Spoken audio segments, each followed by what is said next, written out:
Well, yes, I have landed back on the island, ready for more ECS action, and we start today with two teams that are desperate to climb the ladder. 5 matches on the way, and don't forget, it's Peacock Friday. I'm Mr. Maximo. This is the FanCode European Cricket Series Malta, and it starts right now.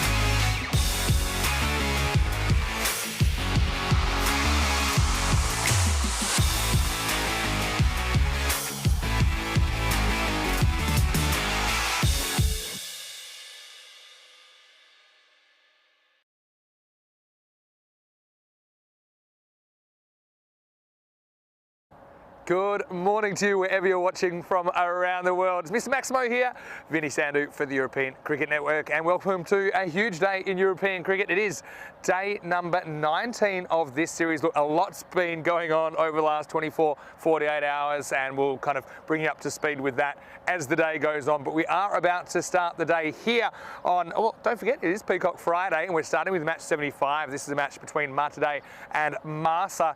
Now, look, both these teams, they have 2-7 record. They've got a few washouts as well, and they are desperate to climb the ladder. Essentially, they need some good results. Both teams really in similar positions.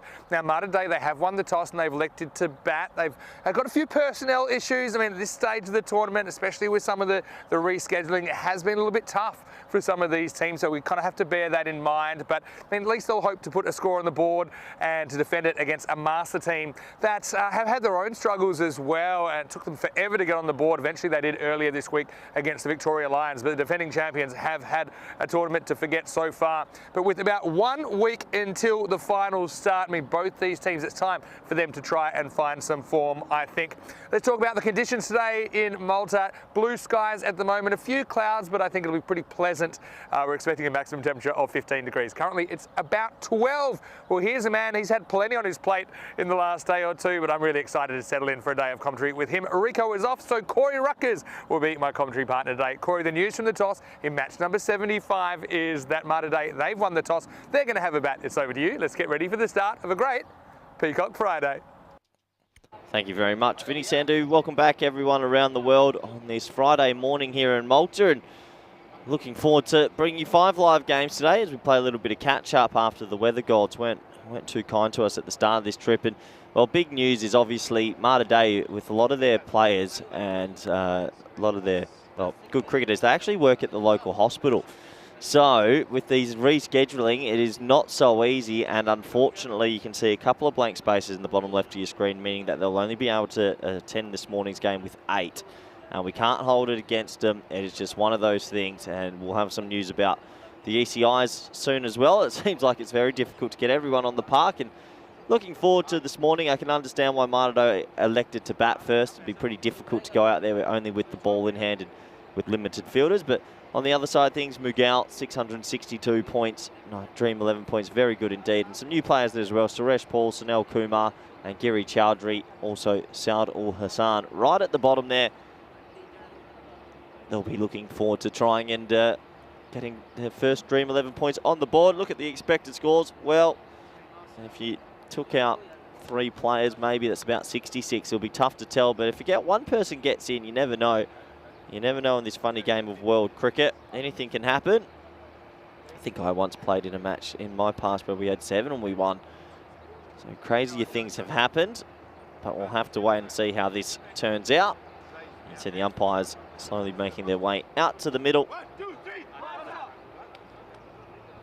And Malta also coming out with in the field. They'll be pumped up this morning. It's good weather conditions for cricket. Not as much dew as there was a couple of days ago when I was here in the morning, but still enough, still a little bit.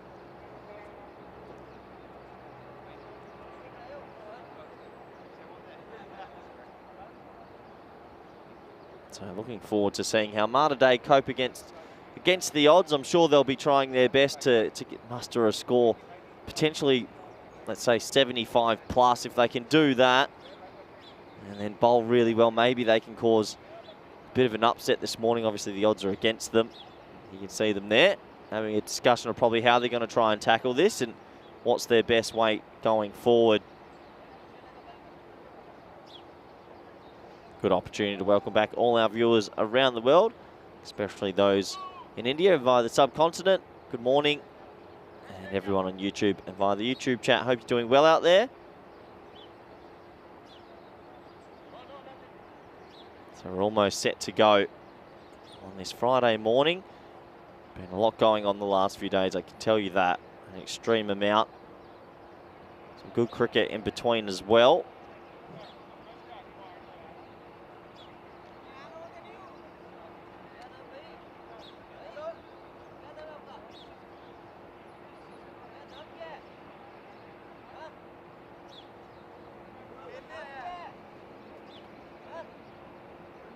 So we're almost set to go. Just a couple of moments. I think they're waiting for a ball maybe to be thrown on the field.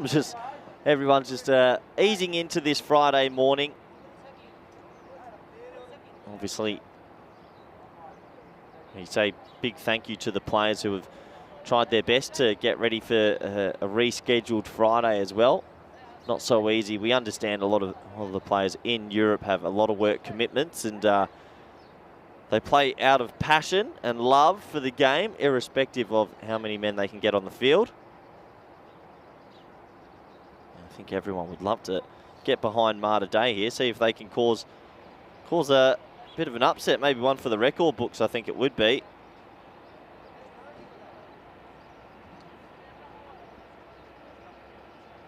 So we're almost set to go after the delay. It looks like it's going to be the man number 10, Mughal, with the ball in hand.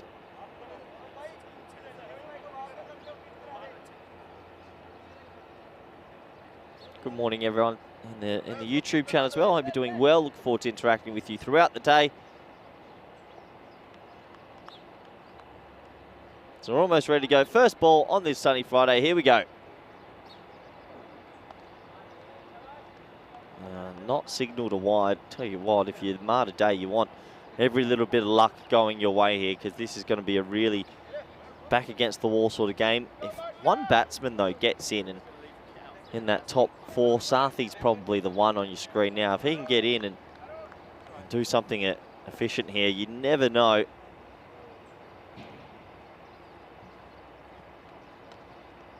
And the dot ball. Miguel's very good at this left arm away swing, just going away from the right-handed batsman, not the traditional swing you'd see from a left-arm bowler.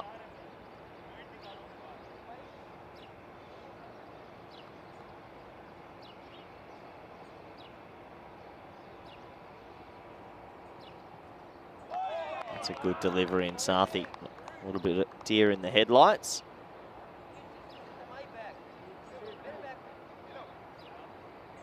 So 3 dot balls to start this Friday morning. Also for Master, in a situation like this, you want to try and put the opposition's troubles out of your mind. Just focus on yourself and what you've got to do.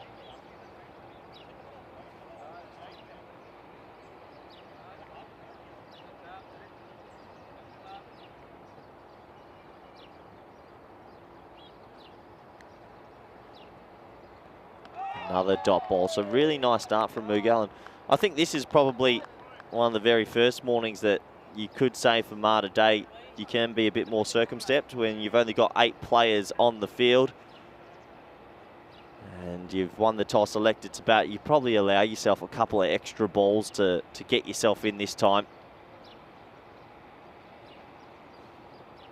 Well, as soon as I say that, he tries to launch it into orbit. So 5 dot balls, Mughal proving a handful. Welcome Max O'Dowd into the chat. Good morning, Max. Hope you're doing well in New Zealand. Give us a Ben Lockrose update, Maxi. Signed, sealed and delivered. Let us know. As Mohammed comes down and tells Sathi, keep swinging.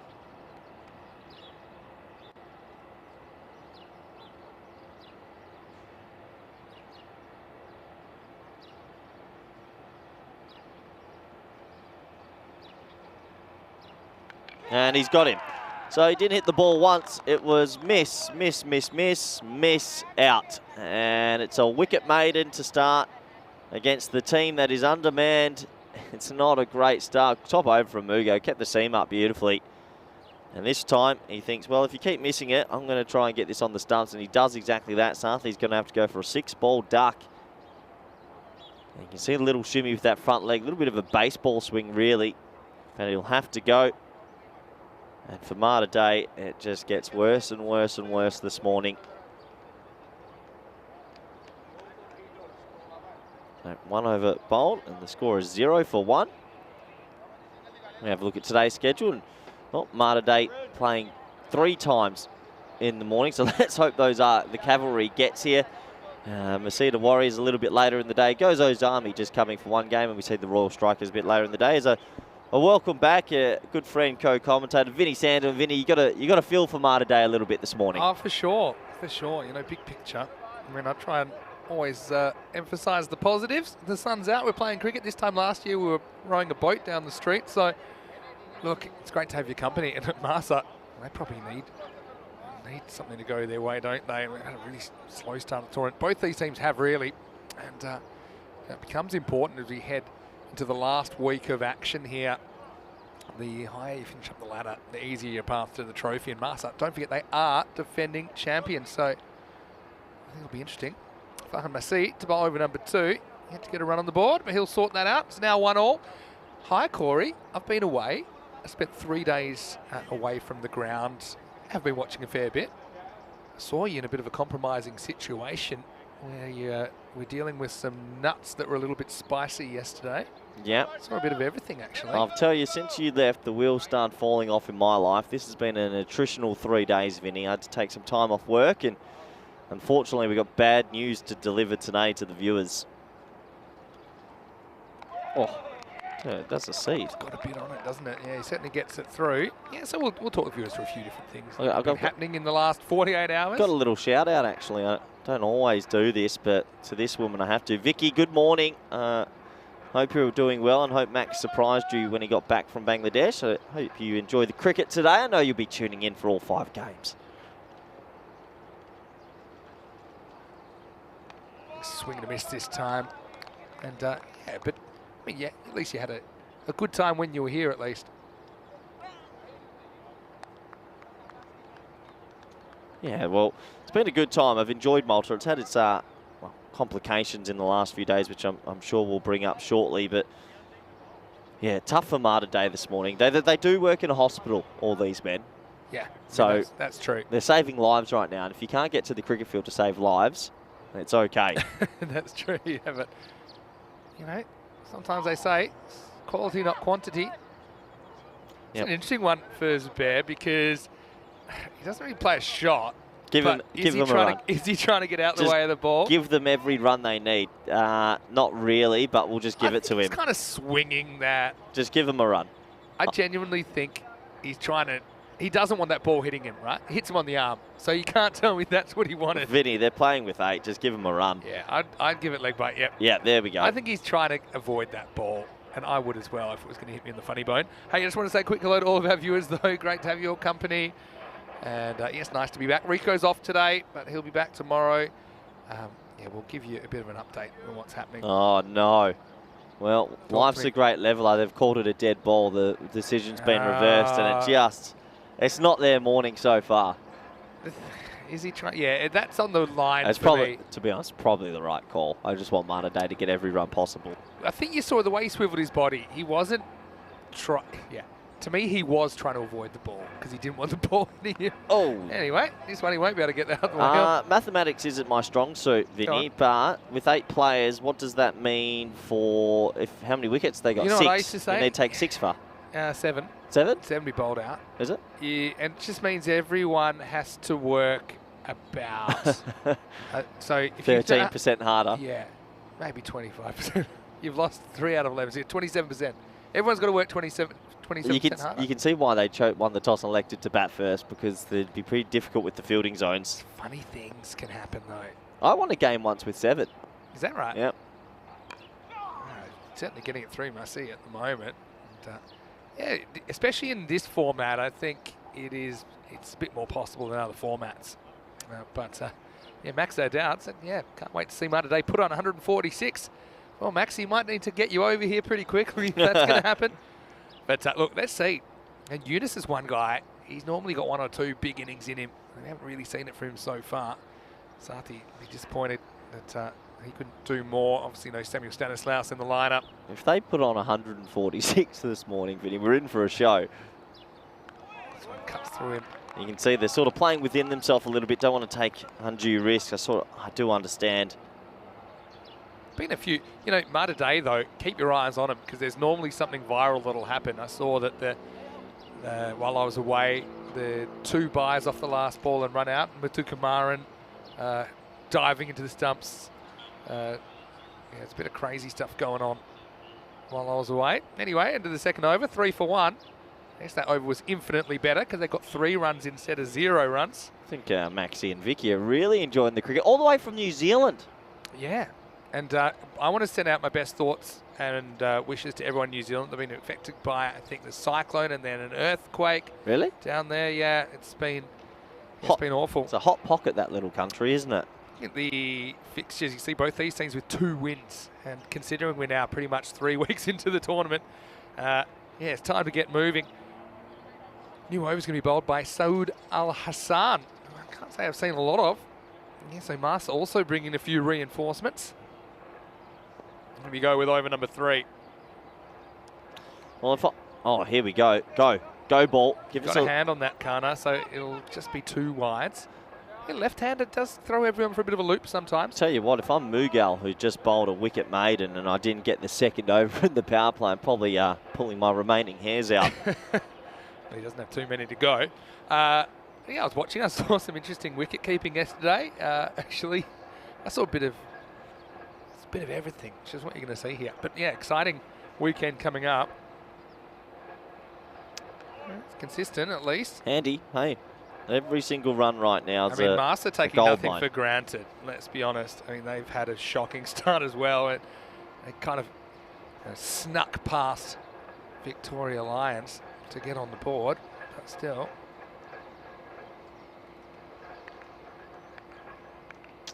And so Al Hassan's been given the pill in the 3rd over and he can't get it right at the moment.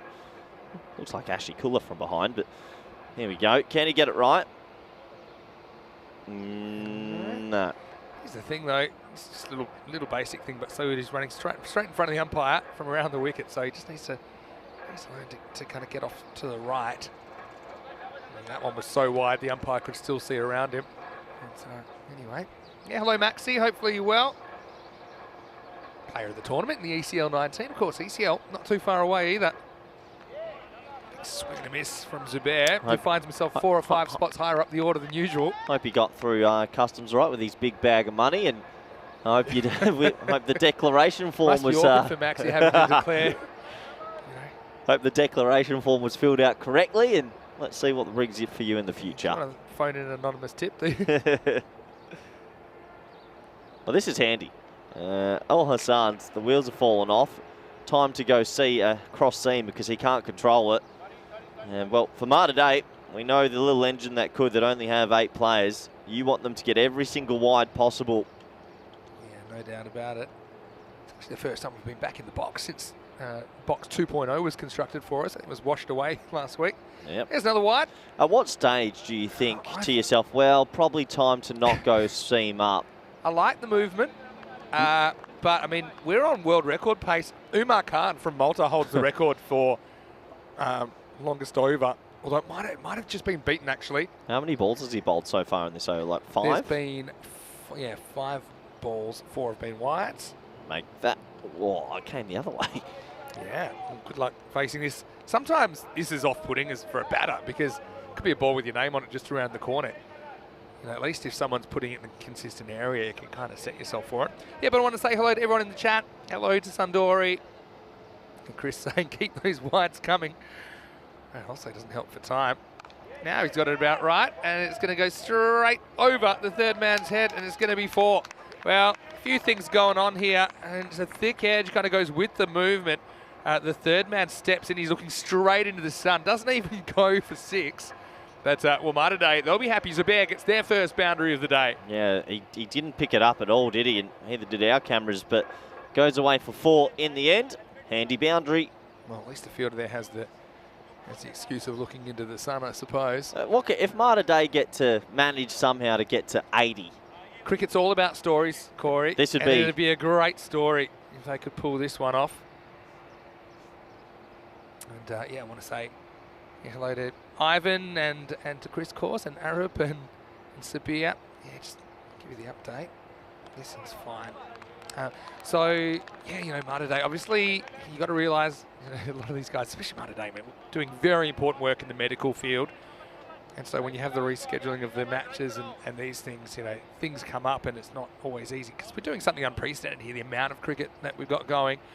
You know, it's unfortunate, but it's something that happens from time to time when we're doing, you know, potentially 1,500 matches a year.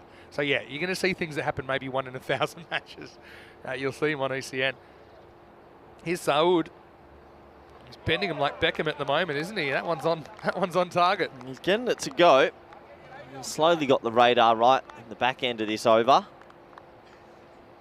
Yeah, so we'll probably talk a little bit, maybe mid-innings, about the European Cricket International and what's going on with that. Again, lots of unforeseen things happening. Now the thick edge, it's going to fly away. This will plug, but it'll still get away for 4. So Sunil Kumar's been in the hot zone down there, and Saud goes for a second boundary. Handy runs, and they had got a lot of wides at the start of the over, 2 boundaries, just what Malta Day need. Swing away. Yeah. And, you got to be brave. I mean, some people prefer the company of less people. So if you're one of those people, then maybe you'll enjoy playing in this team today. Plenty of space in the dressing room. If they did pull it off, it would be one of the most remarkable victories. 17 for 1 off 3. Yeah, Master have had a bit of a habit of snatching defeat from the jaws of victory so far in this tournament. And they'll consider this as a bit of a lucky break, really, that they run into Malta Day, who have been a team that have been improving steadily over the last couple of seasons in ECS cricket. But obviously they're a bit vulnerable today, especially when they lose someone like Sathi, who is one guy that could probably, you know, bang a 50 for them and give them something competitive. It's going to be Harun Magal to bowl now. And he bowls a mixture of slow mediums and sometimes a bit of spin. Right now looks like he's going to slide the ball into Yunus. And in fact, he'll slide it behind him. So yeah, these wides just probably the Achilles heel so far for Marsa. Well, it helps. It really does help Malta Day. And it's almost like the 9th man for them, all the extras, an extra 15 odd runs if it is by the end of the innings. Yunus loves to whack over mid-wicket, and there's no one guarding that. It probably gets, I think it's going to be a full toss, no ball. Yeah, it's called. Good call. That's handy. Free hit. Come on, Malta Day. Yeah. Zubair's come off 2 boundaries. But yeah, you can see here, it's Yunus, not a tall guy. So anything at the waist or above, and that, yeah, that to me has hit him in the belt buckle, maybe a little bit higher. So McGull deal with a free hit. And, well, it's all right. Smart batting. You know, it's so funny. Yeah, T10, it is a different sort of cricket. ECN cricket is a different sort of cricket. The kind of skills we're seeing. So, spotting a wide and not spoiling it like that. Just taking another ball. That's actually a skill. Well, they've got to look at the time here as well. They've taken a lot of time. Over 15 minutes. And we're only tick over 3 overs in. Now he goes square. This won't be out of its court. And it isn't caught. In fact, it's going to go for 4. So, yeah, they'll have a look at this. And I'm pretty sure, though, this comes off Giri Chowdhury's hands. It just bounces before the rope. Yeah, he's in a couple of metres for some reason. It's a free hit, and he taps it over the crossbar, but just before the 6 line.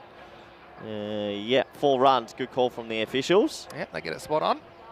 He's double-checking that. So, yeah, McGull, the captain, he's got the kind of wide virus at the moment as well. Well, the extras virus.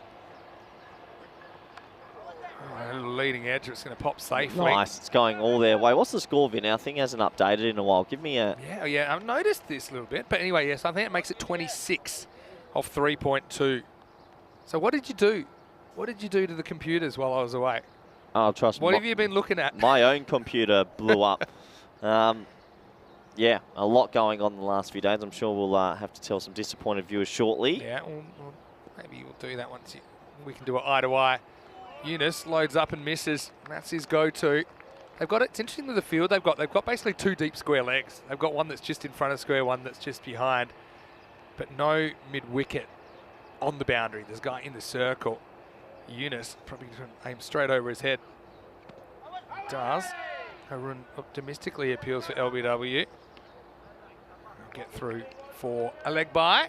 Right now, I think Malta are just a little bit lackluster because they feel like they should win. And it can happen. And then it's actually helping Malta Day quite a lot. It's not going to happen by itself. It's such a mental game as well. Harun Magal, he's a guy that's he's got a lot of responsibility in his team. Also, a pretty handy batter. I don't think he always utilises himself as much as he might up the order. I think he's a guy that can play a few shots. This one's called a wide, but I think this is a pretty harsh call. I like it. I like it. Touches the line. Come on, Malta Day. To me, when it passes the crease, it was just inside. Yeah, umpire's call, I suppose, but let's bowl that one again. Yeah. This one probably does cut So over the line. right now, Vin, they're 18 minutes into this bowling innings and they've bowled 21 legal I don't deliveries. think we've had a time penalty either That in would this be whole great. series. That'd be super helpful. Oh, Raj Khan in the chat. He was asking me who I'd be going for in the BPL final. And I said, there's no way I can barrack for the Victorians, being West Australian. All right, hi, who wants it? And it looks like it's Saud Al Hassan who'll take the catch. And the man's got some big hands, and he wrapped him around the cricket ball that time. So Zubair, he does contribute 14, but he'll go no further. He's the second wicket to fall. And Harun Magal, the skipper, picks up a pole. It's 29 for 2. Yep, very good catch in the end after must be said, a lackluster start here from Malta. They're bowling it everywhere. But the second wicket falls, and, well, that's actually 25% of the wickets they need to get. Yeah, well, technically, it's probably 28% because you only need 7. 7. Sorry, Yeah. I thought it was 8 again. So 7 wickets. Do you think we'd eaten that last man stand? That would be fair. Thing I don't like about last man stand rules is it the worst batter wants to be out so the good batter can face all the time because they get to face every ball. But anyway, it'll be Michael Nazir who will come out in the number 4 positions. 29 for 2. Again, apologies that our ticker seems to be running a little bit behind. It is hard to keep up with these games so far. Yeah, so congratulations to the Camilla Victorians. They won it fair and square in the BPL. So Raj, yep, hopefully you enjoyed that game as well. Pretty good. They chased down 176. There goes the towel. I don't think he even realised. Maybe just felt a little bit naked on the lower back there when the towel fell out. And he said, there's something that's not right here. Puts the towel back in.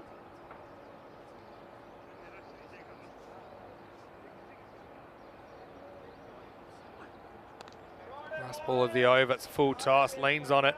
And this field, although it's taken a lot of water over the last couple of weeks, it has rolled pretty true and fast. Balls that have rolled on the ground. So that will be the end of the over. It's 33 for 2 after 4.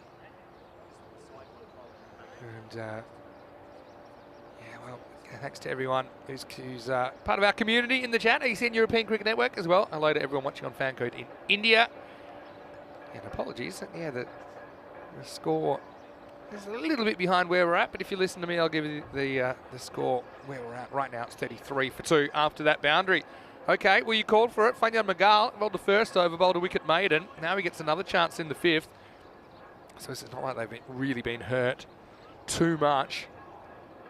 I'm just thinking about it, though. We've got a few different options for Malta Day. Remember, they've got with 8. That means that you've got 5 people have to bowl plus a keeper. You've got 5 players out of 7 available. Yeah, the bowling options are pretty limited for them. But anyway, here is Fanyan Magal. He gets slogged away down to Suresh Paul. That's the first run off his bowling.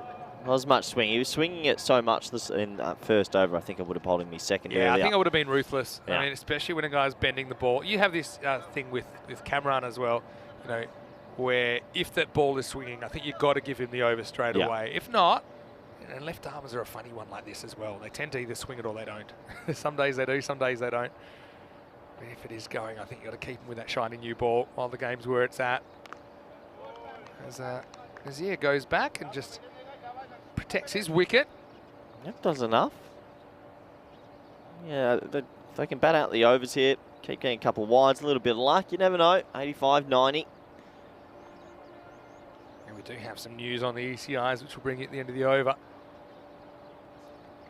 It's good seed that time. You see with Magal, I think there's already a conscious effort from Nazir that, you know, I'm not going to play a crazy shot to him. I'd rather see him off, and maybe I'll get some other bowlers that I'm more confident of scoring those boundaries off. Because Nazir does have some shots. You know, we have seen that before when he's come in situations in the 10th over where he's had to go for it. But I think at the moment he's just trying to ward off this threat. It's 34 or 4.3. Now, swing and a miss. Yeah, no one's been able to handle Mughal too well. He's got some outstanding figures, 1 for 1 off 1.4. You don't often see figures like that. Still getting swing in this dewy morning.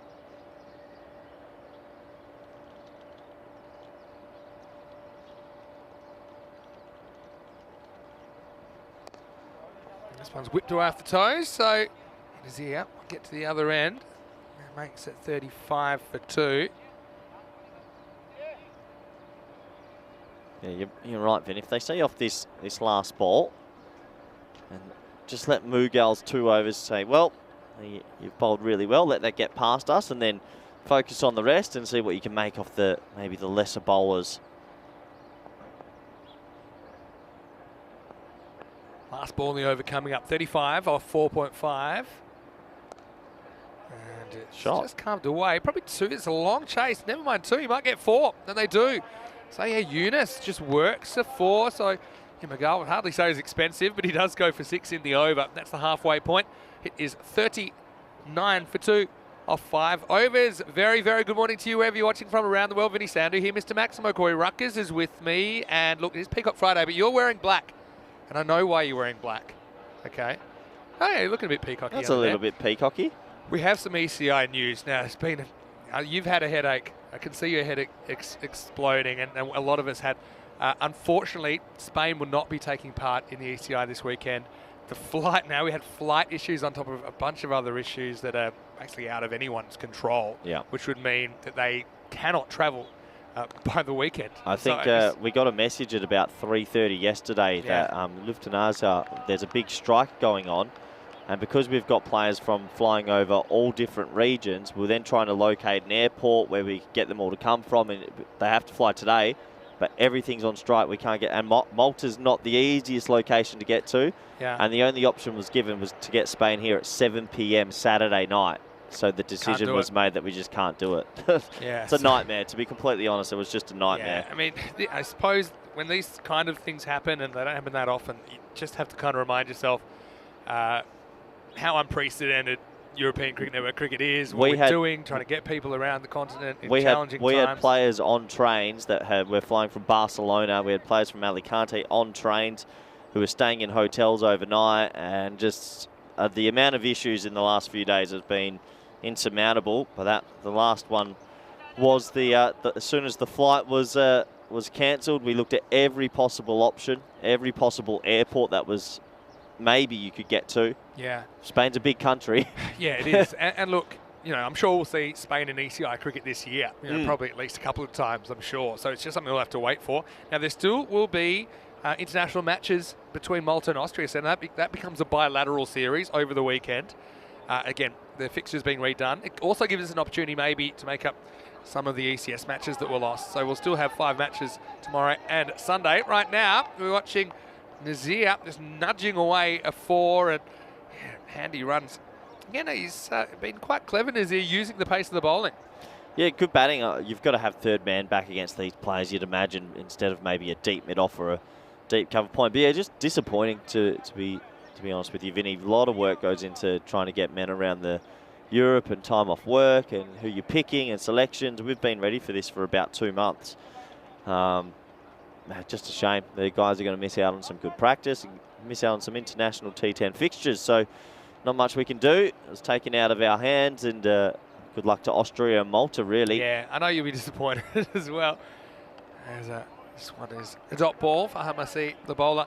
Yeah, so, I mean, everyone's disappointed. No one would be more disappointed than the Spanish players, I'm sure, that were looking to come out. They'll be devastated as well. Super disappointing. Took time off work. Some had flown back that were visiting family in Pakistan that wanted to get back and play. Yeah, a lot of phone calls the last 2 days. That's why I wasn't able to be on the air, and Rico covered for me a bit. On this one, they go with a hit. And this will be the end of the over. So it'll be 46 for 2 after 6 overs. Yeah, hello to Ajita. And yeah, as far as tomorrow's fixtures, we don't have them confirmed as yet. We're working on it in real time. We're having to adapt to the situation. Look, so I'm a glass half full kind of a guy. I still think we're going to have international cricket over the weekend. Malta and Austria. You know, Malta, they'll have a bit more match practice. Austria probably, for me, pound for pound, they've got the stronger players. But you know, we're going to see the likes of Basil George and these kind of guys taking on the likes of Big D potentially, yeah. even though he's here as manager. But I mean, with the schedule, there's a chance we'll see him on the field. We'll give you more information as the day goes. So there will be international cricket over the weekend. Still, unfortunately, it won't involve Spain due to those logistical issues, which were insurmountable in the end. But of course, we've got the internationals tomorrow and Sunday, and then I'll be heading to Gibraltar for the women's, the first ever women's international T10 cricket, the ECIW, which starts on Monday night. So there's still a lot to look forward to. Yes, we're disappointed. The viewers, I'm sure, are disappointed. The spectators in Malta here will be as well. There'll be no Spain, but probably no one more disappointed than the players. And you, Corey, personally, obviously as a coach, I bet you couldn't wait to get out there and have a look at a few new faces in Spanish shirts. It's been a tiring few days, so it is what it is, unfortunately. Austria and Malta, good luck to them. They'll have a great time. I'm sure that we'll get an opportunity later in the year to potentially play some ECIs and get back into the cricket schedule. So Saud had some issues with wides his first over. But yeah, I think he's definitely looked better the more he's bowled. Maybe he's helping now that the ball's a little bit more banged up. It's not hooping as much. It's a much better delivery to Yunus, who actually has had hardly any of the strike.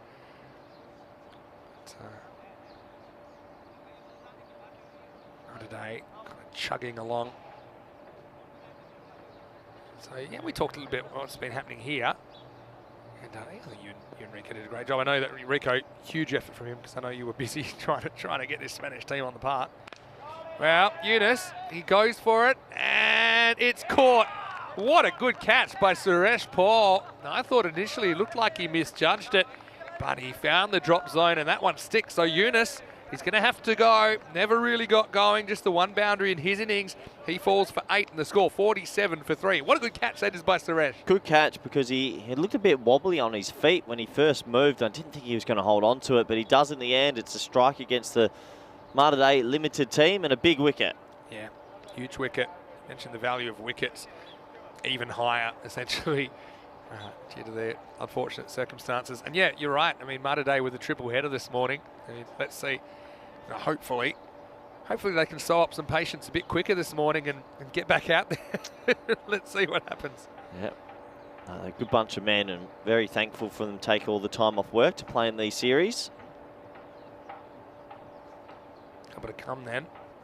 As Bala Aswaran comes to the crease, and he'll push and get off the mark straight away. 48 for 3. Yeah, so I actually spent a couple of days at head office in Zurich, our new offices there. How was Switzerland? It was actually really nice. Expensive, but you know what I was having for breakfast? Swiss cheese.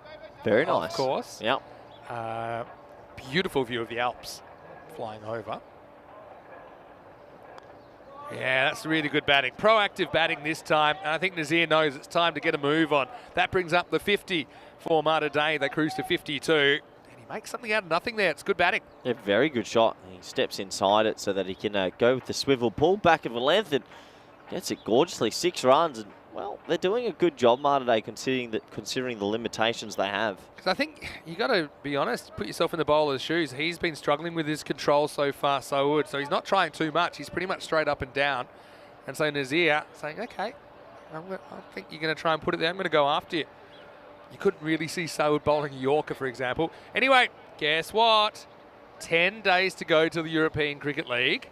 I know I've been reading a bit more about the Hornchurch players. They've got their player profiles on. Geez, they got some guys that look like they can smash the ball. Really? In there. Fair bit of experience in that lineup.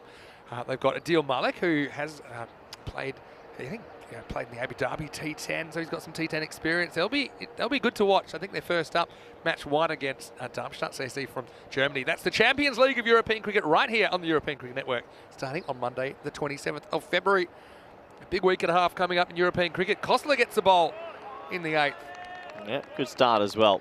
Keeper. Part-timer at best. Well, might be handy as well because with a small run-up and the silver hair, he gets through the over pretty quickly. I wouldn't mind seeing the clock again because they did have these wide issues. I suppose they've had a lot of dot balls as well. Comes a wide though. Doesn't quite sneak inside the line. So, yeah, I had a nice time in Switzerland in our office, working hard on just a few things going forward. Obviously, a lot of planning goes into it. I don't really get to go back there very often. That's my role, obviously in the TV production. I'll say big hello to everyone from Spring Productions and Spring Media who are responsible for that. But, you know, always thinking bigger. That's the thing, always thinking bigger. There's some plans in the works maybe in the next 1, 2, 3 years if we can keep growing, fostering these partnerships. Nothing I can really talk about right now, but you know, get in on the ground floor. Yeah, you did come into my hotel room late last night with pretty excited about some of these ideas as well. You know what they're really excited about in the office? What? What's going on with the robots? Yeah, good. Good. This is hit square of the wicket, just be one. Probably also that they didn't have to pay for the robots, although we do appreciate all their generosity. Absolutely. Money into cricket around Europe. Robot update. Here's a little update. I'm getting so much spam now with offers like $5 off coupons from this Chinese company now because of this robot purchase. But I can't block them because I'm not doing anything until these robots turn up. I got told that they will ship from China by today. Okay.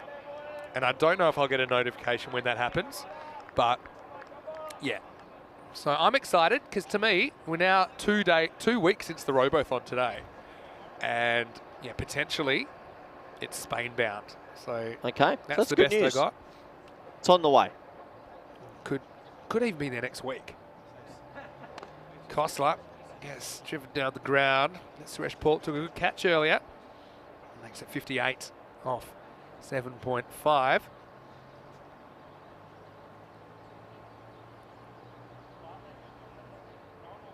Yeah, pretty steady over from Kostler here, just doing his thing. The silver fox, they call him. And because we've got the 5-match schedule, obviously trying to get as much cricket as possible, kind of squeezing the schedule so that the breaks won't be as long either between. Oh, well, technically it's a drop catch. It does hit him on the full. It was bottom edge into the foot of Kana, the keeper, and he was hoping it would bounce up for a catch. In fact, it probably actually hits his pad and then straight into the ground. Anyway, it takes us to the end of the over. 58 for 3 off 8. It's going to be an interesting one. I mean, if Malta can somehow break through the first couple of batters, we know that Marsa have been a little bit thin on the ground at times. You know, Marsa, although they do have the full complement, they've got a few players there that haven't played, a few people making their debut as well. So, you know, anything's possible. I think the big margin's going to be the fielding zones, Vin. Yeah. Where do you put your 6 men? But then if you're hitting it straight up in the air, you know, just less confusion. If you can reach it, you catch it. Drag your wicket keeper out, put him at mid wicket. I don't know. It's going to be very tough. Don't know about that. Anyway, here we go with Suresh Paul. He's going to bowl the 9th. First one's dragged back to him. No run. Yeah, saw plenty of good highlights on the social media as well, including Malta Day somehow allowing 2 byes off the last ball against his Royal Strikers, who were doing the old hold their crease job. This one ties him up. They can take it on. Good throw, might have him in trouble here. Drops the ball, so this won't be out. They're going to have a look at this, but it's not out. No, definitely drops the ball. He doesn't even appeal. Yeah. So if you don't appeal, you get on with it, I think. He dropped the ball, but I don't think he dropped it onto the stump. See, for the ones like that, if the bowler goes, no, I've dropped the ball, I think that we don't even need to call for it. The umpire should go, well, okay, you've not appealed. You don't believe you've got the ball in your hand. Let's get on with it. Yeah. So that's it. I mean, what's weird though, there have been times that people haven't realised that the ball has hit the stumps, and it has. So I mean, okay, fair enough to check it. Didn't waste too much time. Oh, it's a wide, with the skin of his teeth, Nazir, living on the edge. The clock's disappeared as well, but are they pretty tight for time? Don't know. It's a good question, though. Must be one of the closest times we've been. Well, this is why the referee will have the official time. Well, I've got a feeling they might be slightly behind. Nazir steps across. He basically blocks the stumps with his pants, but he's able to whip it away and get one. Yeah, Zishan, they're saying welcome back, hoping I had a good time in Switzerland. What did I like the most? I think the scenery. We even went up this tower on the Alps to see all these beautiful lakes. So I think the scenery, and where it is, it's kind of 25 minutes out of Zurich, the new office for ECL. This is up, and it is away. Maximo! How good things come to those who wait, and we have been waiting. We're into the 9th, but finally we have a Maximo on day 19. Nazir, he's able to watch as Bala Aswaran, he nails this one out of the ground. Yeah, much needed as well. It's up pretty high on the bat, but he gets enough distance. So a handy 6 runs. Can he go again? Cheeky 80 odd here. It's a wide. Nazir changes his mind about being suicidal. Probably smart. You got a guy that's just hit a 6. And you don't. If it was the 10th over, maybe you'd look at sacrificing, but you also got to look at, the capability with the bat of the two guys at the crease. I think that's quite important. Minute 40, Vince just pops back up, so they're going to be okay. Well, it depends if there's a wide or two. Smash Paul. This would have been a wide too if he'd got inside it, but he doesn't. Malta. So of course, there's allowances for certain things. Had a review there. Well, there you go. It's all hands on deck for Malta Day this morning. It's all part of the beautiful dance that is the European Cricket Network. Short, pulled away, should be handled, it is. And that will be the end of the over at 60. 9 for 3 as we head into the last. So yeah, if they can somehow manufacture an 80. Okay, yes, they've got issues with covering the field, but I mean, there's plenty of ways to get out except for caught. I mean, if you can bowl well. Skied balls, again, because of the dimensions of the field. Skied balls, how often do we see 3-4 people getting under one ball? Okay, all he needs one and for them to hold the catch. Kostler finds himself in the role of death bowler. Well, they've done a good job, Malta Day, and they're more than likely not going to get bowled out. And that must have been one of their first games. As Kostler probably bowls a no ball, I think. They're going to check it, and it's overrun, so it's 4. So this could be a 5. I think they're going to have a closer look at this one. Yeah, this is a no ball for me. Just eyeballing it. Wasn't called on field, so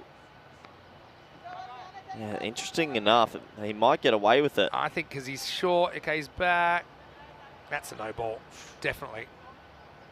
Has to be. Yeah.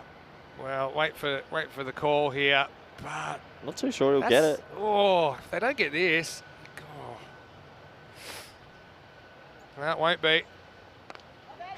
Gotta say, I don't agree with that one. Well, you need it to go Malta Day's way, don't you? So that's a shame, as they look like they'll come back for a quick 2, and on the fumble they get there comfortably. Need all the help you can get though, don't you, really? Yeah, they do. They do. It would have been helpful, Vin. Now, well, it's missed. Yeah. So a 4 and a 2 to start. 74. I mean, good on them. They could have easily been bowled out for something quite low today. They're not even going to get bowled out. Yeah, true. Where can they get to? We're at 74 off 9.2 at the moment. He might have hit that. Heard a double noise. Yeah, I think that's what saves him. I've got to say, I picked up an inside edge here. I'm gonna give the umpire the benefit there, because I did hear 2 distinct noises. I think it's pad. Nah. I think it's pad into box area. That's out for me. Nah, I think he's hit that. Nazir dances, put some pressure on the fielder who can't deal with it. Cuatro carreras más on Nazir. Almost paced this perfectly. Remember, he had this strategy of being a bit careful early. He's wanted to kind of take responsibility, and he has got them to, well, statistically, what's a fairly competitive score here in Malta. Yeah, they're doing pretty well. They're doing well. It's going to be very difficult for them in the field, but they can hold their heads up high. 8 men, and they're going to bat the innings out. 78 now off 9.4. There's 2 to come. Nazir steps across. Has he got the journey? I think he has. Maximo gets him up into the Grady 80s, and Kostler just kind of slides it in. Nazir likes this kind of bowling. I bet he'd love that extra delivery on the end of the over. As it is, he's making use of what he can as he moves to 30. What a great effort from the little team that, well, had a little issue this morning with the members of their team, and right now they're putting up a decent score. 36, pardon me, if you add the 6 on. Imagine being the number 7 batsman today. You would have thought, this is my day, I'm definitely getting a hit. Not today. Still got someone like Muthu Kumar in there, the captain who we haven't seen yet. So we're up to 84 off 9.5. Tell you what, another one of those. We're in 90 territory. Last ball. He tries, and he will. Good fielding. Yeah, throws it away. They'll get probably 2. He was slow to get going.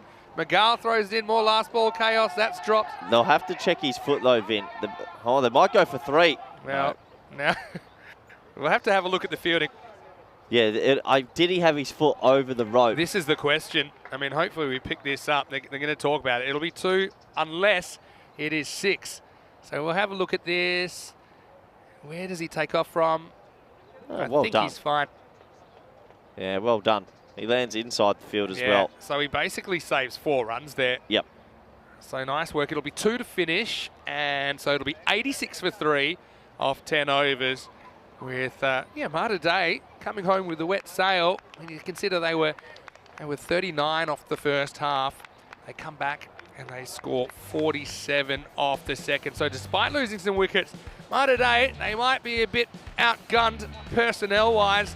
And, well, Sathi, he was outgunned early, but they have put something in the Grady 80s. And we'll just have to see if the spaces in the field make that a bit less defendable than normal. But I think they'll be fairly satisfied that they end up on this score of 86. Yeah, they'll be very satisfied. We know it's not easy for them with a couple of their members that have work commitments this morning at the hospital. So to come out here and put a showing on like this on, they'll be very happy with themselves. This was one of the first wickets to go. A nice catch, and that was the first one for Marston to celebrate. Yunus, though, was enjoying himself trying to get it over the rope, but unfortunately he found the man out there, Paul, who took a very good catch. But overall, Malta Day, they hit the boundaries when they needed most, and at the back end got a little bit of a kick start. That was the first Maximo of the innings. And overall, I would say that Malta Day, they should be pretty happy with their effort. It could have been a lot worse. They could have been bowled out cheaply, and it would have looked a lot worse for a team that is struggling with numbers. A couple of boundaries very, very late in the innings helped them get to something that might be competitive. 86 for 3 in the end, and a really good innings from Nazir. This last ball saves 4 runs. They still ran for 2, but great effort from McGall, who was the best bowler of the innings as well. Let's have a quick look at the scorecards, shall we? And, well, for Malta Day, a good effort considering the first over was a maiden as well. It really could have been a capitulation, but they didn't let that happen. You can see the men in the middle doing a good enough job. 14 for Mohammed, the opener, but Nazir was the man of the hour, 38 of 20.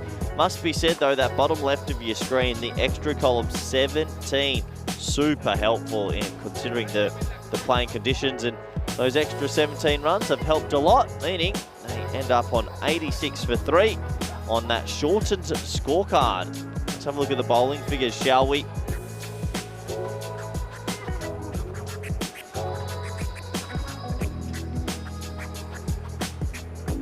Do take a look at the bowling scorecard, and very good from Mughal at the top, an economy of 3. Also Massey, an economy of 5. The opening bowlers doing the job. Everyone else getting hit around a little bit. There was a wicket for McGall and a wicket for Hussain. Sometimes the economy rates are more important than the wicket rates. Anyway, that does take us to the halfway stage. 86 for 3 for Malta. Do join us back in the next 10 minutes for the all-exciting run chase. Thank you.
Hello and welcome back to the Malta International Cricket Ground here on the beautiful island nation of Malta.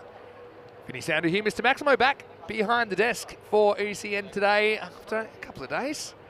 As around another sort of desk, and big hello to everyone in the head office in Zurich, and I know that they're tuning in all the time to see what's happening on the field, but a lot of work going on behind the scenes as well, as you'd imagine, with well over 1,000 matches once again planned for this season.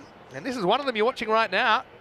We are halfway through match 75 in this FanCode European Cricket Series Malta. There's Marta Day taking on Marsa. Marta Day won the toss, elected to bat. They've got 86 on the board, 86 for 3 off the 10 overs. Now Marsa, the defending champions, coming out, and they would imagine that they would be big favourites to chase this 87, partly because of the personnel issues that Marta Day are dealing with. But cricket's a funny game, anything can happen. There's Cornelius Yunus behind the stumps, having a little bit of a chat to Mohammed Suleiman, who gets a chance at the top of the order. And this guy, we probably haven't seen as much from him as we might have, but he does get the opportunity. He's opening up with Fanyan Magal. Kostler, who typically has been opening for Marsa, that is 2 overs, so maybe they're just going to give him a bit of a rest and put him down in the middle order. Makes their batting a bit stronger in the middle order, I suppose, to have him there.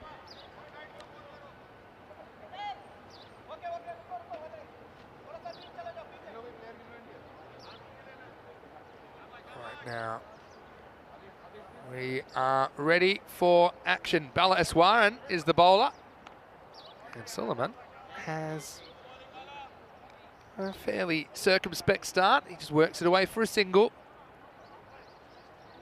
I suppose the smart thing is here to play smart with the gaps. Obviously, he's got the same field restrictions, 2 outfielders allowed, but it does give you a bit more kind of scope to get runs in the circle in the infield. You see there's nobody in the circle on the leg side. He's decided to go all in on infielders on the offside. So Fanya Magal gets one. And Fanya Magal does like to really target that mid-wicket region.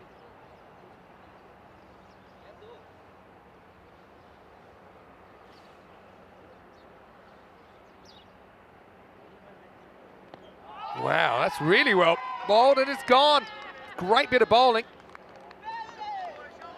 And so Bala Eswaran, he gets the batter Suleiman playing all around this. It's a slower delivery, I think, and he absolutely does him like a dinner. That's out. That is not missing the stumps. That's crashing in, and very wily piece of bowling. You can see how early he is on the shot. The ball never gets there. When it did eventually, Suleiman had missed it by a country mile, so he's the first man to go. He'll be disappointed that he can't make more of that opportunity at the top of the order. And it's 2 for 1. Very good piece of bowling. One at a time, that's all you have to do. And I suppose if you can win that battle against the batter, it doesn't matter how many spaces in the field there are. Excellent bowling. Niraj Khanna, who had the gloves for Marsa in this game, he comes out at number 3. There's a high five to Zubair as he wanders out. Yeah, Khanna's a class player. But, like I said, cricket's a funny game, and obviously Fanyan Magal has had a pretty good series.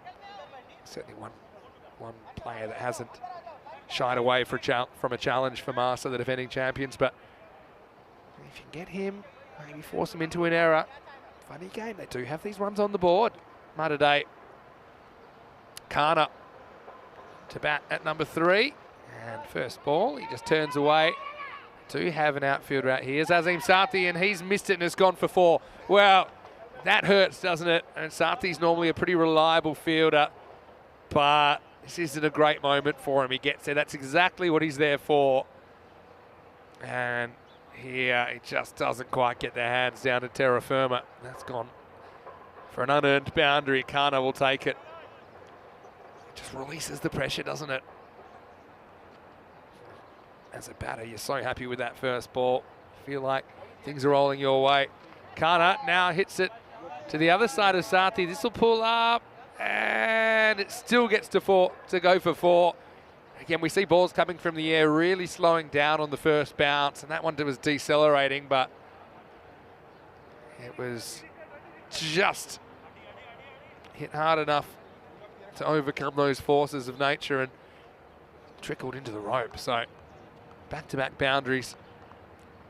And this over's taken a bit of a turn for the worse for Aswaran. Last ball of it coming up now.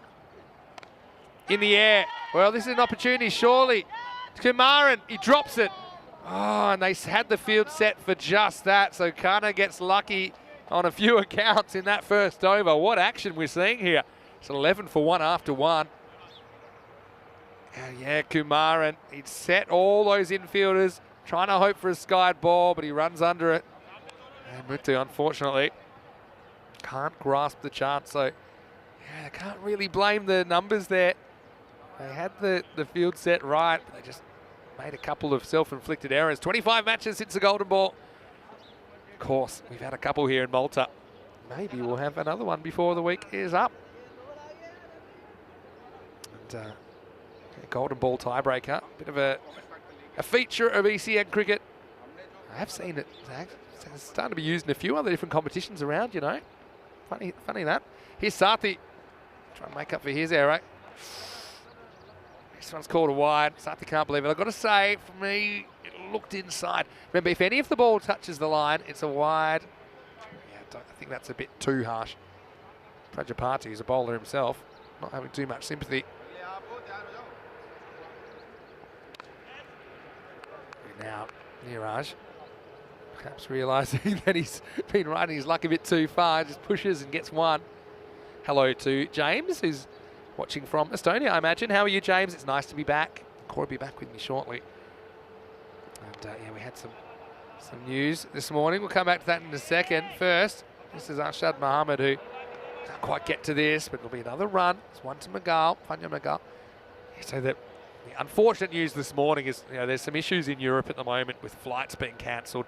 It's meant that Spain cannot travel by the weekend and hence have had to withdraw from the ECI this weekend. Wow, this could be gone. It's an underneath edge and he's walked. And Sathi finally gets his man. And Kana's luck runs out. It's a really good catch behind the stumps from Yunus. You see here, does well, gets the gloves under the ball. Not an easy one coming forward. And yeah, credit to Niraj Kana. He looked, he saw it was taken cleanly and he had the bat under the arm. And he was off. So, interesting innings from Kana, who goes for 10. 2 boundaries, and run off a drop catch in there, and a sensible one.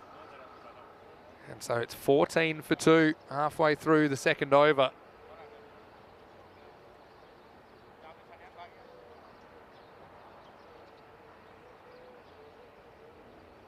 Okay.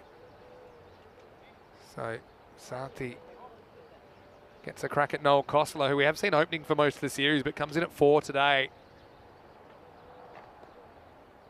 I think he'll enjoy the fact there's a few extra gaps in the field. So it's going to be called wide, just losing the battle with wide line. Vinny Sounder here, Mr. Maximo. Joining me in the commentary box is Corey Ruckers. And yeah, Corey, interesting start, couple of wickets, just the start that Malta Day would have wanted, although they have dropped a fairly easy catch and misfielded one that's gone for 4. But still, they'll feel they're in the match here. This would be remarkable, Vinny's. That's pushed into the offside for a quick single. And they've done so well considering they've got 6 fielders away from the keeper and the bowler. I don't think anyone saw this coming at all. Right now, if they were to pick up Mughal or another big scalp, they could actually win this. Yeah, it'd be one of the all-time great stories. I was talking about how cricket really is about stories. Sport's about stories. One for the ages, one that we'd remember for a long time. It's not fielded out there.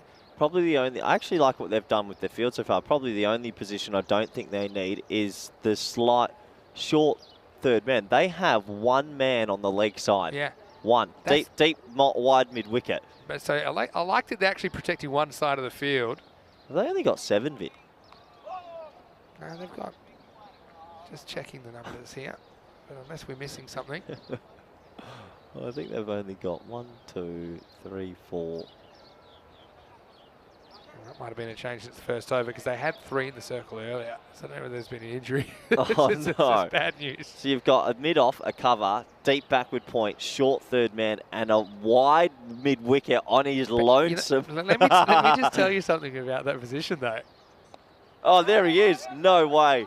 He's misfielded it, and so they'll get one. Yeah, but they had Sathi was out there in the first over, doing his job, came round, misfielded, went straight through his legs, went for 4. Muthu Kumaran dropped a catch in the circle and the offside, so that's what I mean. It hasn't really been the lack of personnel that's hurt him so far. As we get to the end of the second over, it's 19 for 2. Malta Day will play 3 matches today. Marsa will play a couple, including this. And we're really starting to see how that's going to play out. A week from today is Elimination Day. What that means is we start with 8 teams in the tournament, and every match on Elimination Day, there's eliminators. We lose a team every match, so we'll be down to a final 4 to take us into final day. Yep. It's getting closer to the pointy end of this tournament, isn't it, Vinny? Yeah, it's Kumar and then to have a bowl, and yeah, I like this from Fanyan. I don't mind it. I don't mind it, considering they've got 8 and 7 on the field right now. Try everything but you look, can. Fanyan does this right, even though he's not really watching. Ooh. But what he's watching for, he's watching to see the ball in flight, and if he doesn't see the ball in flight, he's not moving. So I think it's a bit easy just to watch the bowler.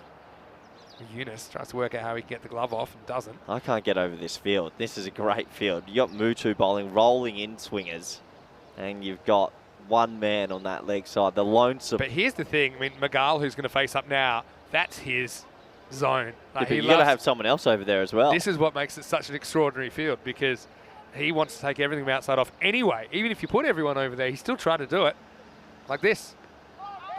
And he's missed. I mean, all they have to do, any bit of bat on that, any bat, that goes away. I mean, if Marsa win this, biggest upset considering what I'm seeing in front of my eyes I've ever almost seen. cooked against the Lions the other day. With 11 men, though. You can't cook this. You cannot. That's what I'm saying. All right, goes for this. And it's going to be a long, long chase for Nazir. Again, probably with a mid on the circle, that becomes an opportunity. But, you know, credit. If you're trying to get your steps in, I think it's a good day to be out in the field from Malta Day.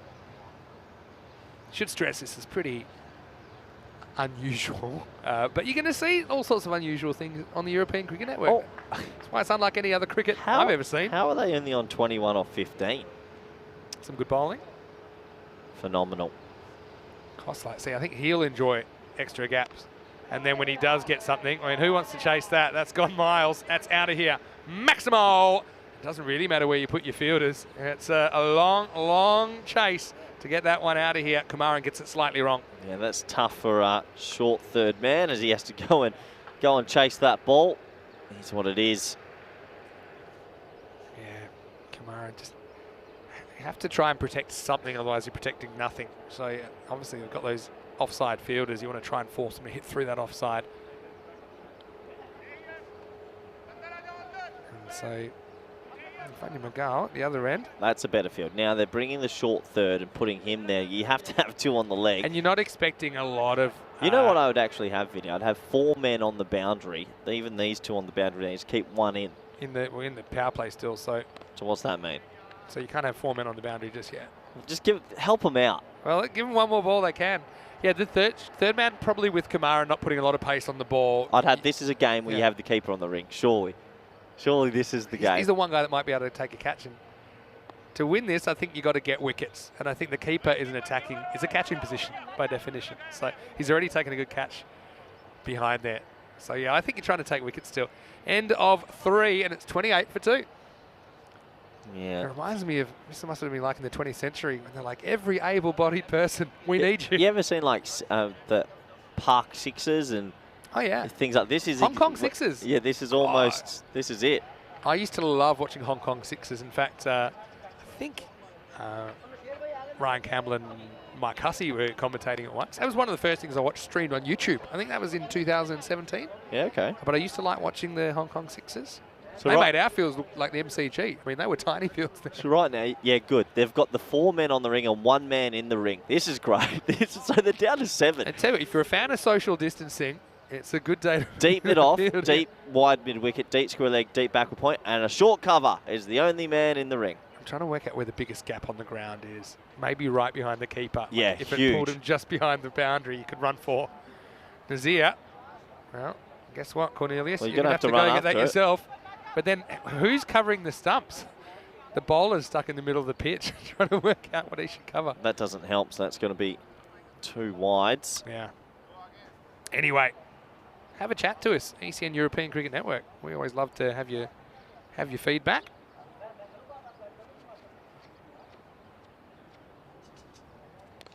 Zia gets it right this time. And McGull, suddenly, it's got to get in your head a little bit, I think, is about it. You're expected to score, so it must be a little bit odd.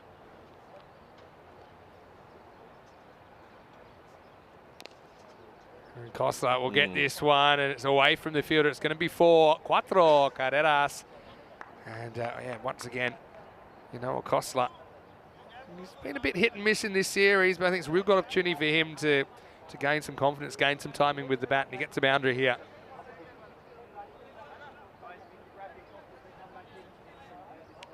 Beautiful day though. It's hard to believe a week ago we were underwater here. We'll see the India-Australia test starting today as well. Yeah. India, I think, doing very well again. I saw a very interesting meme. I think that's how it's pronounced. Oh, well, actually, now we've got the 5 men on the boundary. Yeah. Yeah, now we're talking. This is the limit. So this completely feels like Hong Kong Sixers. Hong Kong Sixers, baby. I was going to say, I saw a meme that it was a pie chart and it was Australia's preparation, and 99% was complaining about the pitch and 1% was learning how to play spin. I already sent it to you, but yeah, so a few gaps out there still. And look, again, force the defensive. So it starts to get in your head. I mean, a ball, normally you would just be taking on the fielders anyway, but now you're probably thinking, no need to take those kind of risks when you can just do this and probably get 2. Those Zubair, he's after it. Won't be able to stop that too. There is no humanly way Malta Day win this. It's actually physically impossible to win this game. Show back type over where Someone they just castle 5 people maybe. Okay, that's like a risk-free 2. Hello, Egan. And Zubair, he's well positioned this time. He'll field it on the point boundary. And that'll just be the end of the over. So hanging in there, Mars. I wouldn't say they've bludgeoned this first 4 overs, but they're 39 for 2 after 4. Yeah, hello, Egan. He's watching from around the Khartoum area, I'm sure. Looking forward to seeing you shortly. I know you've featured in the Gibraltar series as well. I'll be in Gibraltar on Monday. Yeah, I'm looking forward to the first ever T10 International Women's Cricket. This is our schedule today. And you can see how there's been a few little changes. There'll be more changes, I'm sure, tomorrow. And Malta Day playing 3 times. Gozo Zalmi will feature in the middle game. So that's actually making up a game from the very first day. So we're trying to get as many of these in as we can. Raw Strikers and Cedar Warriors. That'll be a pretty good clash to finish the day as well.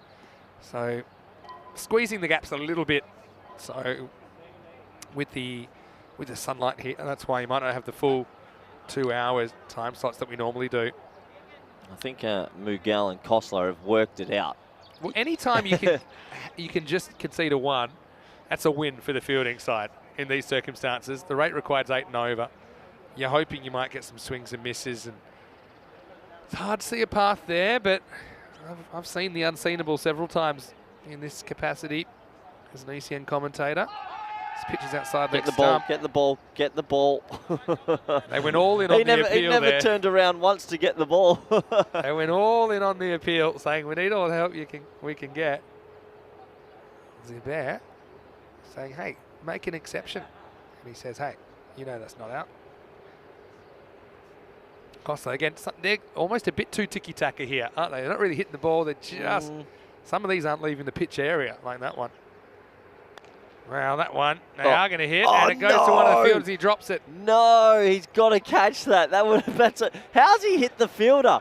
Yeah, well, we still got 5 outfielders, got the same amount of outfielders as normal. So you'll see him in the background. I suppose the issue here is the height. We saw one that they let go in the first innings, and I think that one's okay. Yeah, please, just give him below. something. That's a drop. Unreal. Unreal. 2 drop catches so far in this innings.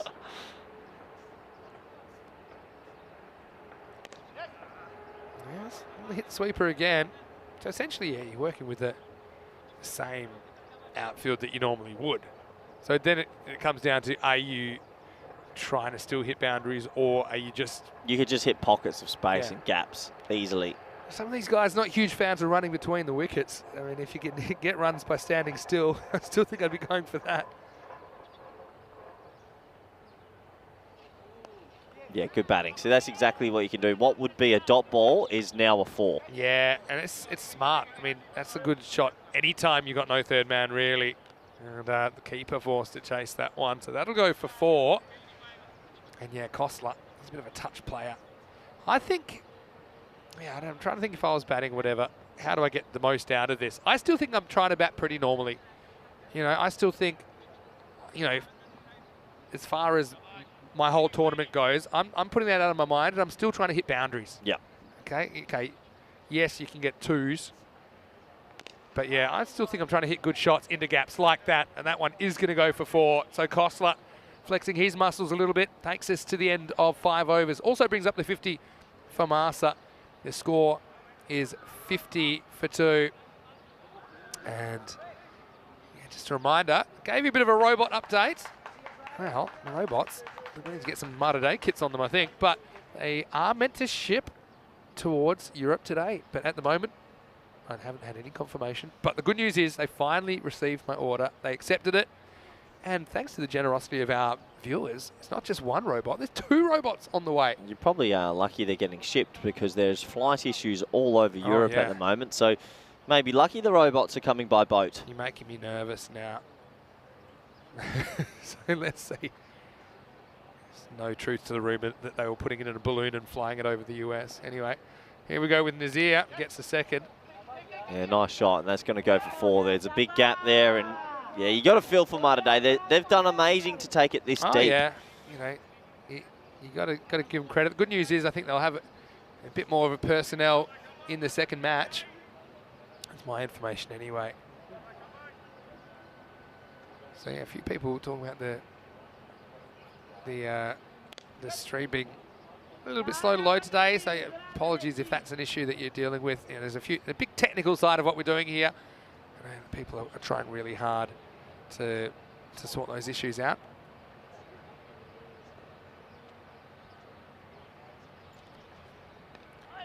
Good batting. Yeah, Kostler probably get 2 here. Yunus, I mean, he's going to weigh half as much by the end of this game. He's put in a lot of steps.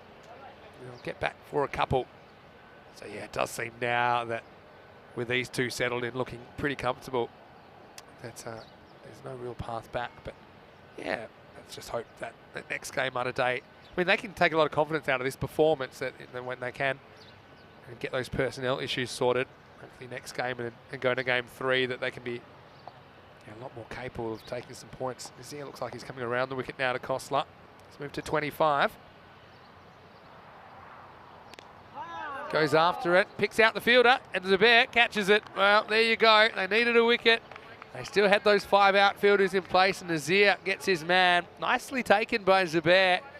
And so, an entertaining quarter century from Noel, but he has to go. He's 57 for 3. Yeah, you feel a little bit hard done by when you pick out the man like that, but he has, and he's gone. So a wicket falls, and Malta Day still fighting, even though they are up against the odds. Yeah, for sure they are, but I mean, that's their way back into this, to take a bunch of wickets. And wouldn't it be an epic collapse? Like I said, you still got 5 outfielders like you normally do. So I kind of like that. It's a bit more of a courageous approach than just pushing and getting 2s, even though maybe from a game theory point of view, it is the smarter play, the low risk play. But I think, you know, you only get so many opportunities out there. I'd be wanting to hit the ball hard. I think that's going to make you feel a lot better. Just hit the ball. Keep it on the ground. You can't really lose this, but stranger things have happened. Well, Jay from the office said, "How's Corey feeling?" Sorry about the flight situation, gentlemen. Well, he's asking, how are you feeling? That's a really nice question. Rather exhausted, if I'm honest. He's checking in with you. It's been tough. It's been tough on the players and everybody. Yeah. I know. It's an emotional roller coaster, this ECN No, journey. ECN's okay. There's no emotion. It's all related to that. Though, That's my reliable one. It's going to be Harun Magal, who shows some respect for Nazir. Had a bit of a battle when Magal was bowling to Nazir earlier. We've got 2 Magals out there now, batting together. And he says, I want to go for it. Now Sathi's coming around to his left, and he will drop it over the line. Maximo! And well, it was a tough one for Sathi, who was kind of caught under the ball slightly. In the end, he has to throw out a hand of hope, but I'm pretty sure this bounces over. It does over the line, 6 runs, and once again, half chance, but still had 2 fielders there. Neither of them could pull off the plate. Still, once again, he had a lot of ground to cover, but he could have stayed a bit more closer to the rope and given himself a better chance. 6 runs nonetheless. And right now, Malta Day doing a very good job of taking it this deep. Here we are. So it's going to be 63 for 3 after 6 overs. Does that mean every player on the field's bowling too? No, wait. No. Well, with the injury, and they've got it down to 5 out of 6. Well, if they go that high. Anyway, this is a sit-down sweep, and it's going to go for 4. Funyan Magal gets in on the action. Hasn't quite had his touch so far, but he takes us closer to that target. It's the thing with Kumar, and I mean, just slides in. This is the kind of bowling I think that Funyan likes. He's got a pretty good eye. Doesn't miss too many, even though you might say there's some inherent risk in that shot. Marsa, we've got something to smile about. Had a terrible start to the series. We're down the bottom of the ladder on 0 wins for an eternity. And they find themselves kind of dragging themselves up into the zone where we'll likely see them on elimination day. But remember, the higher up you finish, the less matches you'll have to win the trophy. And once again, slides in. This is into the gap. And this is going to be 6 Maximo.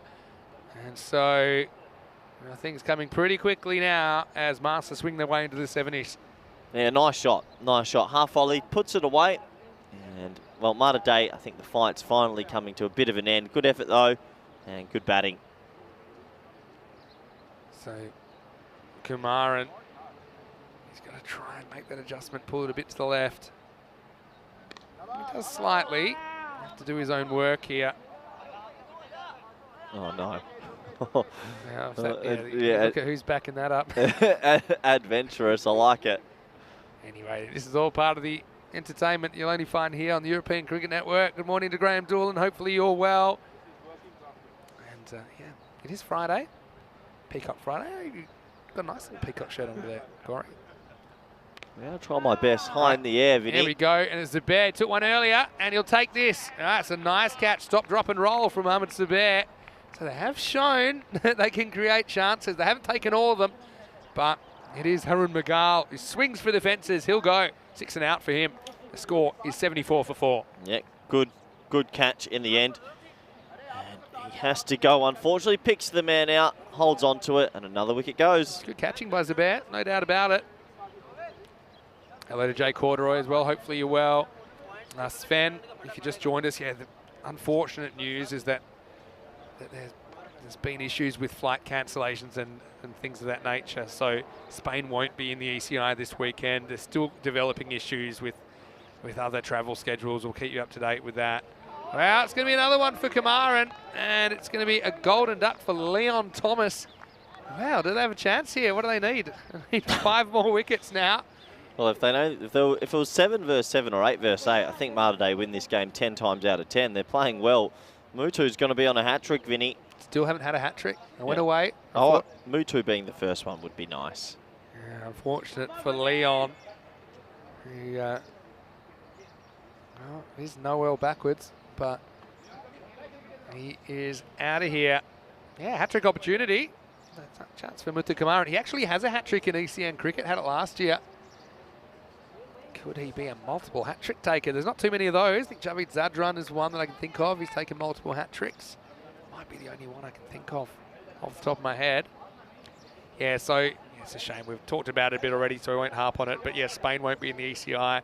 There's other travel complications. Again, these things are unforeseen. We'll do our best. There will be cricket over the weekend, regardless. Wall-to-wall cricket. Hat-trick ball then. Edson dropped. Oh, no! And it would have been a hat trick. How? Eunice clangs it behind the stumps. Oh, no. He does him with a Jaffa. He just snatches at it. That could have been a hat trick, Vinny. Oh, no way. This is why you keep your keeper. That would have been the most unbelievable hat trick with this many men on the field. Honestly. Oh, Mutu could have been a multiple hat trick taker, and he can't believe it. You know, Mutu, he should be some sort of, what do you call it, like a hostage negotiator. He's so calm. And, well, this looks like what we've got, match 76 on the way. Well, Well, I got told the cavalry might be coming. It doesn't look that way, judging by that. Oh, Marsa have won the toss and elected to bat first. You awful people at Well, Marsa. You just roll them. That's Warren's going to get a wicket. And now McGall's gone. Well, they only need 4 more wickets now. And they've already seen Paul get dropped first ball. Jeez. Yeah, that's the way you got to look at it. You said, how can you do this? Well, you take the fielders out of the equation. You try and force errors. Said he doesn't miss many, but that's his technique. Occasionally he'll get it wrong. And so McGall chops on. As Warren comes up with a good 74 for 6. Right now, Marsa are playing 7 men on the field and they're making a meal. This is the worst chase I've ever seen in cricket. Ever seen. How you can make a big meal like this is horrific batting. Well, no, that's horrific batting. You can block every ball and basically just run it and just win. It's not that difficult. How they are a 74 for 6 is phenomenal. Jay Cordray saying, could we create a special world team to keep it a tri-series? I think the thing is we would love to. Get the blue crew to play. We on the park tomorrow? We could be playing. Call from my keeper. This is where the issue is the transport of people to the island and flight schedules in general. Fahan Masih is the new batter. 6 down. Oh. I'm bringing mid off and deep point in. I'm actually having an inner ring. This is exciting stuff, isn't it? It's exciting stuff. This is what we want to see. Yeah, I mean, the ECIs are international matches, so you have to fulfill the criteria. But this Warren gets a crack at Paul. Pretty good looking shot, to be honest. Get down. And he's going to kick it for 4. So it's unfortunately, yeah, Mutu's annoyed with himself. So, yeah, he knew he had one shot at stopping that ball. If it got past him, it was going to go 4. Pretty good looking shot under pressure from Suresh Paul. But got to use your hands there, surely. Mutu's got a lot on his mind, I'm sure. A bit like you. I think Mutu's probably one guy can relate to how you've been feeling the last couple of days. And just plays inside this one. So, yes, Warren, credit to him. 4 wickets, 8 runs. It's that test match feel about it. If they win this, I'm out. I'm done with cricket. It'll bring you back. Anyway, hello to you, Jay Cordray. Great to have you with us. There's more gaps in this field than you'll ever see again. Swiss cheese. Oh, that's so... This is going to get hairy. It's not. Vinny, this could get hairy. Vinny, he can block a ball and run it or edge a ball. Can he? There is no field. Can we show like a screen full field shot? There is no fielders in the inner ring. There is not one man in the inner ring. You cannot lose this. It's impossible. Look at that. There's no one near him. Where'd everybody go? It's the tumbleweed. That'll be cracked away, Mutu. Yeah, so he can bend down. And that'll just be 1. I don't mind that. It's the end of the over. The score is 86. Oh, imagine if they got that extra ball in the first innings. I'd love to see another 4 runs on this total now. You ever seen the have you ever seen the Walking Dead? And all of a sudden it's a deserted town because there's 2 men walking across. There's a good comedy show. I think it's called Last Man on Earth. Or what is it called? You know, have you seen it? No, I haven't. I'll tell you the exact. Yeah, The Last Man on Earth. I watched him on the plane a few times. Here we go, Sarthi. Can he get it full and straight for 6 balls? It's 4 wickets away. And they got a bit of a tail, Mars. They got pretty inexperienced side down the bottom. Surely not. All right, everyone. Don't panic. Here we go, 9th over. Dot. You just got to do that a few times. They've got an infielder now. So they've brought up Eswaran at point. I don't know why. Look at that. Where is everybody? Guys, here we go. Now, good keeping from Eunice. He's got to do his job. This is remarkable. I I'm love done. cricket. I I love ECN cricket, baby. And this is the worst cricket chase in history. I don't think you want him out. I I think- reckon you want 5 dots and then a wicket. No, the Gotta be feeling the heat now. Again, that when you're just looking for 1 and you miss, then you get a 0. You know what I mean? You're looking for a 4 and you miss, sometimes you get a 1. Missed. Sati, to his credit, getting it right. Remember, Massa bowled a top hat full of extras in the first who's got the innings. last over? Let's have a look. Yeah, probably Zubair, who went for 11.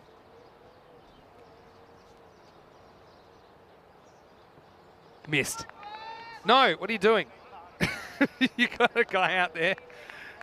Oh, this is. So what are we down to here? Oh, my mind's going to blow up. Is this not the greatest cricket TV Oh, in the world? This is It's something. pushing on something. 7 off 8. Missed. Out. He's going to be out. I wouldn't appeal. Don't appeal. You don't want it. Yeah. I think your best result, I told you, is 5 dots and a 1. I think that strategically, that's your best. He's out here, I think. I think he might have been out as well. Have a closer look here. No, he's all right. It's all right. He's okay. Okay, move it on. Well, I'm nervous, and I'm not Yeah. even batting. This is unbelievable. 7 off 7. Missed. We're going to the last, baby. Everyone, this is not a drill. It's got 7 off 7 against 7. 7 off 6 now. 7 off 6 now, because we're at the end of the 9th over. It's 80 for 6. How have they done this? They have 7. Look, that's the whole team on the field. That's every player they have. Everyone team meeting. And there's extra time for everyone to speak. Now they're chatting. Zubair's going to last over. He's wearing the wrong pants. If they win, this is the greatest win on the network. All right. It has to be. Actually, physically, they were a wicket maiden down when they opened the batting. This has to be the greatest win on the network if they win it. It has to be. All right. So here we Who's go. bowling it? Oh. Zubair went for 11 in the first over. Now, Farhan Massi's out. He's 1 off 1. I think he needs to be looking to try and get a 2 here because Suresh has just been dotted up multiple times. This is going to be hilarious. Zubair is their 5th bowler. They have 7 fielders. Here we go. Oh, one. Keep it a 1. Go, Sathi. Go, Sathi. Keep her in. He's Bowlers going in. to pump it to the keeper's Yeah, take him end. off. Take him off. Take him Oh, off. he's going to be run out? Yes. Yeah. That's all right because it keeps it 1 run. I think I would have gone to the keeper's end. I think they had time to, No, to just shoot Massi I don't down. think you can. These guys can't throw at 60 metres, Vinny. It's about a similar No, throw. Vinny, no one can throw that accurately to the keeper. They've got 7 men on the field. This was the right option. Look at the running between the wickets. Just What ran a into game. each other. This is ridiculous. Max O'Dowd's machine, he's glued to the screen. I This is- genuinely think I'm going keeper there. If you get Massi. Vinny, you're backing in that peak humans of this level can throw at 60 metres accurately. No, the throw was only like 5 metres longer from where he was. Vinny, they're not bloody national players. I seem Sathi can throw the ball. And he just had to throw it anywhere near the keeper. Oh, Maxi O'Dowd. Tell me if I'm wrong, Maxi. You'll never see cricket like this anywhere else in the world. Zubair in the alternate trousers. Okay, can we bring that back a bit? There's a man at mid-off. He's going to go back. He's going to go. There's no one in the inner ring the whole time. How have they... You're banking on swings and misses here. So we're now at 6 off 5. New batter is going to get ready to run. Oh! He's missed.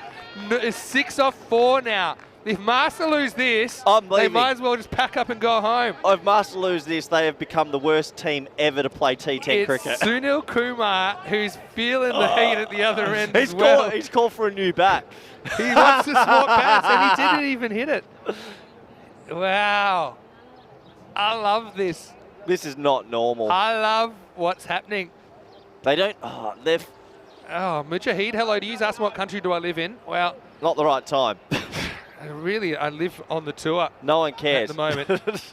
6 off 4. Yeah, he's saying... Maybe he's calling for a wider bat. I don't know. I mean... So 6 off 4. Dot here. Imagine a dot here. Look, It's going to be an edge or some force, surely. look, a 6 wins the game for him. That seems a long way away at the moment, though. I want the non-striker on strike. Kumar looks like a batsman. What is going on? Well, I mean, heart in your mouth stuff. What's going on now? What's he doing?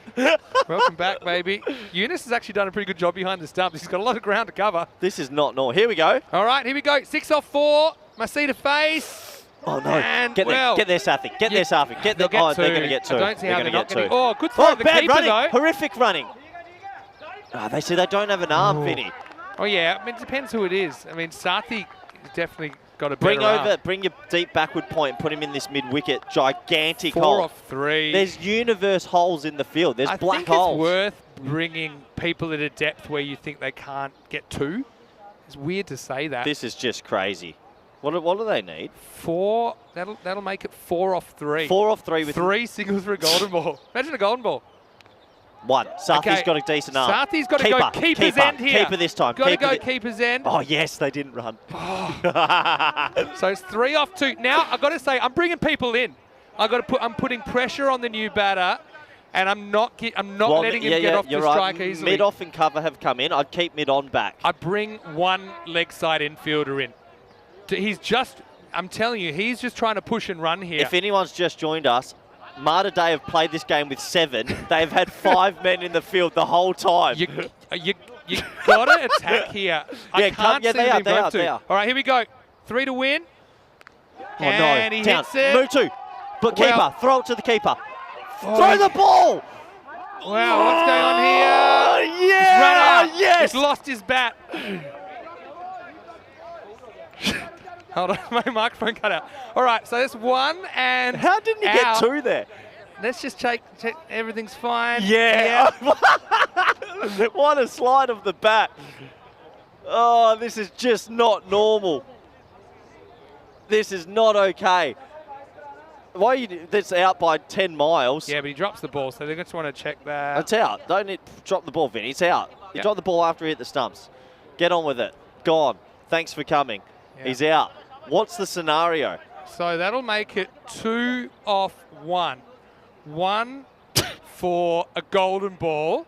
Again, you need 2 off a golden ball. There's 2s everywhere here. What's Maxio'd out? Get back in the chat, Maxi. This is the weirdest game of cricket you'll ever. Malta Day rocked up this morning with 7 because most of their players work at a I think they hospital. had 8 and then an injury. Yeah. So they're working at 7. They're working at the minimum. The minimum under the regulations is 7. So now you've got a guy coming out that hasn't faced yet. I think I would have rather have had 1 and just kept Mussy on strike. And he looks like MS Dhoni with no helmet, no hat. That's actually a pretty good shot, to be fair. It's going to be Giri Chowdhury who's coming out. Oh, how's he hit the 1 man left on the boundary out there? Oh. So I reckon you can win the game. You can win the game here if they don't score. Don't need a wicket. Get it straight. He misses it. Or even a dot ball. Eunice isn't missing the stumps. Oh, they're going for the win, Mate. They've got 2 men in the inner ring, mid-wicket and cover. Eunice is signalling to bowl a slower ball, Wait, so 1 for a golden ball. This will be the most remarkable golden ball ever. It already is remarkable. Here we go. 1 for the golden ball, 2 to win. Please be out. They're going now. Get the ball, Mutu. No one got the ball. Mutu, go get the ball. Oh, no. It's going to be a golden ball. We've got a golden ball. What's going on? It's a golden ball. What has happened? 86-86. Why did this was not Mutu on my run for radar. the ball? What even happened last ball? He just blocked it. And then Mutu, the deep backward point, didn't run for the ball. And they never tried for 2. The keeper got the ball. This is the weirdest game of cricket. Hey, happy first golden ball season for you, Corey. This is just not okay. Oh, my word. So, yeah, Mussy will face it, I'm sure. And so we got a golden ball first game of the day. And oh, my head's going to explode. this is where, okay, you need 2 to win a golden ball. You need to, even if you're not sure it's yours, you need to chase it and get the ball back to the Now pitch. they should put the field 3/4 out. Yeah, 3/4 out. That's what I'd be going for. About maybe, yeah, I'd probably. We haven't seen balls blasted over the infield, so I'd even consider ringing up everyone and saying, look, let's keep it in the if it goes infield. over, you lose.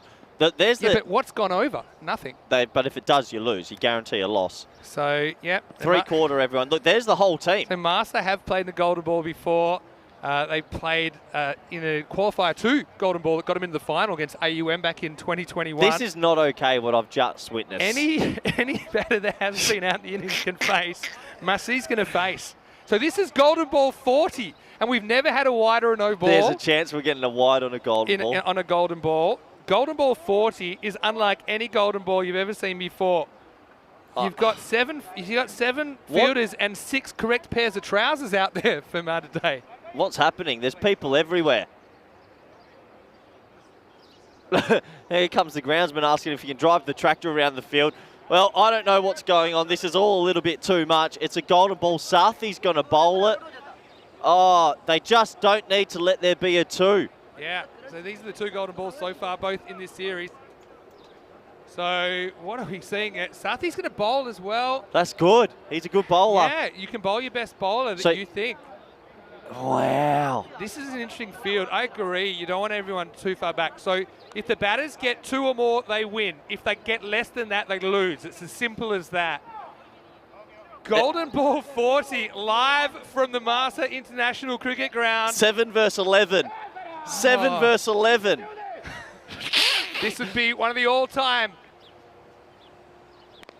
Keep it to 1. Keep it to 1. They're going to go. If they run him out, it's going to be finished. It's going to be. They won it. They won it. They've won. And Malta Day, the magnificent 7. They've done it. One of the most unbelievable games of cricket we've ever seen. No way. 7 men have beaten 11. This is the biggest upset in 4,000, 3,000 games. This is crazy. The bodies of 7, but the hearts That's of 11. all of them. That's all of them. It's one of the smallest huddles you'd ever imagine. Master have found a way to lose this. And yeah, you got to say, he never got it out of the infield. They got to just try for it. And it was this simple one. And Sathi, well, he goes from villain to hero. He dropped a catch early. And in the end, he has delivered. I'm done. And the fielders back on track with a Golden Ball, 1 and run out. That's the best win that's the biggest underdog win in history. That has to be. It has to be. 7 players versus 11. That's all of them. They rocked up with 8 and they got an injury. Wow. Oh, no. Golden Ball 40 match is one that we will remember for a long time. There's project managers left. Everyone's leaving the field. Well, you can't get on the island. You can't get off the island. No one's flying planes. And Malta, no. We talked about there's no way you can lose this. Well, you can't found lose. a way. And where are they at going into the second game of the day? I'm going to be completely honest. If you've got any bit of cricket sense, you can't lose that game. And Malta have 0 sense. That is the worst loss I've ever seen a team. Malta Day have won with 7. There was no one in the inner ring for 10 overs. Oh. What a debacle. What a win from Malta Day. I'm out. I'm done. See you later, Vinny. That's me gone. Well, Corey's throwing the headphones down Rico style. You talk about coach killers, though. I mean, that is a genuine coach killer. You're in for a stern talking to in the dressing room now. But, I mean, they just went completely off the rails here. And we talked about the fact there was some inexperience in the bottom end of the order. And, yeah, Zubair was in the right spot at the right time. Nazir bowled pretty well. Haroon Magal came out, who went 6 and out. I mean, this was dropped for 6. It's not like everything went their way in this 10 overs either. And also, in all honesty, you have to do some silly decisions to lose this, and they just kept hitting it in there. There was only 5 fielders. I don't get what I've seen, but credit to Malta Day, they just kept getting it straight. Yeah, and this is the thing. And then they had that 9th over where they were able to just dot up a bunch of times. And yeah, then they started executing runouts, which is what they needed to do. But also this meant the wickets were being taken as well. They took 8 in regulation. Zubair, let's give him some credit, bowled a pretty good last over. The first one went for 11. I'm hearing a lot of noise coming from the dressing room at the moment. This was a run out of Kumar trying for this extra run. Look, in the end, he doesn't really try more than a push when 2 would have won the game. Mutu didn't even run for the ball. He didn't even. Where was Mutu fielding? Yeah, point. Yeah, so you know, in the end, they basically say, look, let's go to a Golden Ball. At least then you can face and get the 2. But he wasn't able to penetrate the infield. You can't tell me you've ever I've never seen a anything quite like that. I'll tell you that much. But especially because not everything went their way either. He said, look, you have to come, and he never really Well, he wasn't going to get there. Yeah. He didn't get it. He hit it straight to mid-wicket, who was in the ring, and it was always going to be Credit out. to have the field in Every a bit. throw in the last over they did to get a run out was perfect. They never threw it wide of the keeper. They threw it to the... I'm sorry, but that is the greatest underdog win we've ever had. That beats sort of Portugal beating Netherlands, or that's the biggest... you can't name me a bigger underdog win. Yeah, I agree. And let's not forget, Malta are the defending champions of this tournament. Oh, my, wow. Looking at this, Fanyan Magal, 26 top scores. Kostler with 25. They seem to be, you know, doing it all their own way. But you see that down the bottom, we knew they had a bit of a tail, probably from 6. And they just weren't able to get bat on ball enough. And then it doesn't matter how many fielders you got if you're not hitting the ball. A great effort by Martadei, to say the least. Asante with the maiden to get to start things off. Imagine you're the 6th bowler. You're the only other player that didn't get a bowl. Look, credit to all the bowlers. And Zubair, I think his last over was brilliant. Well, we need to towel off after that. We're a little bit behind schedule after that, but we'll let you know what's happening very shortly. Stay tuned, because if you enjoyed that, the sequel should be a ripper. Vinny Sandhu here, Mr. Maximo, with Corey Ruckers. Once again, a golden start to the day in Malta. We'll see you just around the corner. In just a few minutes, we'll have the first ball in match 76 in this FanCode European Cricket Series.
Hello and welcome back to Malta. Vinny Sandhu here, Mr. Maximo for the European Cricket Network on a very nice day in Malta, expecting a maximum temperature of 15 degrees, but it felt a lot hotter out there in the middle. We are only minutes after the finish of the first match of the day.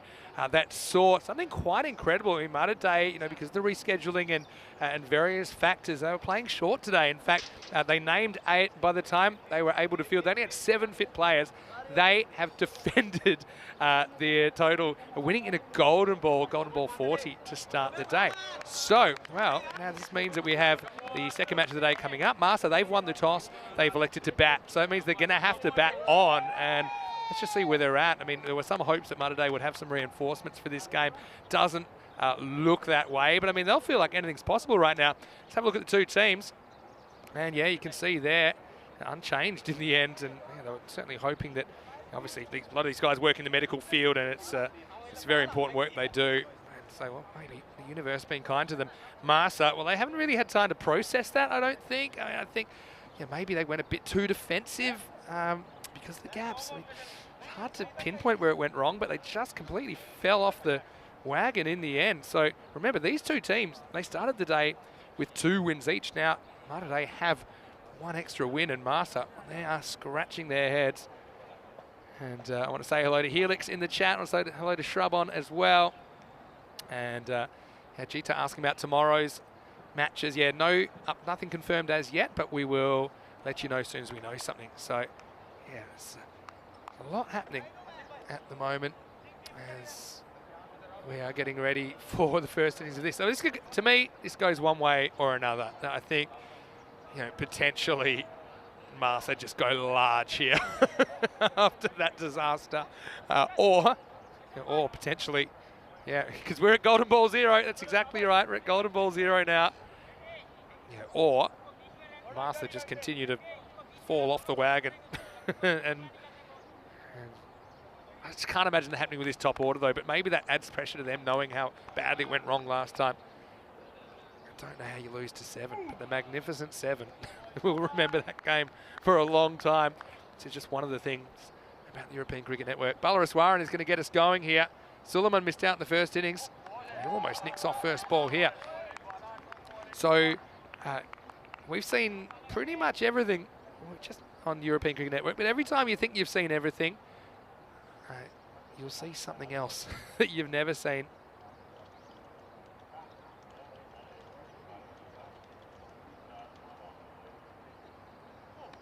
Another swing and a miss. Well bowled by Aswaran.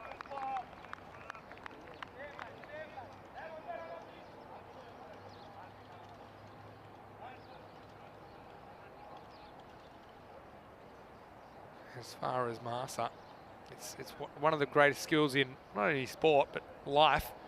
Put it out of your head and just continue moving forward. And that's what Suleiman tries to do, and he's going to get enough here. Maximo! Good shot, 3rd time lucky for Mohammed Suleiman. And he pumps this one out of the ground. Smacks that one. Taking on the field as Zubair, who's caught well, but he couldn't get a hand on that.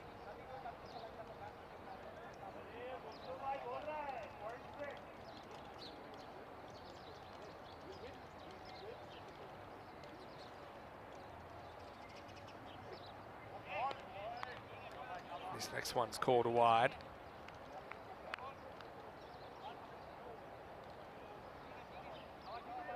Yeah, still a little bit in shock. I don't think I'm the only one about that golden ball.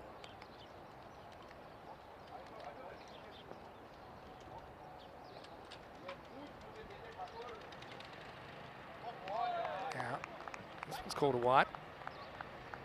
Yeah, they've been super harsh on these wides. That's one thing I would say. You look at this one. Yeah, it's probably a wide. Just gets a little bit of the line. You really got a snapshot when that ball passes the pop-in crease.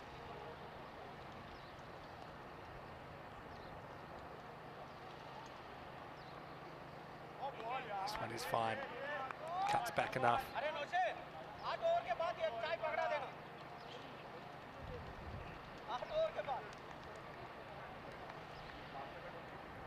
As for Malta Day, they'll be hoping that they can continue this momentum. Big full toss this time. He chops onto his body. And, yeah, the chat reaction, as you can imagine.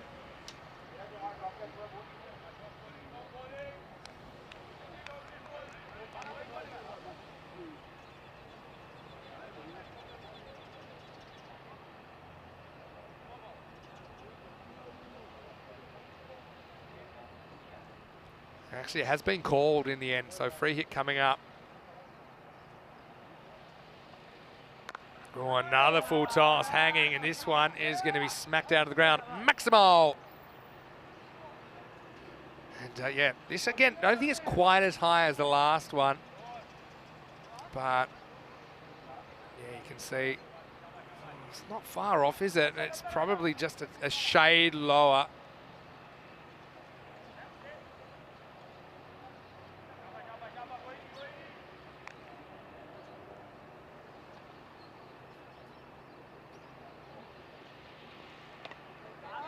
to live action now. This next one's up in the air, and the keeper's after it, Eunice. And will be a single. So, yes, Warren, he had a solid start, but this over's kind of gotten out of the bag a little bit now. To be the end of it, 16 without loss. And yeah, it's been a crazy day so far. And let's have a look at these two teams. Yeah, you can see that to me, it looks like they're up to 9 there. So, again, just difficult to compensate for that. Now, this is in the air, and oh, Eunice. I don't think he catches it. Well, nah, it hasn't been caught. I think in the end he throws it away. You'll see here, he actually, I think, gets a bit of glove under it, but it never really sticks. You can see there, it kind of rolls around, but even when he's clutching it. But I think even the fact that after this, he's hopeful. That you can see he's even there when he takes his arms away, he doesn't have the ball. So good effort though.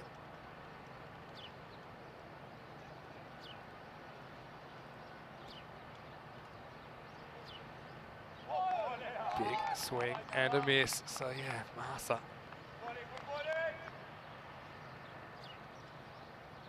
What can you say? I'm going to go to the chat now. I've been bracing myself. I want to say hello to Vibor. Hello to Kuldeep as well. Nice to have you, Kuldeep. Hopefully you're well, enjoying the action. I'm sure you're following Vibor. Ajita, like I said, we'll let you know when we know more about tomorrow. Be some rescheduled matches, I imagine, from the ECS sprinkled in. We time this. Doesn't get a run either, despite the fielder being a long way back on the edge of the circle. Yeah, and I want to say hello to Lee Tuck as well. And oh, look, this is what makes sport interesting as well. Let's wait for this ball from Sago Reef. He is one man who's back. And now this is worked away. Yeah, so nice to see Sago Reef back. At least provides him another bowling option. Yeah, so maybe have another look at that graph. You can see the run rates by day. And you can see that, 8 and over yesterday. Scored in the 80s are more competitive than usual. We're now at 93 for this series as an average per 10 overs. Sagar back makes a big difference. So this could have been close, Sullivan took a long time to get going, and Sagar feels like if he hits, he could have had him here. What does the replay tell us? Oh, he would have been gone. Didn't even slide his bat.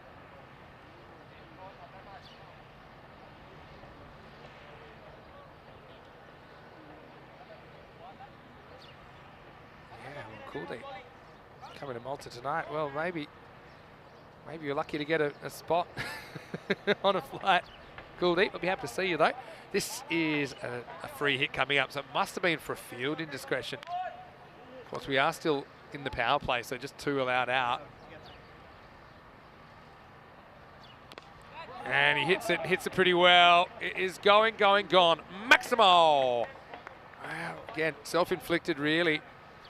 And we saw extras being pretty relevant this morning. Sago Riff is back. And he has to deal with the free hit. It's in the slot and pretty well hit by Mohamed Suleiman, who is a good striker of the ball. And, yeah, he'll hope to gain some confidence. They're definitely a bit low on that commodity. Masa. A little bit short this time into the gap, and 4 more. So, yeah, Arif pulls the length back a little bit, but Suleiman looking a bit more relaxed now. And that spells danger for Malta Day. You can see that's pretty clean, but it's all about the placement straight between those 2 men guarding the boundary. And this will be the end of the second over. It's 29 without loss. And so, yeah, looking at this table, well, both teams only had 2 wins now. Malta Day have gone above Masa after that golden ball victory, and that really puts Masa at risk. Gozo CC, well, they've been capable of springing the odd surprise. They've also got a game in hand on them. So, the bottom 2 automatically eliminated from this tournament in about a week's time. This is up and almost taken. Well, that would have been an incredible catch And I think this has gone for 6. See, Stanislaus is in the lineup for Malta Day as well, so he's a good pickup. This one is, well, we can't see, but I certainly saw that as 6. Yeah, they've given it 4 now, so I've gone with the on-field call. Fair enough. And Sati coming back well. So, I mean, Stanislaus in, Sago Riff in. And that's 2 very good additions, in and fit, for Malta Day. Dragged from Fanya Magal. It's out to that man. Stanislaus, we were just talking about him. It's a good effort to pull that one off.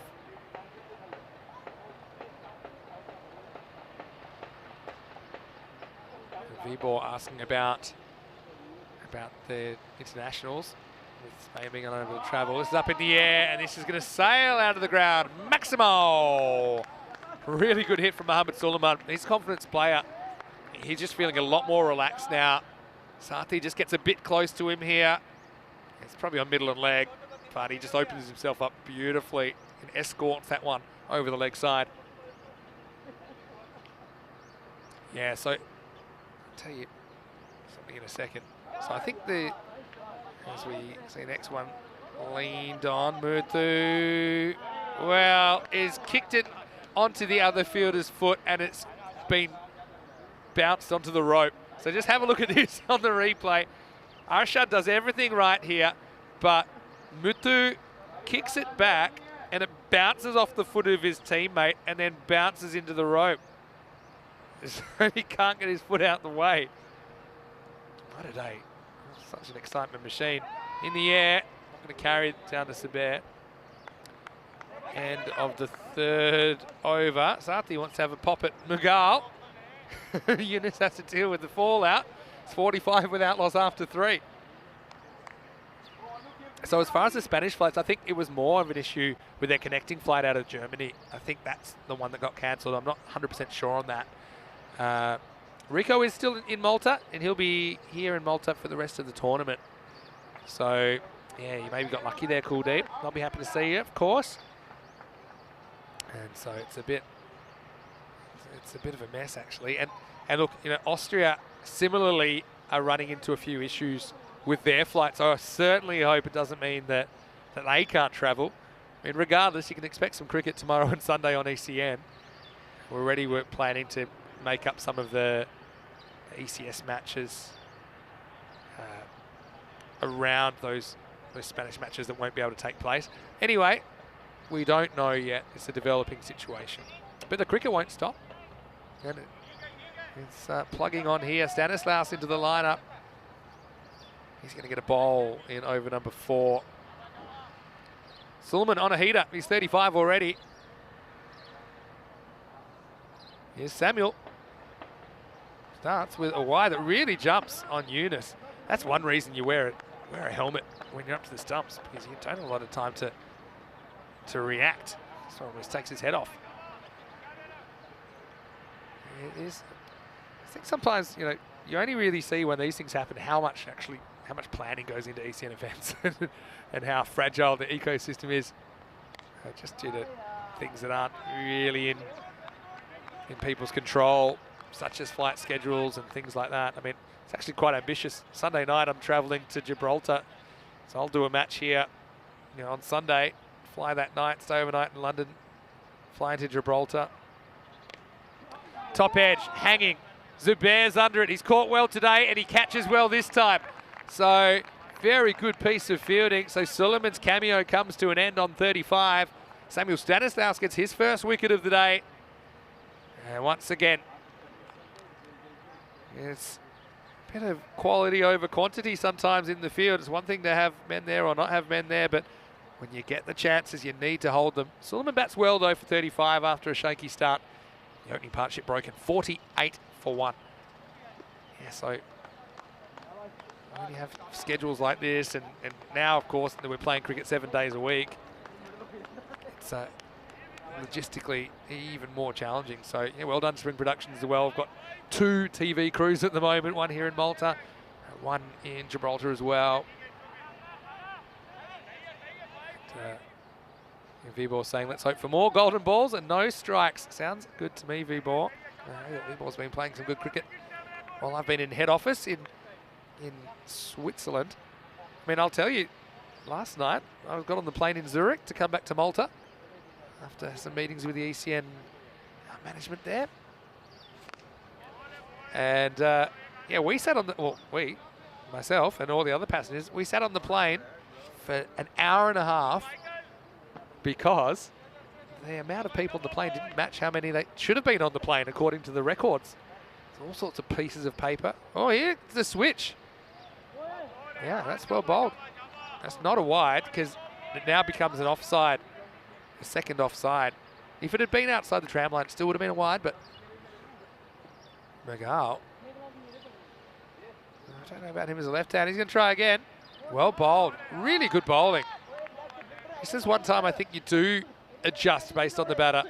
I tell you what, you'd be brave to go for it again if you're Magal.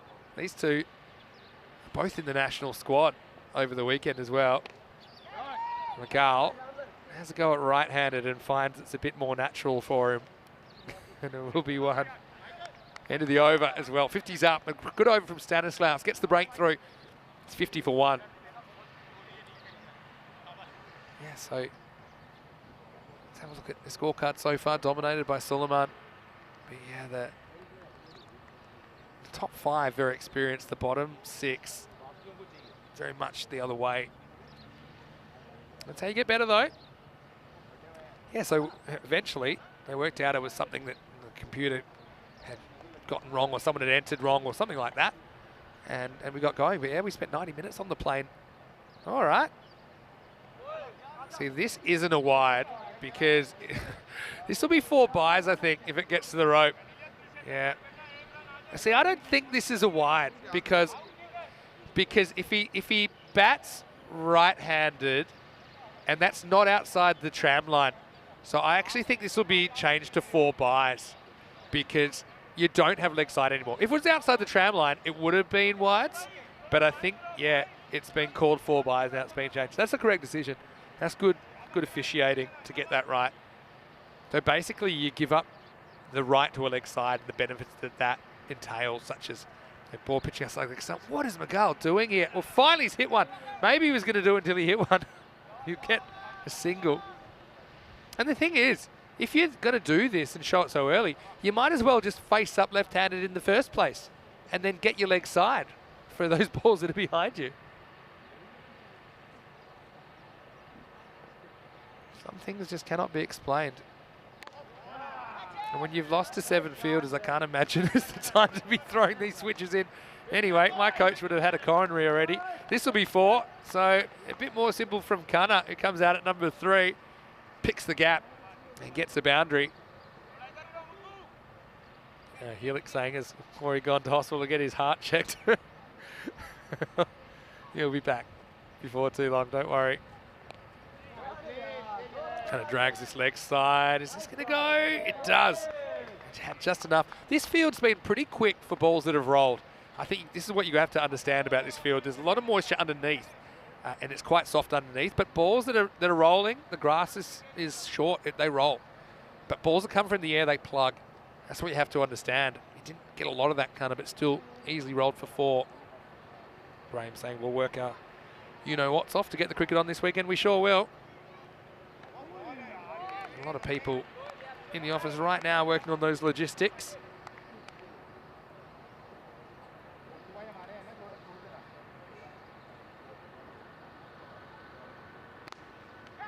Oh, this would have been an amazing catch.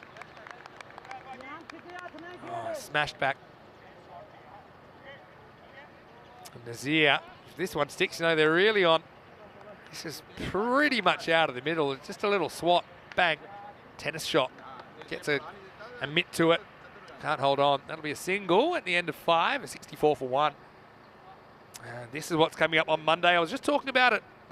In Gibraltar, women's FanCode European Cricket International. 4 nations there. The host Gibraltar, as well as a very strong Netherlands team. Also Sweden and Italy. And there'll be actually There's a bit of news with that as well, that we'll have an extra couple of matches. It was originally going to be a 12-match series, but now it's 12 matches plus 2 finals. So 14 matches, that's great. It means that there are a couple of days that have 3 matches during the week, and then Saturday there'll be a 3rd place playoff, and then the trophy match. Can't wait to see women's T10 cricket on ECN, finally. Now, Rashad's going to handle this. It's just a single. And a lot of buzz about that. A lot of people saying it's overdue.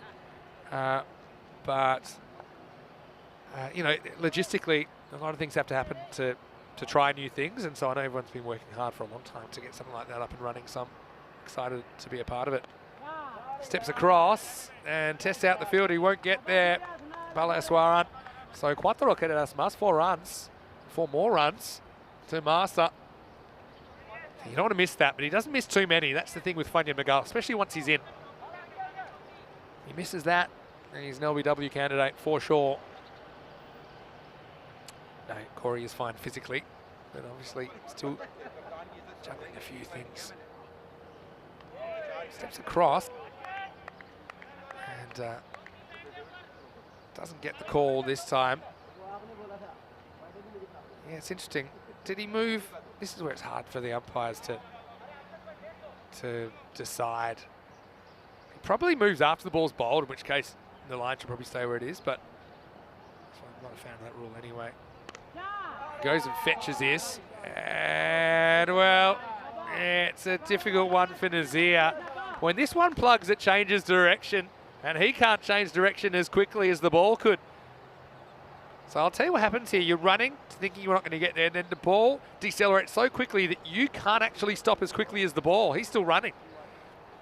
So it's going to be 4 runs. And hopefully Nazir's all right. At least it's a soft landing.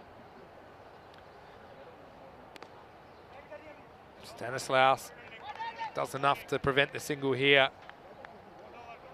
Kuldeep asking what's happening in the Australia-India test. I haven't seen too much of it this morning. It's been a pretty hectic morning in the ECN universe. Australia doing a bit better than they did last time, looks like. This is hit down to deep square leg, and it's going to be another 4. So Eswaran this time going to his left, can't make the stop. And so, yeah, again, he knew he had a shot because it would not quite get there. So it takes us to the end of 6 overs, 78 for 1.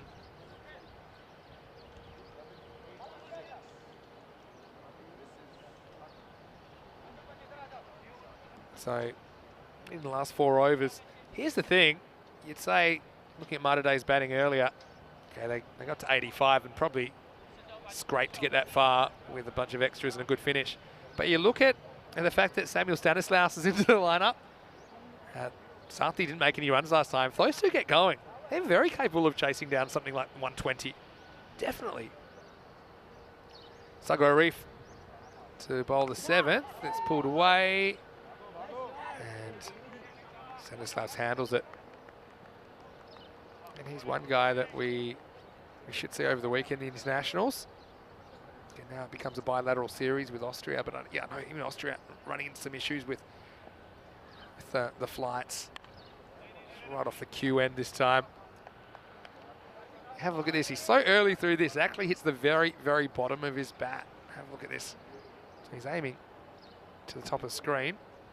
But it's like a pool cue.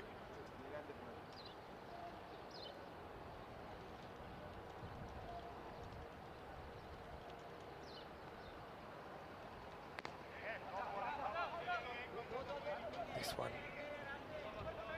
is just going to be a single.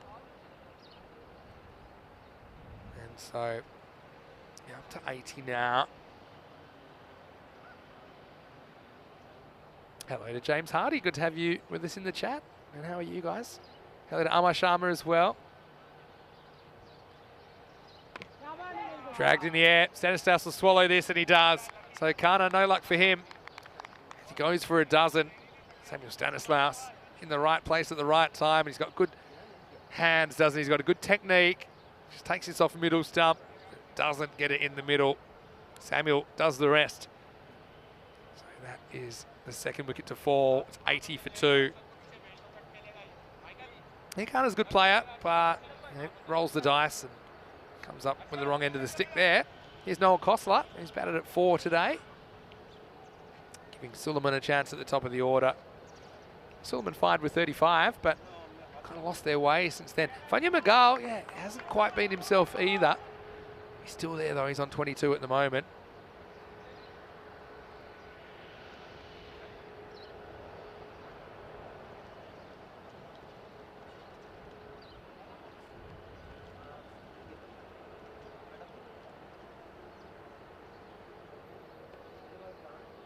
Sago Reef, no wicket taker.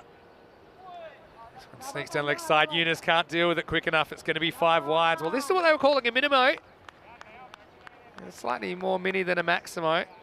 I must admit, I liked the Phi White a little bit better. But you can see there, Yunus was obstructed in his view. That's why he doesn't really react quick enough. That's a waste. Kostler, be happy to contribute, even by standing still. It's a bit of a pressure reliever, isn't it? Oh, you know, see, I actually think this is a wide, just eyeballing it, because I think it comes back, but if you had to say, where does this pass the crease? I think it goes straight over the line, but you know what? Bowlers are probably due getting some of those back. Last ball the over. It's cut away, long chase for the fielder, doesn't get there. Good effort though from Arshad Mohammed, but it will be 4 runs to finish the 7th. 89 for 2. Kostler gets off the mark. He's one guy that seemed to have the game in hand earlier, that's for sure. When he got out, turned into a total disaster. Coming up tonight, just 4 more matches left before the finals night in Gibraltar. So Sloggers versus Entertainers. Entertainers a little bit off the boil lately. So you'll have 7 matches on ECN tonight. That's starting at 6:30 p.m. GMT, which is 7:30 in Central Europe. Midnight in India. Joe Wagasani will be standing by. And I did get off the plane to catch the last of Gibraltar last night. My first comment in the chat was, is it windy? Which was me being a bit facetious, because I knew it would be windy there. What a unique place to play cricket as well, that Europa Point complex. Here's Muthu in over number 8. And he gets slogged away into the gap and over the field.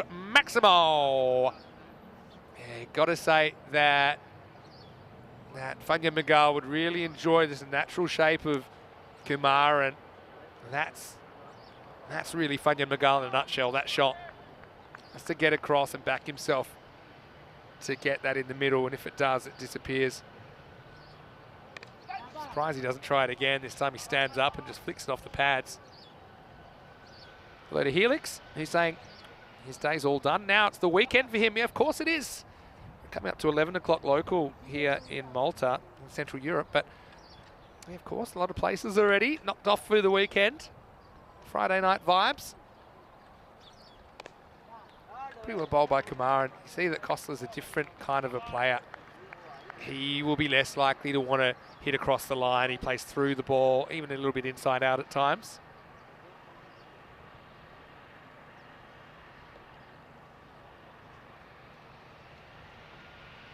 Pushes a little bit too far to the left. This will be a wide.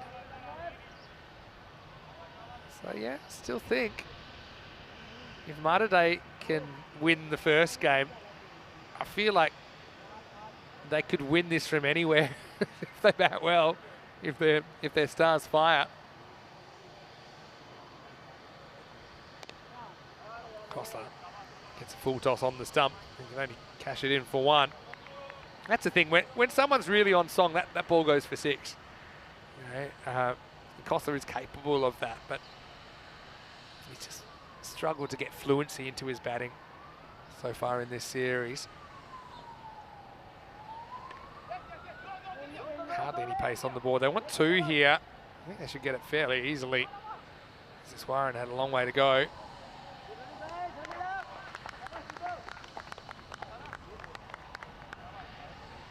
So creeping up on that 100. In fact, that brings up the 100 with a ball to go in this over. Oh, that one's out of here. Forget it. Maximo! Magal makes it disappear once again into the wheelhouse. And yeah, Mutu, when he got it right, he survived, but it's not the worst ball ever, but at that pace and that length, I think Magal enjoys it. Has to really get up in the block hole if he's going to bowl at all, I think, to the powerful right-hander. 17 off that over. 106 for 2 after 8. Just the one quiet over. Over number 4. Which only went for 5. That was Samuel Stanislas that bowled that. Second over went for 14, including 3 boundaries. Sandori just asking about the YouTube stream today, maybe being a little bit behind the official app. I know that there may be some connectivity issues, some issues with latency if you're following the stream today. Just slight ones, but obviously we're working hard to get those fixed as soon as possible. Stay with us. Here's Sati in the 9th. Costa misses a full toss. He tries to drive it in a fairly orthodox fashion. All he had to do was beat one man at point in the circle, and I think he would have got a boundary there, Noel.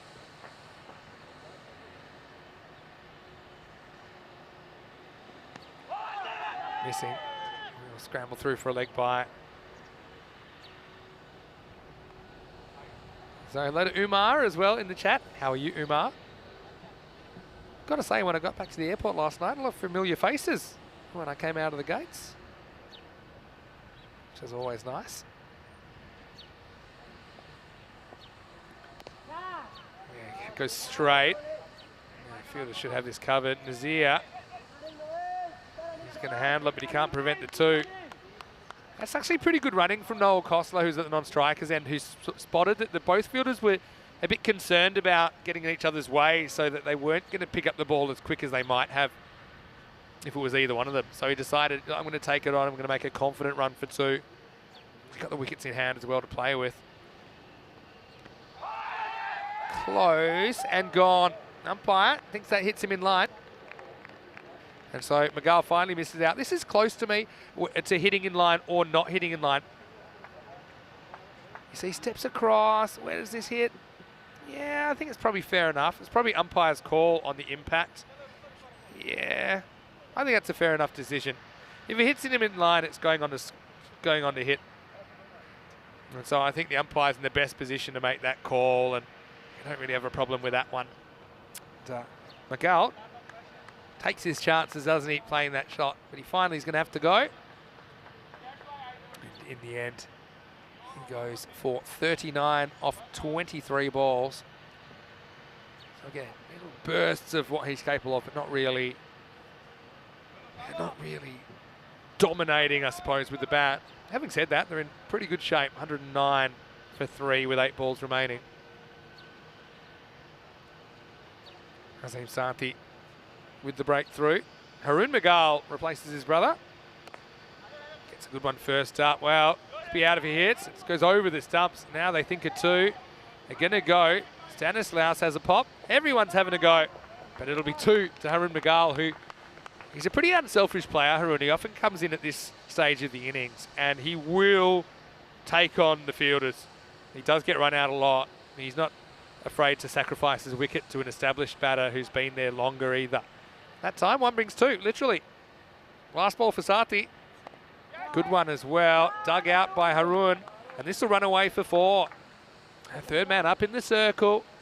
And the outfielder's all in front of the wicket. So, yeah, Sati a bit unlucky there because I think he gets the length right. But Haroon, luck's a fortune. Probably feels like he's owed some luck. He just chops that away for 4. So 115 for 3 off 9. Hang on to your hats, because if Marsa scores something in the 120s, which I think is probably where they're heading, maybe 130 at a pinch. I wouldn't put it past Mudda Day with Stanislaus into the lineup to pull it off. That's what makes ECN cricket so fascinating. You never quite know what you're going to see.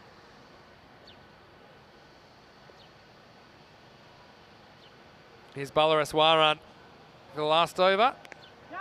Kosler forces away off the back foot. They'll probably get 2. No, they'll get 4. Wow, he hit that really well. And you can see what I'm saying as far as the pace of this outfield. Balls hit firmly along the ground are travelling. Yeah, I mean, I guess it did spring off the middle of the bat. I thought the fielder would have a shot at it, but he wasn't able to make up the ground in time. Good batting from Noel Kosler.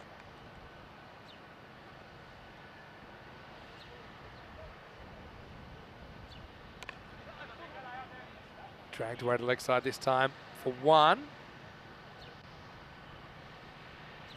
Umar saying, it's been a minute, Vinny. Get us a game before the weekend ends. Yeah, we'll do our best. Don't worry about that.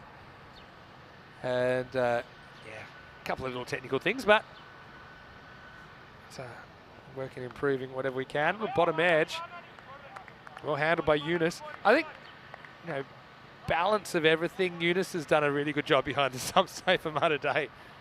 He's had no one around him in the first game, made some important stops. You know, he hasn't got everything, but I think he's been a pretty good stopgap solution. And no Sam Wakalina, their regular keeper in this series for Malta Day. This one angles in and is hit away for 4. It's good batting from Harun Magal. I wouldn't mind seeing him just thrown up in the top 3 for a game. Maybe in the power play, you can see he's very good at getting bat on ball. And that's something that was sorely missing from Marsa in the previous innings that they played, especially towards the end. Just too many dot balls, too many misses from some of the less experienced guys.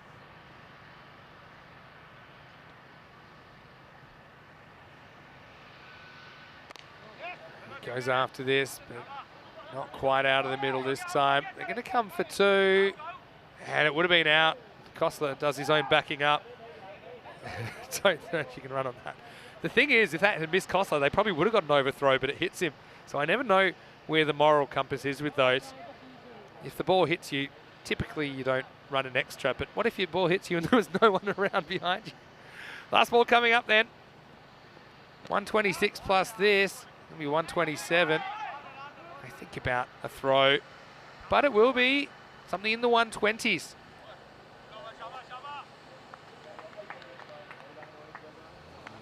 So it will be 127, Marsa. Oh, they could have used some of these runs last time. Pretty healthy score, but with Samuel Stanislaus in the side for Malta Day and Santi due for some runs, I wouldn't count the men in blue out of it just yet. Balaraswaran in the first over. Started okay, but things got out of hand pretty quickly with Mohammed Suleiman getting the men in green off to a pretty good start. He had a bit of a dicey one here. Yunus couldn't quite get his hands under the ball. Nailed this straight.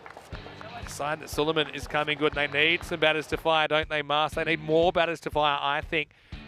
That one was swatted away over the leg side. But when it came down to it, you know, Samuel Stanislaus coming in. He got the breakthrough. Zubair's caught very well today. Not sure about his wardrobe choices, but his catching has been top rate. They kind of got after Samuel a little bit in the second over, and this is, well, Samuel Stanislaus going for 14 in this over. Just teasing the fielders. There's a bit of a slip-slide job a couple of times. Ball reacting on the bounce. A little bit unusually here in Malta because of the weather over the last couple of weeks. Magal, well, this is his go-to, isn't it? The old step across. Went through a weird phase, a bit like a teenager where he thought he was left-handed for a while in the middle of the innings. I don't think that really worked out well for him. Looked a lot better until then. And I think that's fair enough. To me, that was hitting in line, going on to hit the stumps as well. As Warren came back in the 10th, Kosler got this way for a boundary.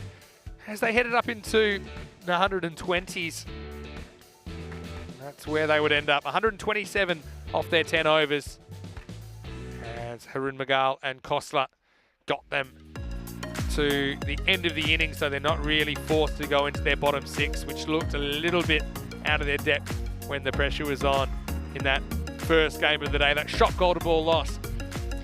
39 for Fanyan Magal off 23, but I would say, you know, he's still not quite at his peak. 35 for Suleiman, a nice innings from him to get Marsa off to a flyer. 3, 4, 5 all reaching double figures, and 18 extra is obviously something I think something that Malta will be a little bit upset about. They gave away a few too many for free. Wickets for Sago Arif, who's back with the ball. Azim Sarti with one and Stanislaus with one. Stanislaus probably the most effective of the bowlers. Also saw an overreach from Nazir and Kumar, and although Muthu got a little bit of the treatment when he was brought on to bowl. We'll take a quick break, squeezing the breaks today, so it won't be too long before we're back here in Malta, and we'll see Malta going after this. I'm sure about that. They'll hope for another minor miracle if they're able to chase 128, and don't put it past them. Vinny Sandhu here, Mr. Maximo. Corey, well, he'll be back very shortly. We'll see you the other side of this break for more FanCode European Cricket Series.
Hello and welcome back to Malta.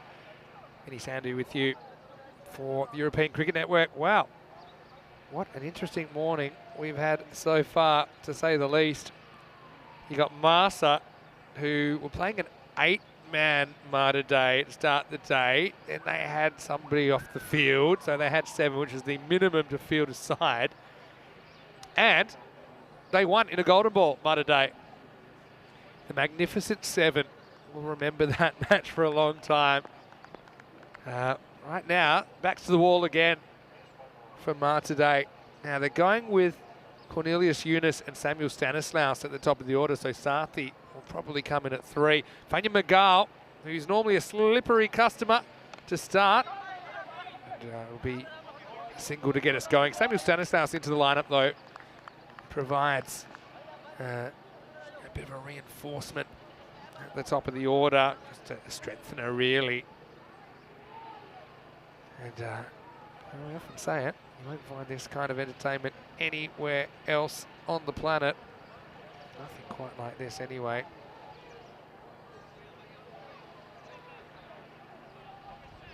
And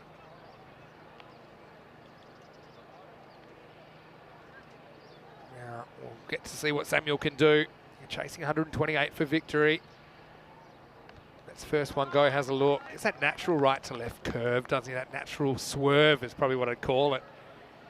Fanya Magal, got a bit of the Sohail Tanvir action about him for a left armour.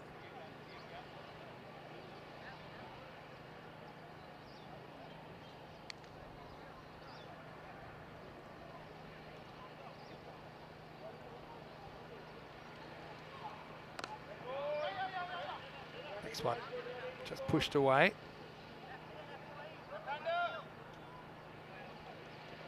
I'm going to say a quick hello to everyone on the chat as well. Yeah, Corey's dealing with something at the moment. Yeah, it's an acceptable absence at the moment. I know a few people are concerned about Corey, but yeah, hopefully we have you back at some point. Right now, another in swing goes late. Cornelius at least gets off strike here, gets 1. Muscles this one straight. Yeah, but it's been an interesting few days, to say the least. And, a bit of confusion with Johnny G in the chat. That isn't Johnny Grimmer, who I'm sure is watching. I think he's in Greece at the moment, celebrating his 64th birthday yesterday. So happy birthday, Johnny. Johnny Grimmer, if you're watching, I'm sure he will be. Johnny G in the chat is another Johnny G. Also a valuable member of the ECN community. Nice to see you in the chat. And yeah, Umar saying that I enjoy my time in Malta. Beautiful and good weather. Yeah, most of the time. I think we certainly saw some extreme weather as well. But yeah, no, I love the island. I spent a lot of time here now. It's my 4th trip. I wonder if they're just a little bit more careful against Fanya Magal because they know he's such a threat to take wickets, and they know these top order wickets are really key for Malta day. So if you can get 6 to 8 off his over, target somebody else, that's probably smart. Yunus may just want to pump it over deep mid-wicket like he normally does. He tries to go straighter, but this will be the end of the over. So 5 off the over, 5 without loss after 1. And ladies and gentlemen, boys and girls, I have some news for you. If you just joined us, we are back at Golden Ball 0. Ground 0 here after a ridiculous Golden Ball 40 that saw 7 men on the field for Malta day, but they defended in the last couple of overs. And then they won the Golden Ball, 1+ run out off the Golden Ball. And oh, I don't know. Seen it all. So now for 2023, we're 1 to the bat, 2 to the ball. And it's interesting, after 40, it's 15-25. After 20 Golden Balls, it was locked at 10-10, bat versus ball. Straight, pure batting from Stanislaus. That one's going to end up under the sight screen. Maximo!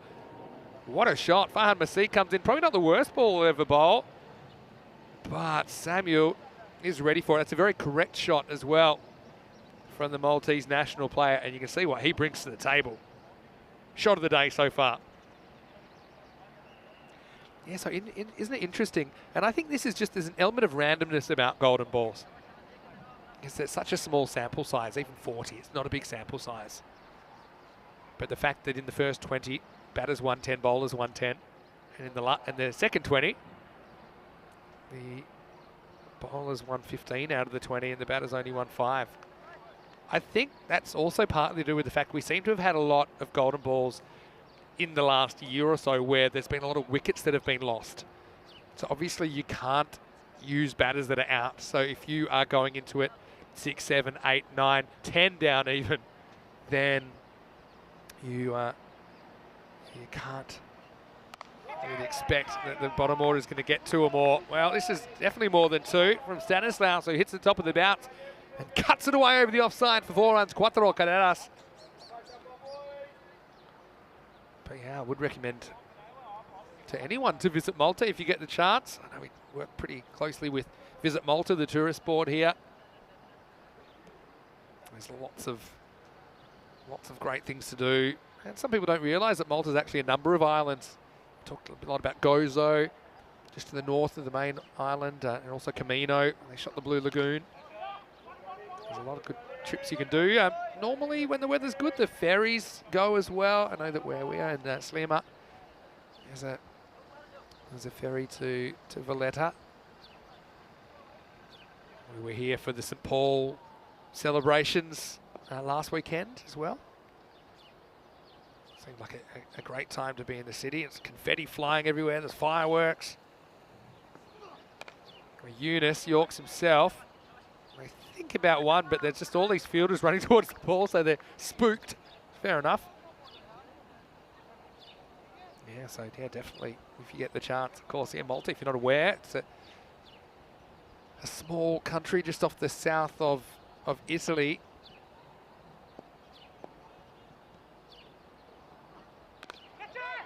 Eunice tries it on, won't quite carry to the fielder. Suresh Paul hurls it in anyway. Yeah, so it's a small island nation. And a very interesting, rich history with a number of different influences over time. Can't say I picked up too much of the local language, although English is very widely spoken here in Malta, thankfully for me. Dragged over the fielder. They'll chase it. I think they might have stopped this, you know. Well, I'll need to have a closer look, but that's an amazing stop from Harun Magal, who loses his glasses in the wash-up.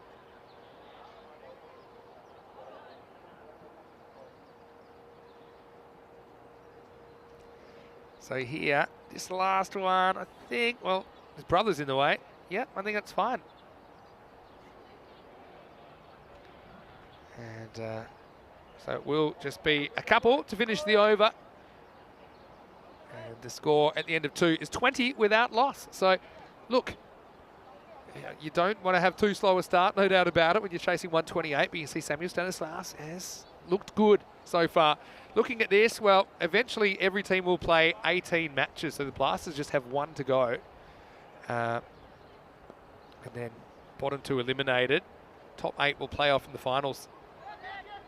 It's not a straight quarterfinal knockout. It's a system that rewards teams that have finished higher on the ladder.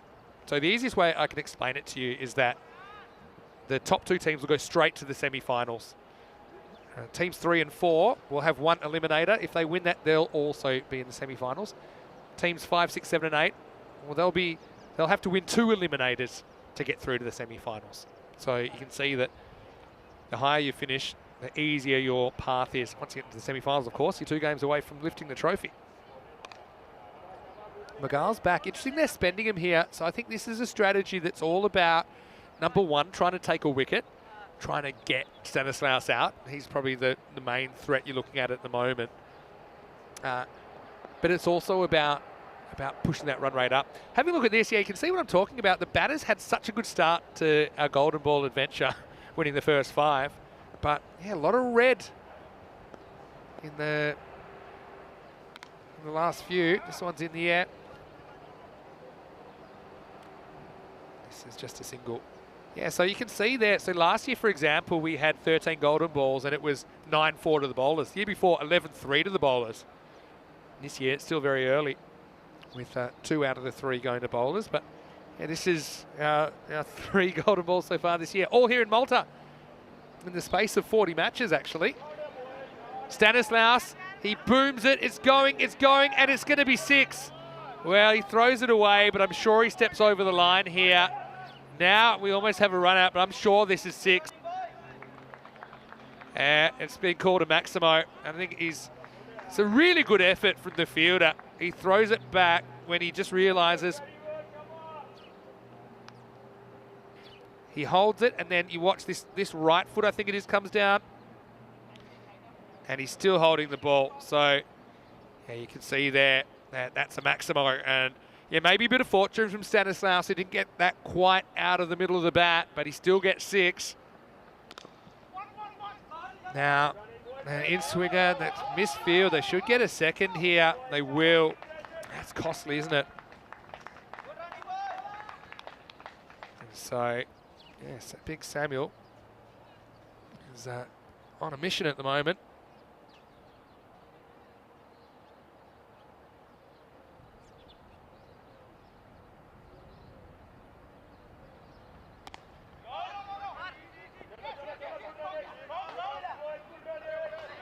Scramble through for one here.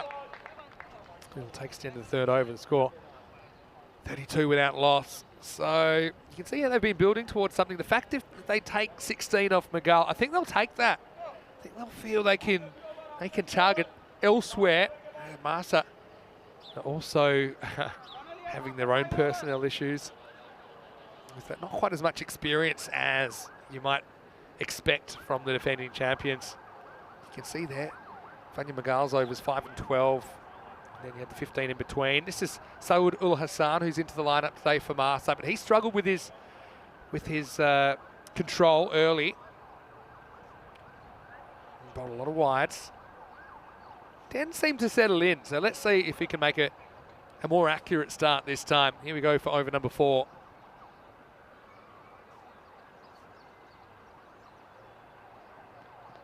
Well, starts with a wide. Samuel Stanislaus slashes at it anyway. Always a bit lucky you don't get a little nick on those.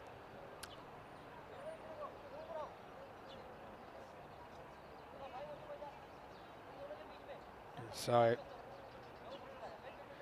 Saud does get good natural shape away from the right-hander. That might be something that could bother Stanislaus. Too short. Yeah, it's pulled away into the gap, and this will be 4. Well, I tell you what, if Malta can pull this off after what they did this morning with the magnificent 7, then, well, I really don't know where Malta are at. They only play twice. And Malta have a 3rd match as well against Gozo Zalmi, so that's going to be pretty challenging in the 3rd match of the day. Goes after a ball that probably would have been a wide. Cuts it straight to the sweeper. That's Kostler. We have seen doing a bit of bowling. I also think that when Noel's bowling, probably makes you think maybe a bit thin on the ground for bowlers. They do have David Athwal in, who we have seen him bowling a fair bit. He's a very kind of slow bowling option, but he's pretty accurate most of the time. They're not scared to bowl him. David had a birthday during the week. I know that because I had a piece of the cake.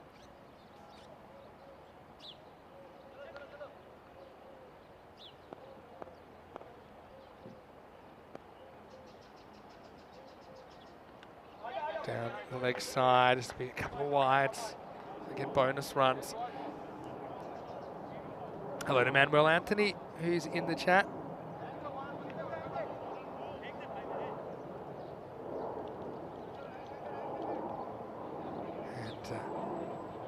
Yeah, there are occasional adjustments being made to that table when matches are rescheduled. Originally, points were split, but when matches can be put back, then you'll see a no result coming off the table. So that might be the adjustment that needs to be made there. This is up, and it's over, and it's going to send the birds scattering. That's 4 runs. Nice shot. And yeah, Asa got a bit of a headache at the moment with Stanislaus. Again, he's very technical, isn't he? Not a lot of foot movement there, but his head position's really good at still. See there, just a little press. A nice shot through the line. Yeah, so what I can tell you is ultimately everyone will have 18 matches against them on the table. And on Thursday night, the chop will be made. That's a better ball from Saud. But Stanislaus looking very, very comfortable with the crease at the moment. 35 or 15.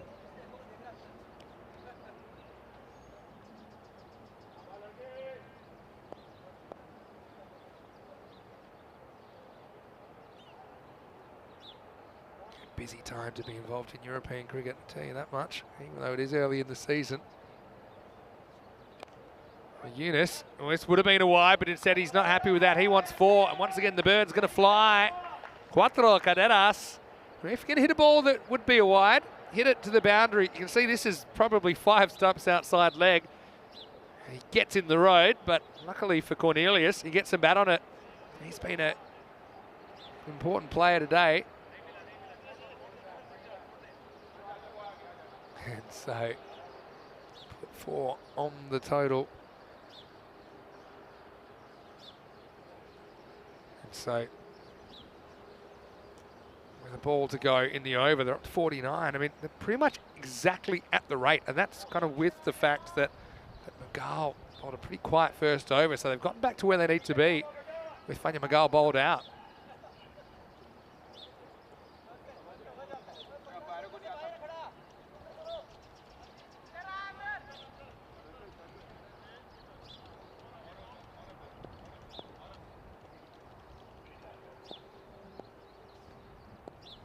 $17 off this over so far.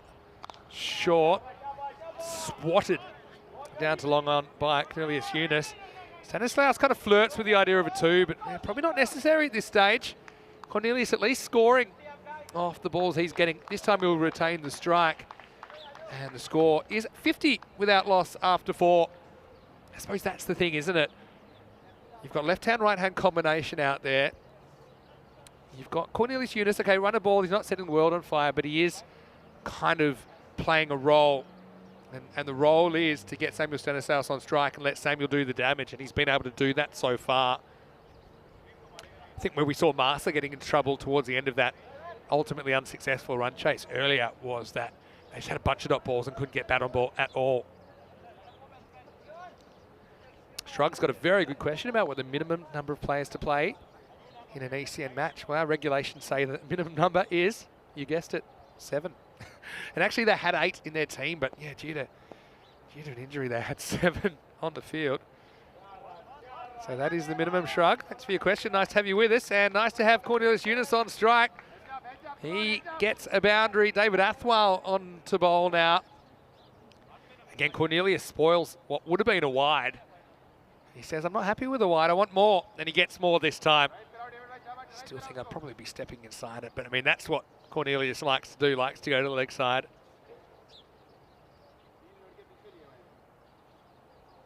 Yeah, Shrug, always a pleasure. Bet you're excited about kind of Super February, as I heard Rico calling it. Well, this one goes straight through everybody, including Kana.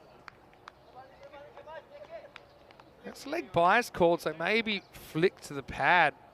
So maybe it's a bit cruel to call this mis-stumping, but if he gloves that, I think there's a chance. There's a chance that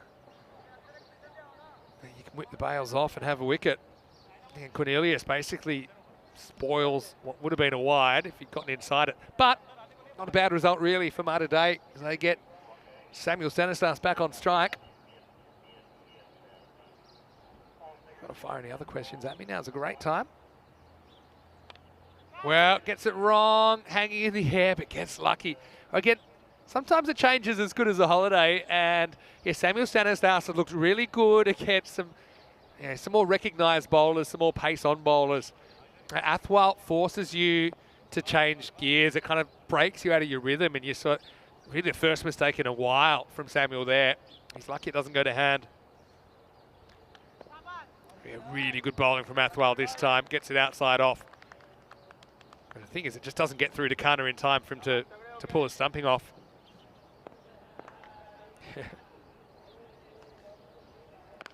Once again goes outside off, dragged across for one for Eunice. Well, Shrug saying in the chat, saying thanks.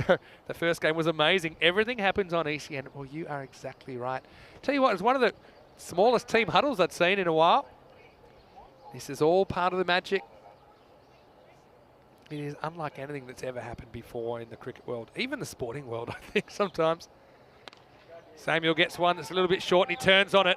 And this has gone for 4, pitching just inside the boundary. So you can see how quick Samuel Stanislaus's hands are here. He doesn't want to miss it, but at that pace, he doesn't think he will miss it. One bounce, pitching just inside. 4 runs to finish the over, 61 without loss after 5. Having a look at the Gozo Zalmi guys. Well, there's Lala. And they will be taking on Malta today in the 3rd match. I mean, yeah, Zalmi in their first ECS had an interesting journey so far. A lot to look forward to. This is one of the things I'm really looking forward to. Yeah, we're only 10 days away from the start. So pretty much one more full week of cricket. Group A, just think England-Guernsey clash will be pretty interesting. Just looking at some of the names in there, quite a few of the Guernsey national team that we've seen before on ECN as well. You've got Talon Stallions. I saw the Estonian cricket show last night on YouTube. I was watching that. They're really excited to be a part of the ECL. You've got the German team in there. You've got the Greek team as well, with some players we've seen before. So a fair few familiar faces to ECM, but also a few new ones. I think that's what makes that so magical. It starts on the 27th of February.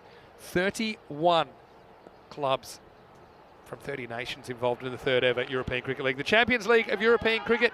Samuel, he wants to strike and he's going to get it here. And yeah, they don't want a second. This makes sense to me. I mean, you're basically saying you want Stanislaus to control the match. And Eunice has done a good job, but also he's a little bit dispensable, I think. You got Sati to come. You got Nazir to come. We're into the second half now. I think these two have worked well as a partnership. Haroon Magal now taking the pace off bowling. One of these kind of little tweakers. Samuel's after him, and he's going to get him out of here. Maximo! Well, Masa, I'd love to be a fly on the wall on the inside of Haroon Magal's brain right now, because what's he thinking? You know, they cooked the uncookable chase in the first game of the day. Now they've whacked 127. And I don't even know if they're favourites in this game at the moment with Stanislaus at the crease. What do you think in the chat? Who'd be a captain? Stanislaus moves to 47 off just 19 balls. Cornelius, yeah, I think he's not just there to hit singles though. I mean, I think he'll like this matchup. You've got 3 fielders guarding the leg side. I think that's where he wants to go anyway. He does. And which way does it go? It's straight to the fielder. It's really well caught by Saadul Hassan. So, yeah, Eunice gets a glove punch from Samuel Stanislaus, his opening partner. He says, well done. You've batted well. He goes for this one. Basically rolls the dice. He's not too worried about where he places it. He's hoping to get it over that fielder or around him at least. But he does pick him out. And that is the first wicket. Opening partnership broken at 69 for 1.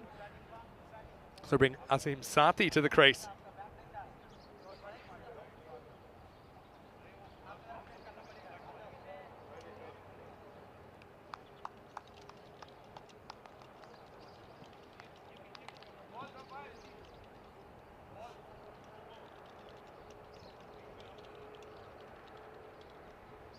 Haroon Magal with a wicket. Now Sati, he's in a bit of an enigma as well.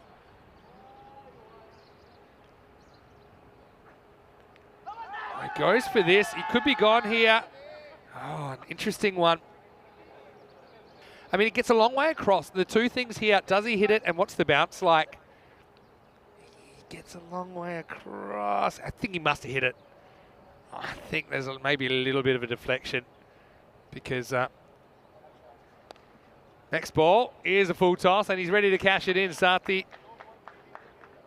And so, yeah, probably just got a little bit of a sliver on the last one. This time he gets a bit more. Again, Magal trying to straighten it down the line. Doesn't really come back. Really, the length was all wrong there. So it's the end of the over, 73 for 1. Yeah, Helix saying still 50-50 for him in this game. A couple of wickets will tell the tale. That's true. I think you look at who's at the crease. I think Stanislaus, the key wicket. If you get him, I think suddenly you're probably favourite. Looking at the rate required, 13.75. Yeah, you just know things can change very quickly. And just have to look at that first game if you want any proof of that. Miles bowled out. Athwell's on again. He's got to get it right. When you bowl at his pace, you have to be super accurate. That's normally what he's so good at. That 51 shirt's kind of out of date now, because I think he turned 52. Oh, he's bowled him. What a piece of bowling. It straightens down the line, and like a deer in the headlights, Samuel Stanislaus, he doesn't offer. And Athwell bends it like Beckham, and would you believe it, maybe a little bit of the trousers, and a big moment in the game, and it's the birthday boy, David Athwell, that comes up with a huge wicket. Well, I've said it before, and I'll say it again, you'll only see this kind of cricket on ECN. And no one had an answer to Stanislaus, and Athwell gets him. Unbelievable, unbelievable cricket from the Malta International Cricket Ground. Seeing is believing.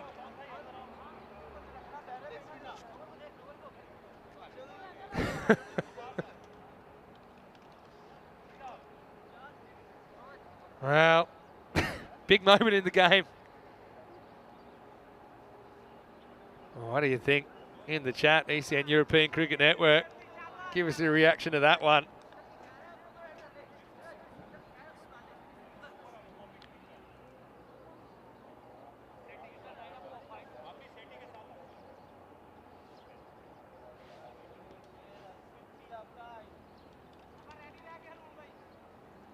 Well, this will be a dead ball because no one was ready.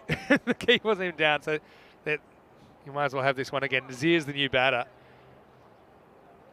But yeah, you know what I often say? If you want to get good players out, you've got to move it off the straight. And even if it's not at a high pace, it does swing. It definitely straightens. So Samuel probably thinks that's going down the leg side, and he basically goes all in on the fact he's going to get a wide. And really, if it didn't hit the stumps, probably an LBW, really, because it did flick his pad. Now going straight, and it won't quite carry down there to Farhan Masi. Jay Corduroy says, incredible, as we'd say in France. Yeah, bit of a bombshell from when I went to Zurich. We are trying to get France back on the calendar if we can at some point this year. No, they were planning to have one there, and they've kind of squeezed out. Maybe it's an opportunity for them to get back out there. Wow, this is close as well, you know. He's gone. He's given him. And Athwell gets a second. Well, my only question here was the height. I think there's no doubt about the line of the ball. Again, we've seen him pitch it on the stumps. Oh, for me, my instinct was it was high, but the umpire's in their best position. So he's a long way. Oh, for me, it's just climbing over, knowing the bounce in this pitch. But, well, David Athwell, Master needed a hero, and he has stepped up at the right time. It's marginal. He didn't play in that first game, David Athwell, but I talked about his accuracy. And, well, if I'm batting there, I'm considering myself a little bit unlucky, but I suppose you miss it in the first place. You're cross-batting a ball that's in line with the stumps, and you're certainly taking a risk when you do that. Athwell with the double strike. New batter out there, Zubair Mohammed. Now he just gets the ball and he works away for one. So they still need plenty of runs here. And look at the batters he's got out as well. Athwell, he's gotten Stanislaus and he's gotten Santi. Two people that you would think were the two people that could hit those boundaries to get him over the line. What a spell. Oh, he really shows him a lot of the stumps as well. It's an interesting one, but I mean, is this a player of the match performance? It's hard to really argue against it. I mean, I know we saw some good batting in the first innings. I'd say Athwal, for me, at the moment, is the player of the match. It's not just the 2 wickets, but who they are and the game situation. He almost gets a third. It'll be a dot ball, sneaks inside. What an over. David Athwal. Well, whatever was in his birthday cake. You know, I think we should bottle it. Hit 7 overs down. 76 for 3. This is what's coming up. Malta Day. Well, looks like they're going Super 8s this time. Who cares? Gozo Zalmi, though. They'll be chasing, but just have a look at their side. They've got Lala at the top, Mehboob Ali, Ijaz, who is a completely bonkers wicketkeeper. You've got Zishan back in to the side. He's been struggling with his fitness and his back. Bilal's there at 4, Fazil Rahman at 5. Glenn Tavilla gets on the park. Again, he's got his own issues with his hand. But that match is coming up. The schedule was 25 minutes from now. We'll just have to see about whether that starts on time. Again, a few funny things happening with the timings. But we are kind of trying to keep things rolling as much as we can with the amount of sunlight we've got to deal with. Pretty challenging to get the 5 matches in, but we've been managing. All right, McGowan gets completely wrong. Kana gets a glove on it. Zubair wants to run. He gets turned around. So it'll just be 1 wide. McGowan likes it for an appeal, but I think he's just joking. So now, pretty much all over Ed Rover, isn't it? You still need 52. Make that 51 off 3. Nazir doesn't have time to get into his innings. Has to go straight away, and you can see that Harun Magal, who can kind of bowl a little bit quicker than this, but he isn't. He's basically doing a David Athwal impression with his bowling. Sticking to his tweakers, really taking the pace off, because he knows that's what's been effective so far.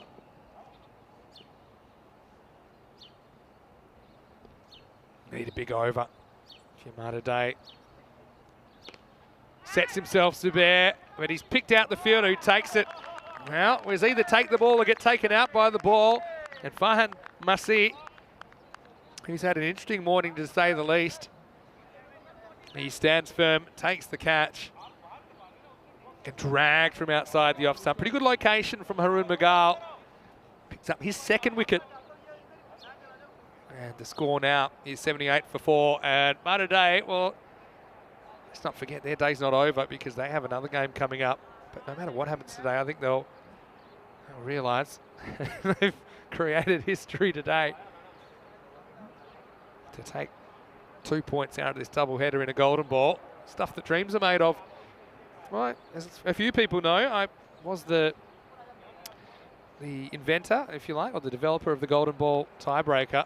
But even when I looked at every scenario, developing that, making it bulletproof, I could have never imagined that 7 men on the field would win a golden ball. But you see it all here on ECN. Kumaran, the captain, to bat. So it's captain on captain. Kumaran is gone. First ball. And so Harun Magal gets a 3rd.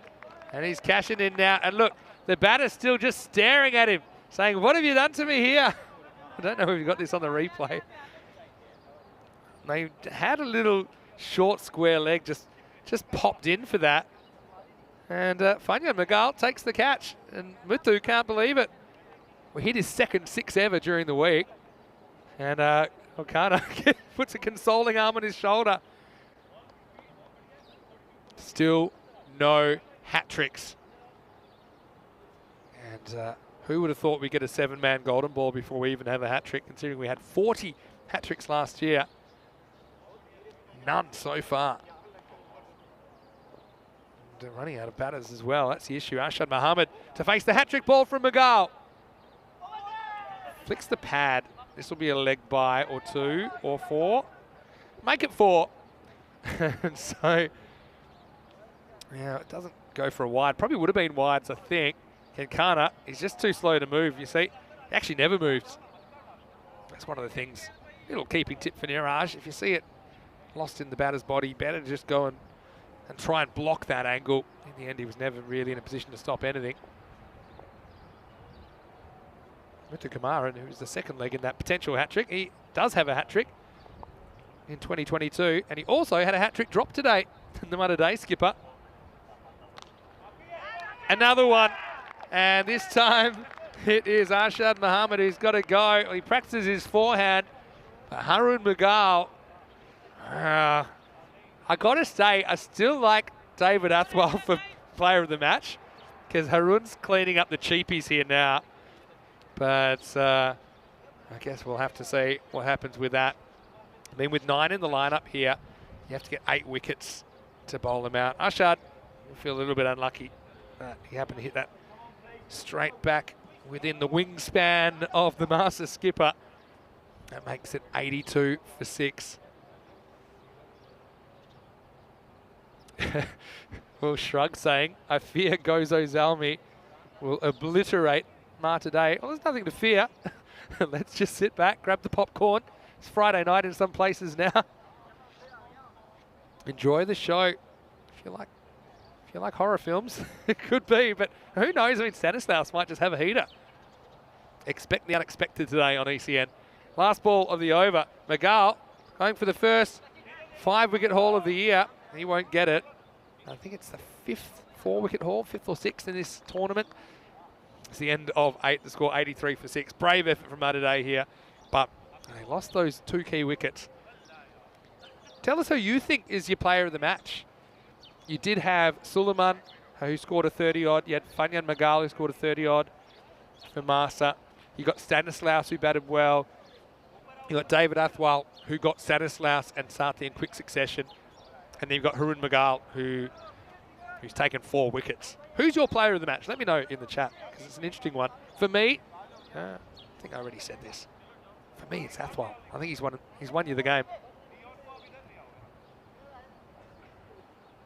Well, he's definitely put the game beyond reach. But have a think. And meanwhile, the players that you may not see for Malta Day, they're probably saving lives back at Malta Day Hospital. Anyway, rock and roll. Saudul Hassan comes in and gets glanced away. Sagra Riff, the batter, get the single.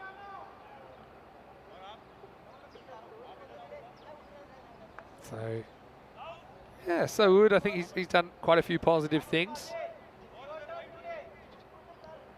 He struggled a bit with his control, but only because he gets good movement. I think that means that he's going to be a dangerous bowler if he gets it right to better batters. I like to see him bowling early, but he's just got to find a way to get it back on a string.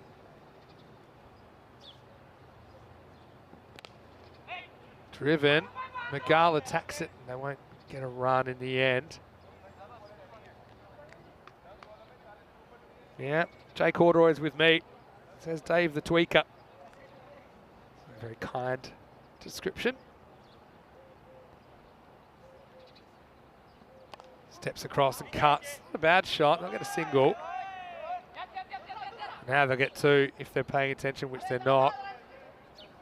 Nazir, who he's always on the park for Malta Day, isn't he? Trying 100% for his team. He's asked to a number of roles, occasionally asked to bowl, occasionally asked to wicket keep. He's put into bat in a variety of situations. Walking woof from 000. Sagar Arif. Yeah, but set your watches. Lala o'clock, although you'll have to wait for the second half of match 77.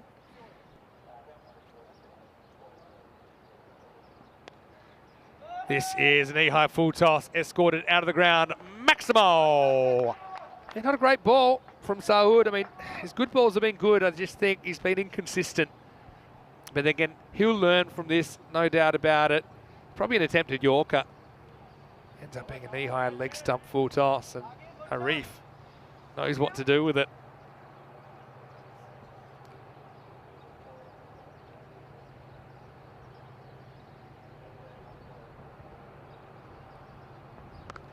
Steps across this time and gets it away from the fielder. Massi.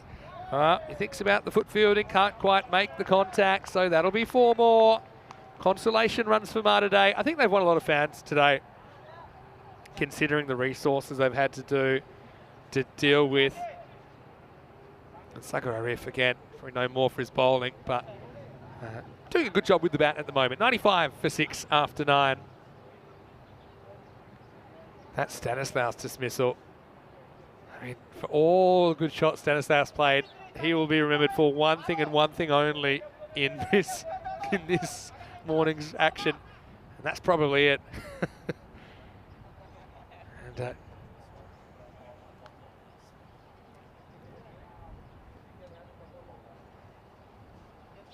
anyway, here we go. Let's finish things off with Masih. They won't even run here. They say, no, it's okay. You have a go. Yeah, so it's easy from the cheap seats, from the commentary box or when we're watching at home. But you've got to remember, even with the slow bowler, you've got about a second to make a decision. Oh, this one flies past the keeper and David Athwal. He says, well, I'm in for my bowling now. I'm not diving at that. He's going to chase that unsuccessfully. So Nazir grabs 4. Yeah, so even the slowest bowlers in cricket, you can imagine, you have a second to decide, to make all these internal calculations. Think about how many decisions you make in 1 second, and think about how many bad decisions that you would make if you had 1 second maximum to make them. And that's how you end up with moments like Stanislaus overcommitting to the leave. Well, that's not a bad shot at all. Leans on this. I don't know if this is going. It does just. So Nasir, yeah, one of the better looking shots we've seen today. That brings up the 100 for Malta today. Well, they're not that far away, are they? When you consider how they were cruising, they just lost their way. The Athwal and Harun Magal overs presented all 6 wickets in a pretty quick amount of time. That's where it went wrong.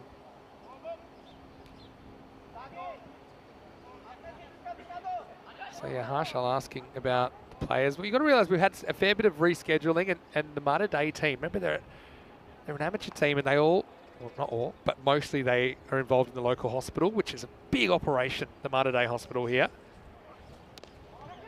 So obviously when it comes to cricket and some of the important work they do there, that's why, you know, on a morning like this morning, it just was impossible for them to field the 11. They've obviously done the best they can. These are the real issues being dealt with day to day. Anyway, last ball coming up. Not a bad shot at all. Harun Magal will finish with the ball. They don't think they're going to run. And Magal tries to bowl the ball for a run out, but it will be a long dot to finish off. So 127 to 105, 22 runs the margin. Malta, they do split the points, but they find themselves in, I suppose, an uncomfortable position. That's 3 wins each for these 2 teams. Malta Day, we haven't seen the last of them yet. Well, the Magnificent 7 from this morning, they had Stanislaus added to that lineup, and you know, with Sagar Arif as well. On paper, they became a bit stronger, but the issue was they were chasing a big target. 128 was the target, and you can see that Malta, obviously, they had to kick up the backside, no doubt, after that first game, but it was hard to see how they're going to get Stanislaus. They almost got him there. That was a great effort from the fielder. And Masih not able to stay in the field of play while he had the ball in his hands. Now you can see here, look at some of these shots. And let's try and focus on this for Samuel for now. We're about to see a moment where he wasn't so composed. Yunus, he was going for it as well. Was happy just to kind of turn the strike over. But if he got a ball he thought he could hit, he'd go for it. Anyway, Stanislaus, he also seemed reasonably comfortable against Athwal. But you know, he did make a slight error where he top edged one early, but you know, they needed something to give Malta, so they had to get rid of Samuel Stanislaus. First it was Yunus that went as he picked out the fielder, Sawad Al-Hassan, and then, well, Sathi, I didn't realise I crashed into the stumps. This is the moment that we'll remember though. Stanislaus, wow, a little bit of the Shane Warne there around the legs, and Samuel, he wanted to dig a hole and hide and just remove that from his memory. Sathi, well, he was a bit lucky earlier. He ran out of luck that time. Marginal LBW for me. Might have been climbing over, may have been hitting the top of the stumps. Umpire thought it was out. That's all that mattered. That really killed the hopes of Malta Day. That was a nice catch taken on the boundary. McGahl then went to town. He got his opposite number, finished with 4 wickets. It was like David Athwell at one end and the Wish.com version of David Athwell at the other end as McGahl ended up with 4 wickets. So it did some good things with the ball this morning, but it was just a little bit inconsistent, I think. That's certainly a lot to work with.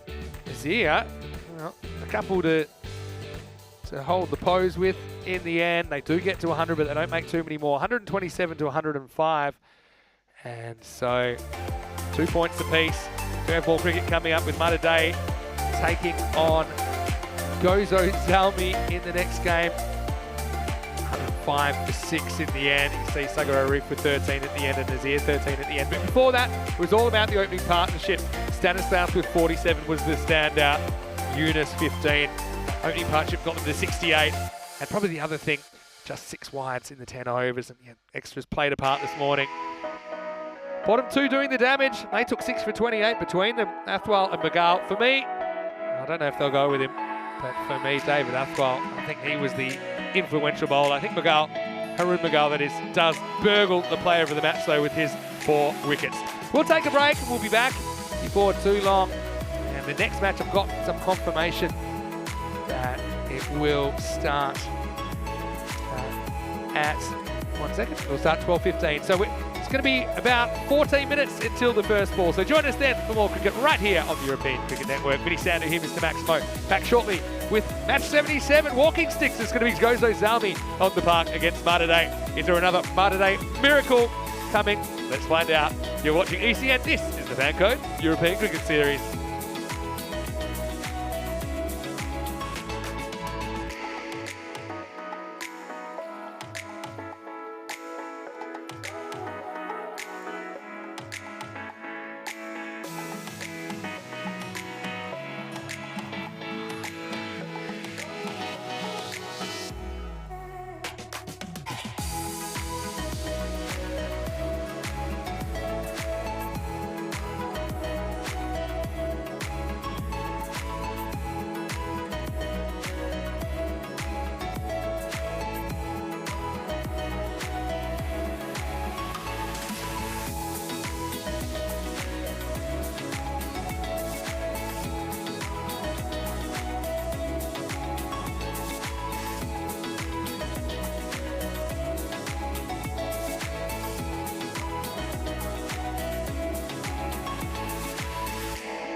Hello and welcome back to the Malta International Cricket Ground. Well, we've seen a fair bit of drama so far today.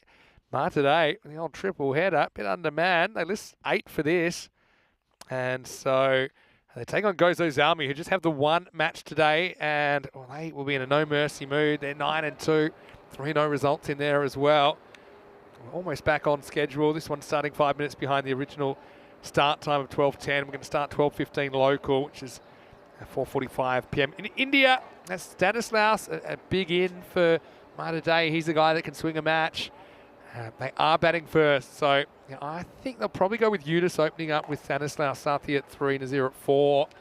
But if it goes Ozalmi, Lala on the brink of 1,000 fantasy points. Zishan back in the lineup. Bilal Khan, an important player with bat and ball for Zil Rahman. He likes to bowl heat. And a bit of a fan favourite, Glenn Tavilla, is out on the park for Gozo Zalmi as well. Well, the supercomputers crunched the numbers and it's come out 101 to 83 to Gozo Zalmi. I guess that's if they were to face the 10 overs. I feel like that's a bit light on though, given the circumstances. You look at Gozo Zalmi scoring at 114 versus random opponents. That's per 10 overs. So that 101, maybe a bit conservative as far as Malta Day though go. I mean, this is the one time you are square with the opposition. You've still got your 2 batters out there versus the 11.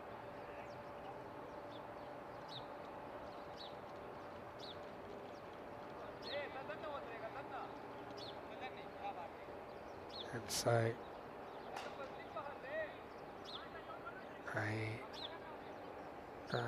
almost ready to go, as is Bilal Khan. He's going to open the bowling.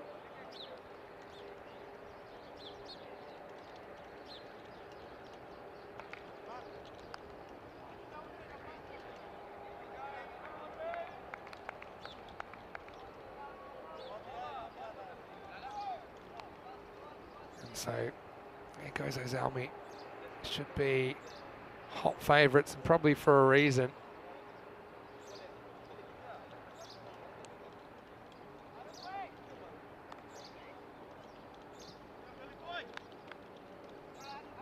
Ready, steady, let's go. And they've opened with Sathi. Interesting this. Going with the 2 right-handers. Eunice, about 3 then I imagine. Bilal Khan to get us going here in match 77. And Sathi wasting no time. He gets it over the infield. That's Rahman who goes back. As the scoring is underway. Yeah, this week's had pretty much everything, I think.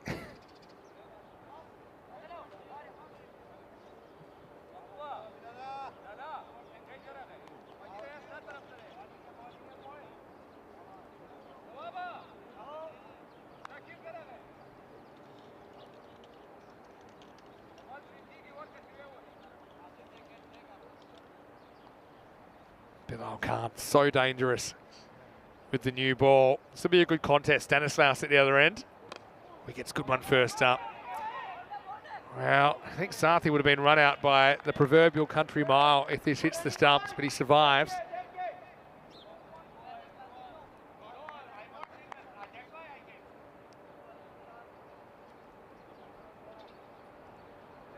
Bilal Khan. Got a lot of good players out. We've seen him at the ECC level. Yeah, it's a shame. There's various factors, I think, at play. He won't be available for the internationals over the weekend. That's now just a bilateral series between Malta and Austria after the unfortunate flight cancellations and issues that have meant that Spain won't be travelling to Malta now. Lala does the fielding with the boot. I mean, I had a bit of an update about the Austrian team. They've had their own issues. There were some concerns they wouldn't be able to make it. I mean, they have found a way. It might involve them spending the night in a Turkish airport in transit and then getting to the island in the morning, then having to come through customs and probably come straight to the ground. So it's not ideal preparation, but I know those guys are just desperate to get on the park. Goes straight, takes it on. Long chase, but it's going to be helped out by the fact that it plugs. That's Shakir Afridi who does the fielding. Just a single. So, yeah, Bilal creating a chance. There's Glenn Tavilla on your screen, just got out of it now. Must have run out of boxes of barbecue shapes. I haven't seen them in a while.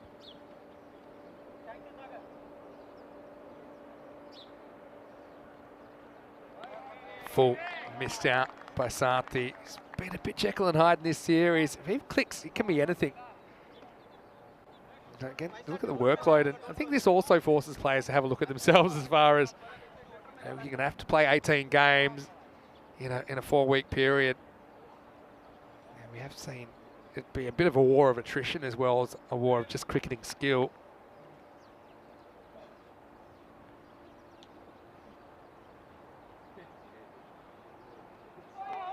This is missed out again by Sarthi. It's just a walking waft. It's the end of the over. The score is 4 for no loss after 1. And having a look at the schedule today, you can see everything's been rejigged because of the rain originally, and it'll be more changes over the weekend. Right now, we've just started match 77, just 5 minutes behind the original starting times, which is what you see listed there. Interesting double-header to come as well. Royal Strikers and Masita Warriors. Priyan Pushparanjan's been having a really good series, but it's for the Royal Strikers. The Warriors, again, they've got some good players. There's Glenn Tavilla. He's got full yoga pose there. He's bouncing back from a bit of an injured hand. Haven't seen him in the European Cricket Series since he was playing for Malta back in 2020. Here's Fazil Rahman in over number 2. He likes to bring the heat. Here he is against Stanislaus. Pretty good ball. I like this. I mean, Rahman likes to bowl short, but I think it makes sense to test out the batter, try and draw him forward into an error. Stanislaus good enough to get a single.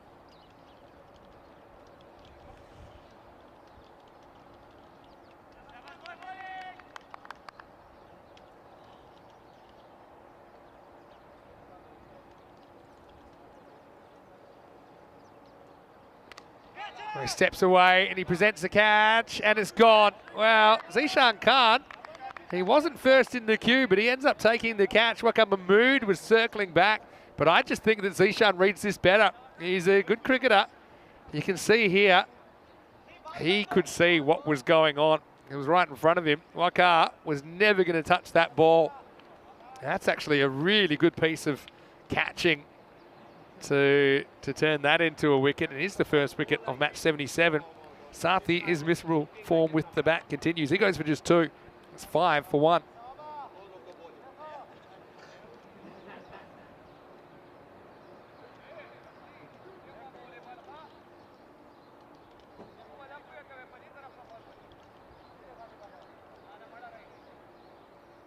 So yeah, plenty happening behind the scenes, I can assure you of that.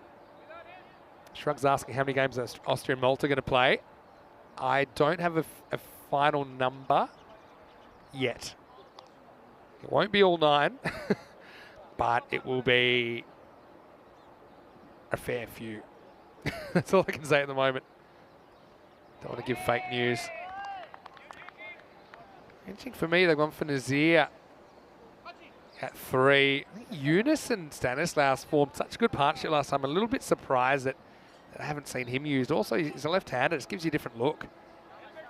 Not that Nazir's incapable, because he certainly is capable.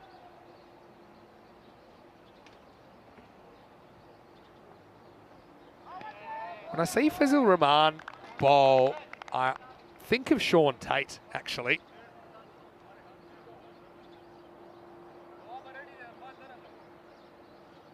So he's got that load up and that kind of sling. It's not a full sling, like a round arm sling, but he's got this load up and delivery that really reminds me of the former Australian fast bowler, Sean Tate. He was quick.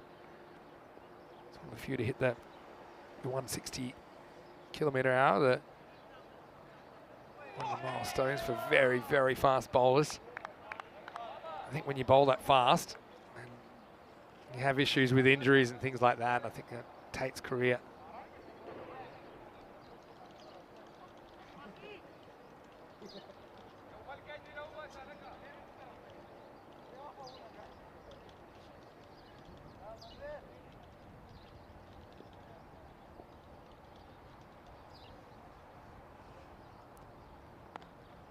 Nazir. This time he kind of sucks up the pace and turns around the corner. It's well handled out there by Shakira Afridi. And that's the end of the over at 6-1 after 2. Let's have a little bit of a peek at the table. And Malta Day certainly already have 2 points they probably didn't expect out of the morning after they beat Malta in Golden Ball 40, first match of the day, which was a bizarre finish.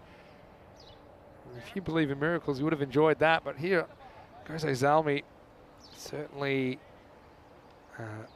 a heavy favourites. Remember, they've just got the one game today, so you've got 11 guys itching to be out there with some big players, literally and figuratively speaking.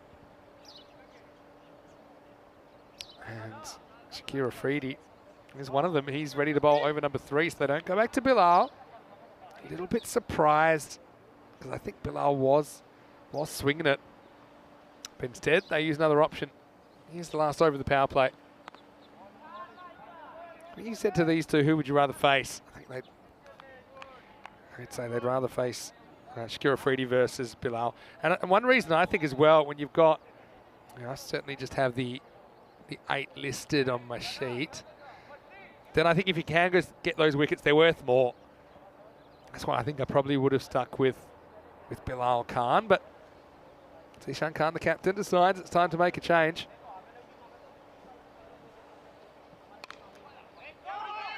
Half rolls his fingers on this one, Zishan. There is the captain. Good to see him out there, although I know he's been struggling with kind of a chronic back injury that meant he hasn't been his best. We haven't seen him in his customary opening position. When he's batted, there's been flashes of brilliance, but he has looked in a fair bit of discomfort a lot as well. Takes it on, Samuel, and he gets it. Maximo. Oh, Bilal Khan almost made something out of nothing there. He skated along the boundary. But even if he touched this, there's no way he was going to stay in. The best he could have done is maybe pull it back. Maximo time for Samuel Stanislaus. Stands pretty still. That's one thing I like about his batting. He's uncomplicated. Now he cuts, and he cuts into the gap. That's 4 more. Good batting. And often when you do get on the front foot, the next one might be a little bit shorter, and Samuel was waiting for it. Not a lot of footwork in that, but doesn't need to be. He's got such a good eye, and his teammates do the fielding.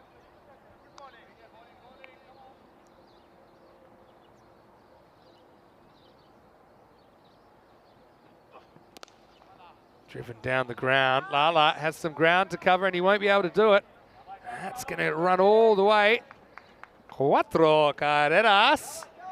Well, I know there's been a few earthquakes around. If Lala did die for this, we could have had another earthquake. But he sticks out the boot and unfortunately misses out. Another boundary, good looking drive that time. Malta Day fighting back. Nothing's impossible if you've been watching this morning.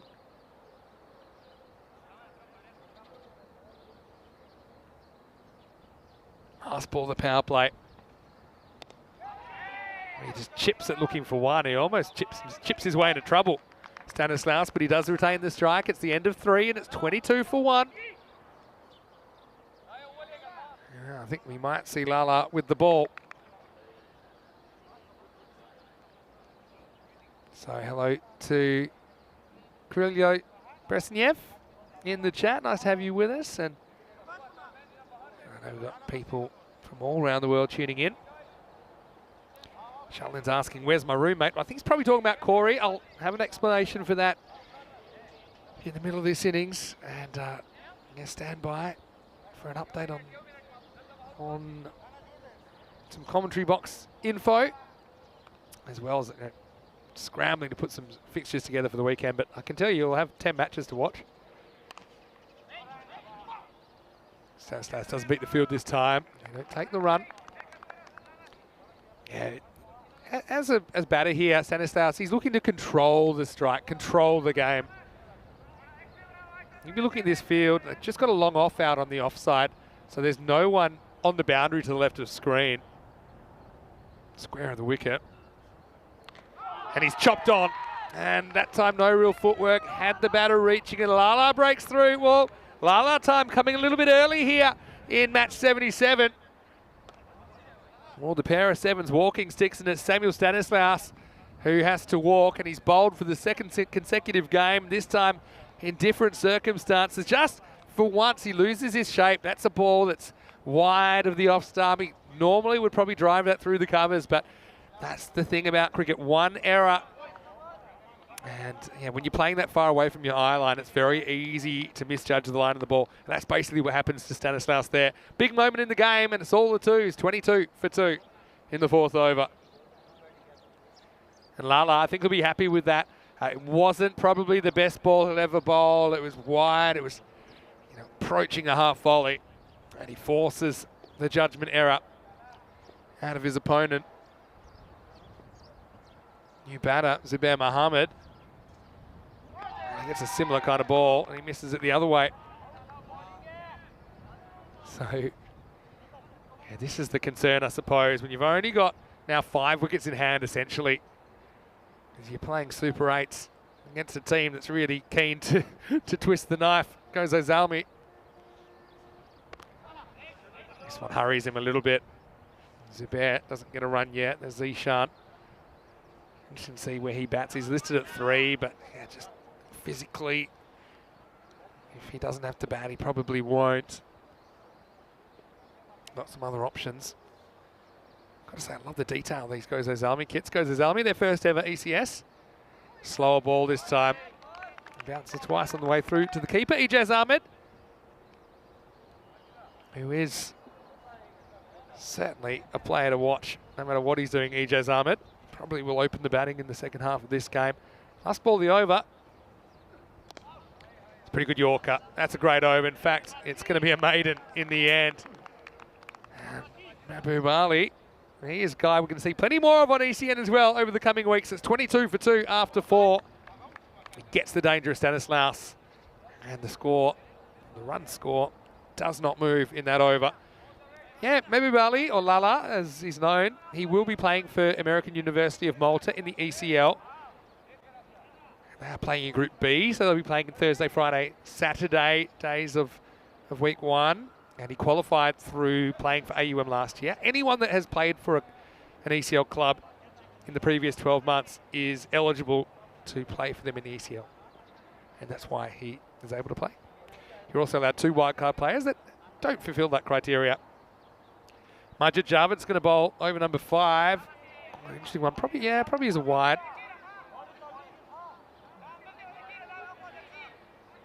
He moves a little bit. Yeah, probably. If in doubt, I think those should be called. Make him bowl at the batter, and it might work out, but it might not, because it gets over the fielder. So Afridi, that's a really good effort. Well, in the end, he was actually travelling faster than the ball, because I think the ball had almost stopped. He'll come back for 2. Hello to Andrew Smith. Nice to have you in the chat. Umia Honey, always nice to see you as well.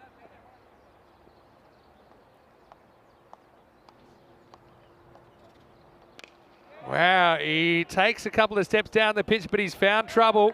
And Nazir doesn't quite have the power to get it out of the Malta International Cricket Ground. Bilal Khan takes the catch with straight to the big left armour.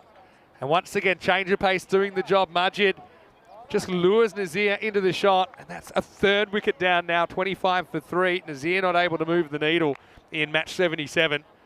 And well taken by Bilal. A very experienced player. You'd imagine that he'd catch those. Well, 10 out of 10 really. Should be catching them. A player of his ability. Here's a familiar face, Cornelius Yunus. So I think they were maybe trying to give him a little bit of a break because of his workload today, his keeping, and he's been opening the batting. He comes in at 5 with not a lot below him. That's the issue. Left-hander. Jarman, I think, will enjoy this matchup. They've got the deep mid-wicket to Cornelius, so they're really guiding that leg side boundary. Don't think so. It will be a dot. Yeah, Ijaz Ahmed. He's always going to give us some sort of potentially viral moment if he's out there behind the stumps for 10 overs.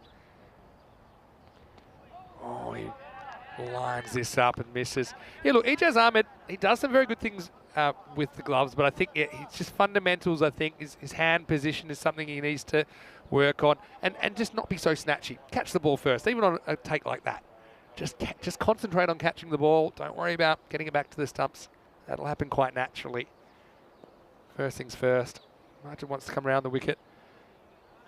Yeah, deep forward square, deep mid wicket, long on. They've done their homework on Yunus. They're not too worried about an infielder at mid wicket. They're just protecting the boundary.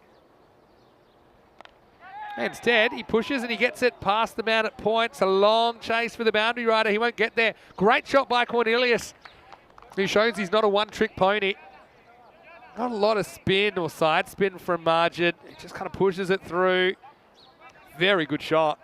It's a bit risky, I suppose, but it was away from the fielder. Probably a catchable height, but the placement was there. Last ball of the 5th coming up. And they won't get a run here. So it's the end of 5. And the score is 29 for 3. Want to welcome you into the commentary box. It's Vinny Sandu here, Mr. Maximo for the European Cricket Network. Look, I have some news, and it's not pleasant news, unfortunately, that involves Corey Rutgers, who obviously spends so much time with me here in the box. Corey has had some news during the week and suddenly about his mother being unwell, and he has made the decision that he'll be leaving Malta today. So sending our best wishes to Corey. He's part of our ECN family, and his mum Julie, who I know has been struggling with some issues during the week, and certainly keeping our fingers crossed for you and the whole family. Hopefully Corey's back on deck as soon as possible. So that's why you haven't heard from Corey for most of this morning.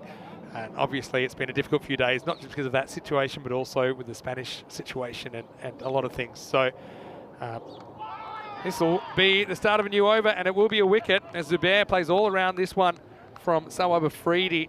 So it will be a wicket to start the 6th. 29 for 4. Again, it's full and it's straight. It's a pretty good default ball to go with at any stage in the game. So, yeah, just reiterating on behalf of all the ECN family, we're thinking of Corey and obviously his mum, Julie, who she's a big supporter of what we're doing here as well. It's difficult with Corey's mum being in Australia, and there's the potential that, depending on the seriousness of the situation, he might have to leave Europe for a period of time. But anyway, we're keeping our fingers crossed. And yeah, Corey, obviously we have a few jokes, but he's a really important member of the ECN family, and there's no one else like him. So he'll be flying solo, I think, for the rest of today. Rico is on the island. He's got his day off today, but Rico will be taking you through the ECI with me from tomorrow. This is okay from Afridi. Yeah, so good on everyone in the chat as well who's sending their best wishes as well. We've seen these things happen from time to time.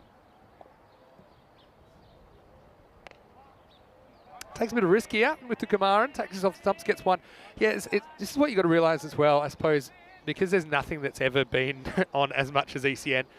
We'll be on the air, approaching 3,000 live hours of cricket this year. So it means that, these big things happen while we're on the air, whether they be personal situations or kind of global situations. And so, we saw that with Rico, unfortunately, missing the last three days of the season last year in Barcelona. A situation like today, you're having to deal with things in real time. I think I want to give a shout out to everyone in the background as well who has to deal with all these logistical issues. Yunus pins his ears back on this and gets the ball to spin around the fielder. So we'll get a single. So I think it's important Rico does enjoy his day off, because he won't be getting another one until this Malta series is over. I'll be off on Sunday night to get to Gibraltar. And of course, the Gibraltar Women's will finish on the Saturday, as will this ECS. 8 days from today, and then we'll have a day off and we'll start the ECL. So very busy time on the calendar. We certainly hope that that things aren't too serious and Corey's back on deck by the start of that ECL. Because if he's not back, who else are we going to put in the robot costume? Should it arrive?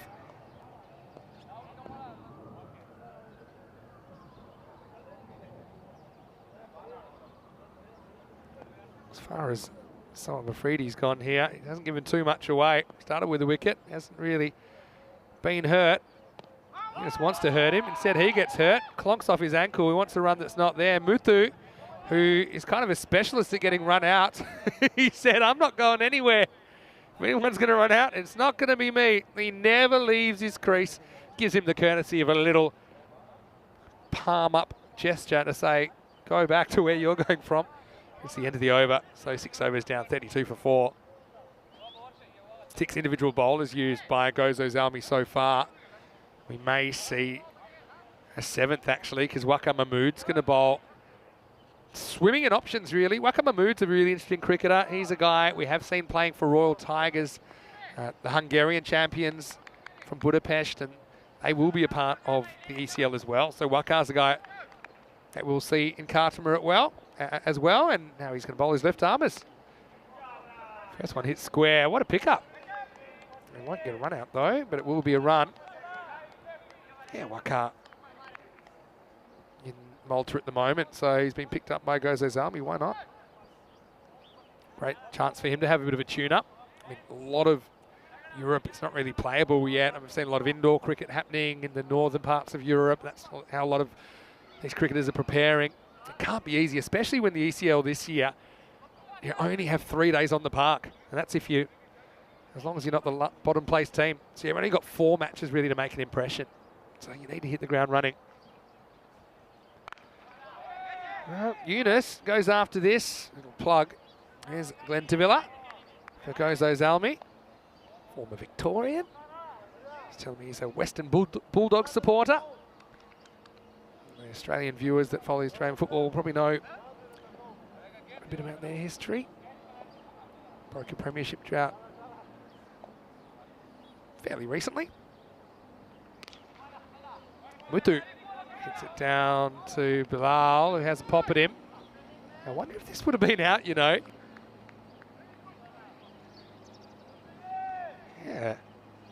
And Muthu, he's not the quickest. Let's have a look. When this ball sails past, I think, well, I assume he was in. His bat was down, whether it was over the line or not. I'm 100% sure about that. Great camera work from the guys there as well. Big thank you to Artis, who's pushing the buttons today from Spring Productions. Again, yeah, it's an ambitious phase, an expansion phase for ECN. We've got 2 crews working simultaneously at the moment, 2 high-quality crews. Yeah, big thanks to Spring Media and Spring Production for their efforts in making that happen. A little edge, and what a catch! Well, Farouk Magal has come into the lineup, and, well, I don't know what you call this. It's a go-go gadget catch, really.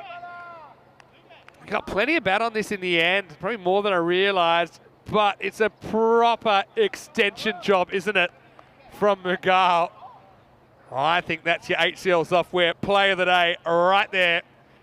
And, well, Cornelius runs out of luck. He's the 5th wicket to fall, 35 for 5. Unbelievable stuff.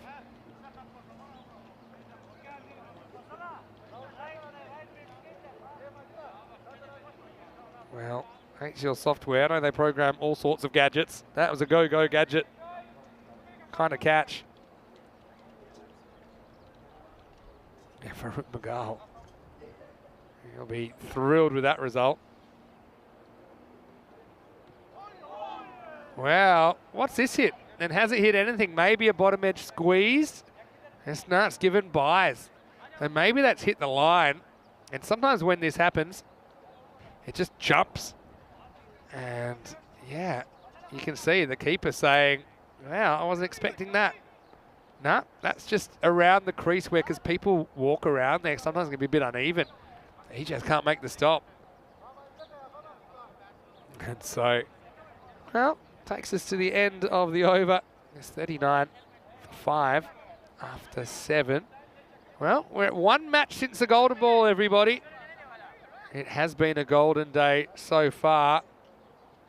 And yeah, having a look now, 2 out of 3 have been to the bowlers, and we've reset the count after golden ball 40 this morning. So we're into the 40s. And you can see now the bowlers having a good time. After everyone said it's too easy for the batters, well, the bowlers have stepped up. Bilal comes back. He's a handy bowler to have up your sleeve. And remember, with the 8 men on the roster for Malta Day here, you're actually only 2 wickets away from finishing this innings.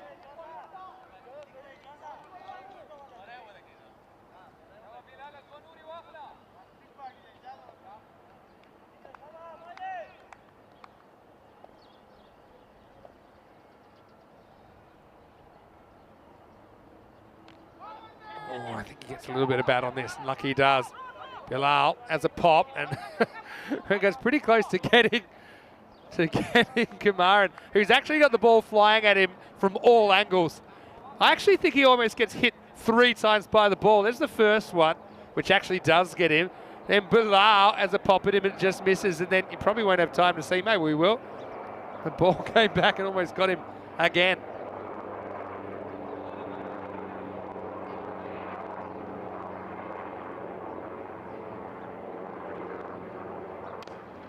Back to Bilal, who picks it up, or actually doesn't pick it up, knocks it up with his boot.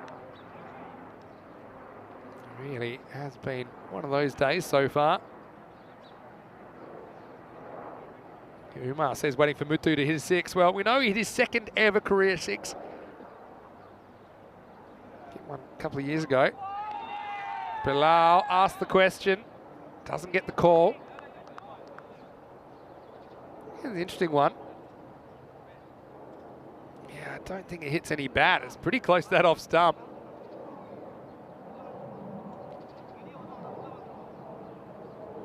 Bilal wicketless, but he's only gone for 5 off 10 balls. He's bowled. He just feels like he needs to hit the wickets. Eswaran's the new batter. Still one to come in this over. Yeah, you can see it's not an easy bowler to face. Some swing, some don't from Bilal. He's got a cutter that'll bowl as well. I mean, he's a very good player.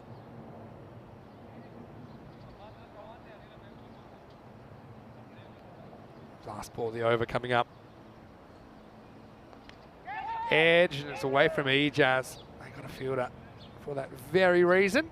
So Eswaran gets off the mark at the 5th attempt. It's the end of 8 overs. The score 41 for 5. Vibor saying Muthu for player of the tournament. Well, if there was one for pure entertainment, Vibor, I think Muthu might go pretty close. He already had a dropped hat trick today. And featured a bit of a viral moment earlier in the tournament. You see the maiden there from Lala, who we haven't seen since. Looks like they're going to stick with Maka Mahmood in over number 9.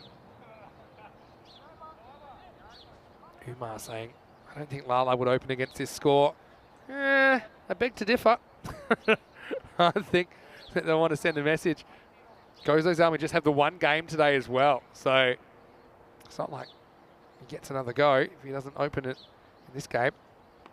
Big walking windy woof from Eswaran. Well taken by Ijaz behind the stumps.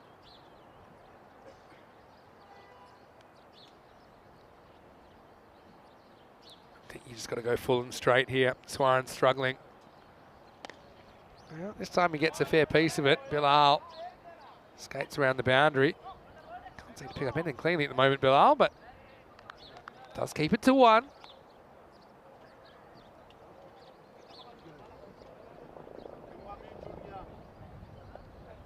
Today it's been brave effort from them, but it's an interesting kind of analogy. I'm trying to think of an analogy. I mean, they peaked so early this morning. They basically pulled a miracle off. I'm trying to work out what you could call it.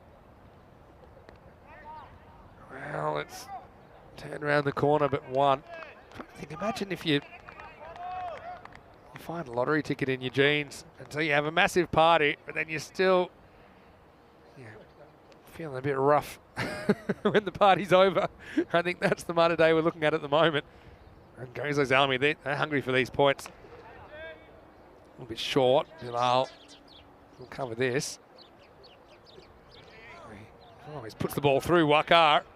This is the thing about Gozo Zalmi. They're trying to set high standards for themselves as a cricket team. They're not worried about who they're playing, what the situation is. They're trying to be professional. You saw that with the throw from Bilal. Bowled him, and Mahmood gets the second wicket. And, well, not surprisingly, I said if you target the stumps, then you're probably going to ask questions that the batters can't answer. And so Muthu, he thinks it's time to hit the go button, but he does become the 6th wicket to fall. And the score is 44 for 6. That means that Malta will be setting out their last batter, Arshad Mohammed. Yeah, no real foot movement there from Muthu. I still think he's a very popular cricketer. Even though it didn't work out for him that time, he goes for 6 off 9 balls. Credit to Mahmood, though, he gets it right. I wonder who they'd look to bowl the last over, if we even get that far. And they've got lots of options. Fazil Rahman took 1 for 2. Mahbub Ali took 1 for none. And so Afridi 1 for 3. Majid Javed 1 for 7. You've got 4 wicket takers that are all lining up for the last over, but they don't think they'll need to bother making a choice because it's full, it's straight, and that will be the end of the innings. Wakar, it's only a matter of where this bounces. And yeah, that bounces on middle and leg, and yeah, it's taking out the stumps comfortably. Umpire gets that right. Well bowled by Wakar. He won't get a chance for his hat trick because that will be the end of the innings. It'll be 44 for 7 and done. So Imada Day, like I said, hit their peak pretty early. That's a distant memory right now. And so, well, we'll roll into the highlights. At the halfway point of this game, I think it's pretty academic. Gozo Zalmi, it'll be a matter of who they send out and how ruthless they want to be here in match 77. Imada Day, well, they're trying to make something of this innings, and they certainly had some players that could move the needle. Got to say that was a great catch by Zishan Khan to judge that one from slightly side on. This was a rare bright spot. Stanislaus, the great hope for Imada Day that they could make something of this. Hit that one well. Lala couldn't get down, but then it was Mahbub Ali with the big wicket. Lala getting Stanislaus to chop on. He was bowled for a second successive game. And Lala didn't even concede a run in that over. We wouldn't see him again. We wouldn't need to see a 10th over in the end. And Majid Javed, change of pace once again, eliciting a false shot. Nazir, hold out to Bilal Khan at long on. And yeah, Cornelius Yunus, he's tried hard today. Zubair played all around the first ball that Salman Afridi bowled. And yeah, they were spoiled for choice really with options. Gozo Zalmi. This was the highlight of the innings for me though. Farouk Magal with a ridiculous octopus catch. And then Kumaran, that was a sign that the writing was on the wall. We wouldn't have too long to go because the very next ball, Wakar gets it pitching, I think middle and leg, probably hitting middle. And from that angle, you do need to get it pretty full to get LBW, and that's exactly what the Hungarian did. So, 44 and out because only had 1 not out battle left. 18 for Stanislaus, but no one else able to exceed 6. And pretty disciplined bowling from Gozo Zalmi. I mentioned they're trying to keep their standards high. The 4 byes in there for a ball that took off on Ijaz Ahmed, but just the 1 wide throughout that 9 over innings. Essentially, they are bowled out for 44. Well, plenty of contributors to say the least. 7 bowlers used. Shakir Afridi was the only one to disappear for a few runs thanks to Stanislaus. 3 for 6, Wakar Mahmood stole the figures in the end, but very economical and effective bowling from Fazil Rahman, as well as Mahbub Ali, Majid Javed, and Salman Afridi. Mahbub Ali, 1 for none. Pretty good figures. Wasn't required to bowl again. We'll have a quick break. We'll be back, and when we do, Gozo Zalmi maybe going to send us into lunch with a bang because they'll need 45 to win. Well, I'm setting my watch because I'm expecting it to be Lala o'clock when we return. Gozo Zalmi chasing the points here. The third of 5 matches today in Malta. Still 2 to come as well from Gibraltar. So plenty of cricket to come today on ECN. Vinny Sandu here, Mr. Maximo. Back after the break with more FanCode European Cricket Series.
Hello, welcome back to Malta as we get ready for the second half of what is the third match of 5 today in this FanCode European Cricket Series. But today, we're only able to manage 44 in the first innings of this match. 45 will be the target for Gozo Zalmi.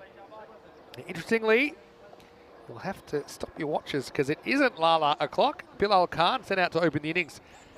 And with him is Majid Javed. So giving a couple of guys some batting. They probably feel like they need a few runs. The question is, how long will this game last? Muthu Gamaran, well, he gets the new ball. Today had a miracle match. Magnificent 7 pulling off a golden ball in the first game of the day against Marsa. It's a bit of a reality check here about where they're really at in this tournament. Time to play. And here's Muthu, who starts with a wide. Cornelius Yunus. He'll have sore legs, I think, in the morning. Although I can't see him getting through the whole 10 overs this time. Vinny Sandu here, Mr. Maximov. In case you missed the news, Corey, unfortunately, due to a family situation, has had to leave prematurely. Well, in the air, and this really should be swallowed. Sathi doesn't drop catches. He's not going to drop this. So Bilal Khan is just in the wilderness, really, with his batting at the moment. He goes after Muthu. He's not the first and he won't be the last. And Azim Sathi takes a very easy catch in the end. So, well, we already saw one miracle today. Surely we're not going to see another. So Bilal will be disappointed because he wanted to make the most out of this opportunity. But he will go. It's 1 for 1 after 1 ball. And what are we thinking, guys?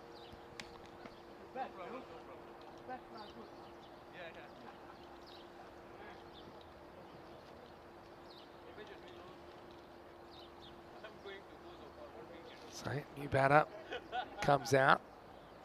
That isn't new batter, that's Majid, who's at the other end. Farouk Magal, who took a miracle catch. They said, okay, go out there at number 3. Has a big hack at this, but here's another wide.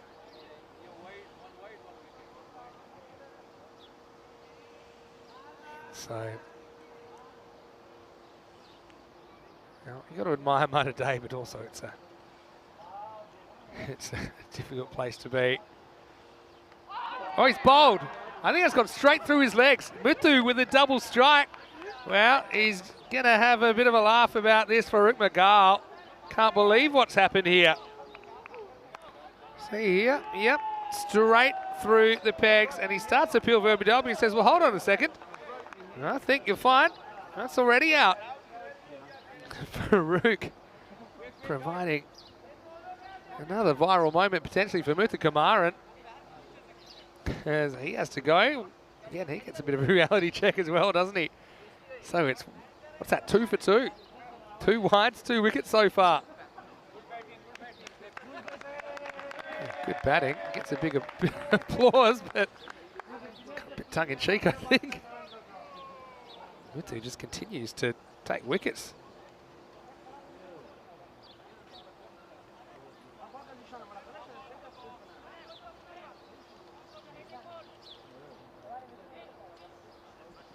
So, well, still don't see any Lala. This is Wakar Mahmood. He mentioned that he'd be playing for Royal Tigers in the ECL, the Hungarian champions. Well, it probably makes sense to bowl a wide because there's a real pattern going on.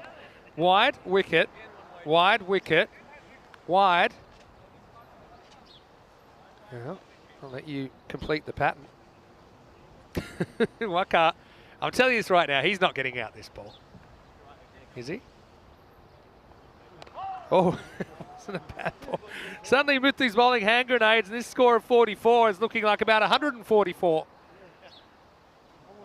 Muthu could bowl all 10 overs, might be interesting.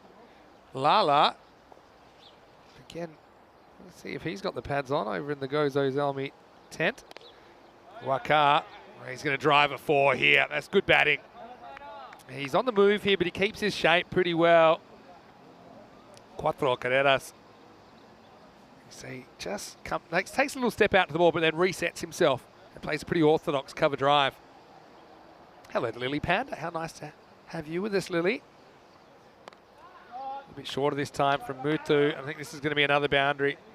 So, normal service resumes as the batting team getting on top towards the end of the over. That'll make it 11 for 2. Still a ball to go in this over. Hello, you, Lily. Yes, I already said my thoughts with all the New Zealand viewers as well. I know that there's an issue with the cyclone and the earthquake there, and it's awful. Obviously, on top of what we've seen, probably closer to Europe with the Turkey and Syria situation. All right, this one could be another wicket. It's not going to be an easy catch. He's taken it. Samuel Stanislaus. There's one guy you want going after a challenging catch, then I think Samuel's your man. And he takes that running back with the flight. So Waqar goes 4 4 and out. Muthu Kumaran takes 3 wickets in the over. And it's 11 for 3 after 1 over. He's taken 3 for 11. This is a guy that had a hat trick dropped earlier in the day, Muthu Kumaran. Can you believe this guy?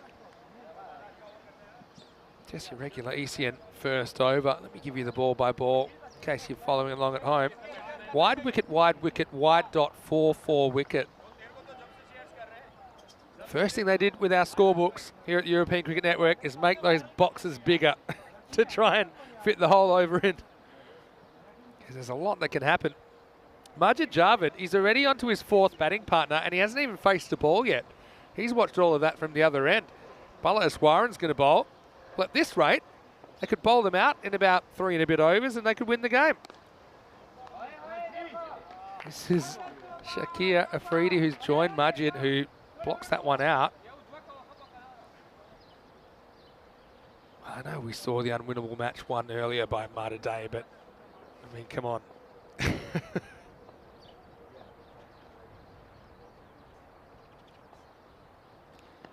Oh, big swing and a miss from Javed. Yeah, Steve Cook saying it's good to see the panda face in the chat. Yeah, Lily said her part of New Zealand, she's okay, but tough for many, of course. There's a lot of challenges out there. I hope we can bring you some entertainment here on ECN. Oh, this one really jumps, and I think he's gone as well. So there's another wicket, little edge on the attempted pull shot, and Javed got lucky the ball before, but he's run out of luck here. Eswaran breaks through. That's 4 now. Zalmi, I mean, this has been the issue. I suppose they've relied very heavily on Lala in particular. And so you can see 11 for 4, well taken by Yunus behind the stumps. If one thing that's come out of this, Cornelius Yunus has had plenty of wicket-keeping practice. I think he's improving quite a lot. But, yeah, if you missed it earlier, this is what happened. This is golden ball 40. You might have missed it earlier, Malta Day versus Marsa. And all 3 golden balls this year happening in this Malta series. Yeah, 1 and run out. 2 to the bowlers, 1 to the batters this year. All 3 here in Malta. All right, where are we at with this? Sawab Afridi comes out to bat with Shakir Afridi, and he misses. Well, this is also why I think sometimes you need to put things in perspective when you think of some of the global events happening at the moment. Obviously, Malta Day do a lot of good work in the medical field here in Malta. It's a huge facility, the Malta Day Hospital. And the fact they've had to play short today, really not as big a deal. This popped up. It's away from the 3rd man. Big chase. And eventually, he'll make the stop here. Ashad Mohammed. Yeah, so I think sometimes it helps to get that perspective. Obviously, I mentioned also Corey has had to leave unexpectedly to deal with a family situation. And he'll stay in our thoughts as well. All of you out there doing it tough. Sending you our best wishes. And ECN, one thing, I know I spent a few days in the office during the week, head office in Zurich, a couple of days. Turns this into a full toss, and he's going to get a boundary. And yeah, pretty good shot by Sawab Afridi, who uses the feet well here to turn this into a full toss. This Warren probably trying for a Yorker. Probably gets the line wrong a little bit. Kind of drifted into the pants, didn't it, of Sawab Afridi. It'll be the end of the over. So 17 for 4 after 2. So Ronnie saying the crazy world of ECN. Steve Cook says catch of the week, but I actually think Farouk Magal's catch was better. in the first innings. The go-go gadget catch. Yeah, one thing we talked about, or one thing I always try and say as far as an organisation, I want us to be positive and a force for good. I mean, hopefully that comes through in what we're trying to do, both within Europe and make an impression on a more global platform. And yeah, a lot of special people working here at ECN. It does feel like a big extended family. Here's Samuel with the ball. Samuel Stanislaus started with the dot. This time we won. But yeah, 44 doesn't really play, does it? But imagine if they had 88 here. I mean, yeah, there's still batters to come that are normally they're opening batters in Lala and Ejaz. You've got Zishan Khan, who probably doesn't want to bat the captain because of his chronic back issue he's dealing with. And well, anyone that thought we were going to get an early lunch, you know, another thing coming at the moment. But yeah, we certainly appreciate everyone that does contribute positively to our community, including all of our chatters, all of our subscribers as well. Wow, this is hacked up in the air, but it's into a pocket of space, and it's going to go all the way. Maximo! Well, this has created opportunities for various Gozo Zalmi players to get some time in the middle, and Salva Fridi really is the only one so far that's made something of it. I suppose Wakar hit a couple of boundaries earlier. I mean, he has to reach, puts everything into it, just gets the distance. Wow, this would have been out, but it's missed stumping. Yeah, I mean, you can see Eunice is kind of rushing this. There's two types of stumping, the type you have to rush and the type you don't. And I think here, probably if he takes that clean, he has time. But I can also understand he's kind of rushing his technique because he feels he has to be quick. So, you know, there is a time actually to snatch. I know that's unpopular, but as a former professional wicketkeeper, there is a time to snatch. He goes after this, and this is going to be out of the ground. Maximo! And it will be the end of the over as well. Someone moves to 18 in a pretty quick time. It's 30 for 4 after 3 overs. Yeah, so I mean, what I mean by that, all you wicket keepers out there, is that you have to do a quick calculation whether it's worth risking dropping the ball because you think it's worth that extra fraction, and I mean fraction of a second, sometimes microseconds, to take the bails quicker. Adoni was very good at making that judgment. He's one guy I think was one of the best. But then you've got to be careful it doesn't creep into kind of more regulation takes when you do have more time. It's just probably next level thinking.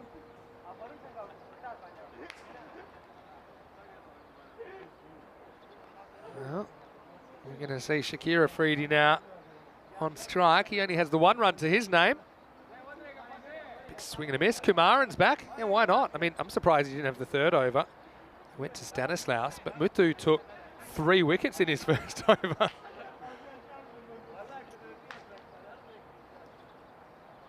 I think this is a wide. Hasn't quite grabbed any of the pad or the body on the way down the leg side.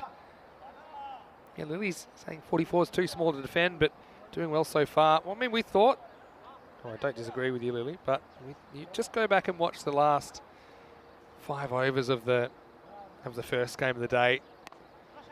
If those of you know, we'll probably have an extended break here because the next match is only going to start around about an hour from now. Do yourself a favour, go back and watch the last few overs of match 1 today. The magnificent 7. They were listed 8. They had an issue which prevented them from fielding their 8th player. So they had 7, the absolute minimum on the field mark today.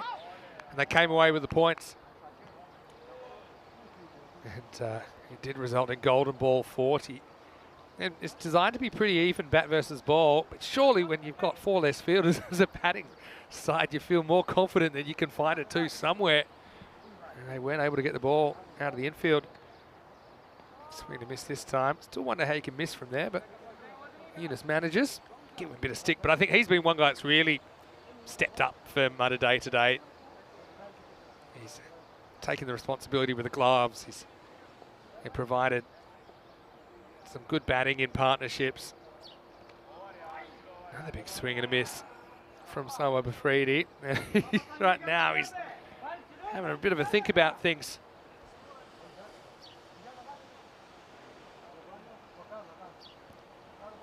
Marin. Been pretty economical this over, only 2 off it. Probably go for a third run here, assuming this is fielded, which, well, it is. Now, not too much on the throw, so I'll get back for 2.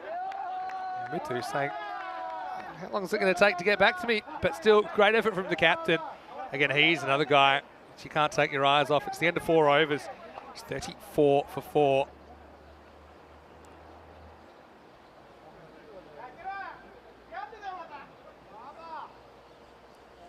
So you can see there that it's a good effort from Soa Bafridi to kind of get them back on track. Not they ever really thought they could lose this game, but it's a funny kind of a day. Zubair to bowl. In the air, hanging, Mutu. Can't get there. Maximo. 6 runs takes them up to 40. And yeah, well, that one pretty much puts us where we'd expect we'd be at this stage. Back to live action. Next one is not scored off from Zubair. Bowled a really good 10th over in that first game.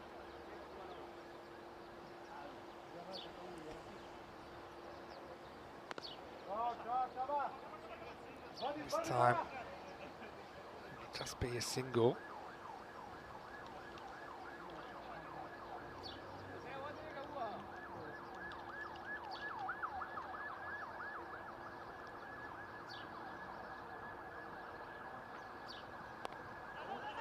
Yeah, well, up go the shutters. So yeah, this one kind of meandering to a conclusion.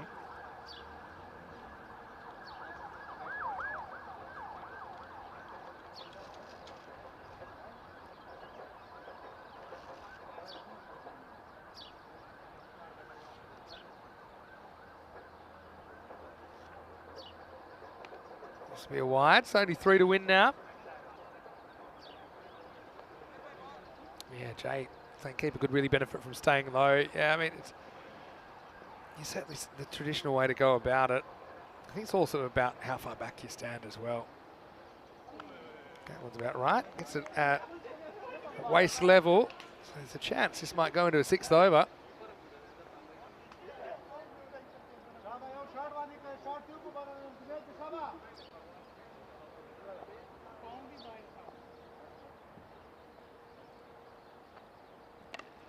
Well, this is skied. Cornelius, well, he gets a chance for a stat, and he drops it. And now it's going to be a run out. Well, what can you say? Soa Bafridi, he just sits that straight up in the air. And I'm pretty sure that Cornelius will get half a run out here because he does touch it, doesn't he? Look at it on the replay. Yeah, I'm pretty sure there's a touch there. And yeah, it definitely hits his pad. So, meanwhile, Shakira Afridi wasn't going anywhere. So, well, interesting one. It's not the way I thought that partnership would end. It'll be the end of 5 overs. It's 42 for 5. And just a reminder, I'll be in Gibraltar on Monday for the first ever Women's T10 International right here on the European Cricket Network. 4 nations involved. 14 matches now. A couple of extra matches because there's a final series that's going to happen. And, well, 3 to win. So mean it's 2 to win. Still no Lala. Shakira Afridi, who was the man that was grounded to the non-striker's end, finds himself back there again. He's been joined now by Ijaz Ahmed, who can finish things off with 2 runs. Stanislaus with the ball. And I think this will do it. It'll go to the boundary. So probably mercifully this one's put to bed. And Malta Day, they'll remember this day, hopefully for that golden ball. Magnificent 7 win in the first game. Go back and see it if you haven't already in the break. But yeah, since then, they haven't had a lot to cheer about. Stayed on the pace a little bit against Malta in a chase, and this time they're really blown out of the water by a Gozo's Army team that means business. And remember, potentially there's ECL qualification on the line in this tournament. So Gozo's Army go about their business. They do what they need to do. Even though it didn't really go to plan, to say the least. Magar got nutmegged. Muthu came up with 3 wickets in the first over. And yeah, you just thought things might last a little bit longer than we would have thought. Some highlights in here for Malta today. Again, they just didn't have the runs on the board to bowl at. This was a great catch, wasn't it, from Samuel Stanislaus, the Maltese international. I'd love to see some of him in a red shirt over the weekend. NS Warren got in on the action, so they made it 11 for 4 halfway through the second over. But really, after that, we saw Samuel Bafridi play some nice shots. Really reaching for this one, but getting the journey over the rope. Good hands there to get through the ball. Stanislaus tried hard, but yeah, you knew there was no realistic chance that there was going to be another miracle here. Never seen a score in the 50s defended. Certainly haven't seen a score in the 40s defended. That was a nice one from Shakir Afridi. Ejaz came out late in the piece and was able to hit this boundary, which got them across the line. They ended up doing it with 28 balls to spare. And so, yeah, the next match is 50 minutes away, and it's going to be really interesting to see two teams, which I think are a good matchup, Royal Strikers and Cedar Warriors, so stay tuned for that. Now, a pair of ducks at the top and even a duck at number 3, so not the start you want. They really leave 4 batters on the bench and don't bother using them, considering the size of this target. Samuel Afridi with 20 was the top scorer. Shakir Afridi with 10 was a comical run out that finished Samuel Afridi's innings. 3 for 15, Kamaran, well, he's a wicket-taking machine, we know that. Balaras Warren with 1. Stanislaus wasn't really able to keep the Afridis under control when he was at the crease, and ultimately it is 1 out of 3 for Malta today, but what a win that one was. We're going to take a break. We'll be back in around about 45 minutes, so keep your eye on the screen with that counter, because we will have the Royal Strikers taking on the Cedar Warriors in an exciting doubleheader to finish proceedings today in Malta before we take the show to the Rock tonight, where Joe Wergasani is standing by. Until then, it's Vinny Sandu here, Mr. Maximo for ECN. We'll see you just around the corner after this slightly extended break for more FanCode European Cricket Series.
Hello and welcome back to the Malta International Cricket Ground. Vinny Sandu here, Mr. Maximo, for the European Cricket Network.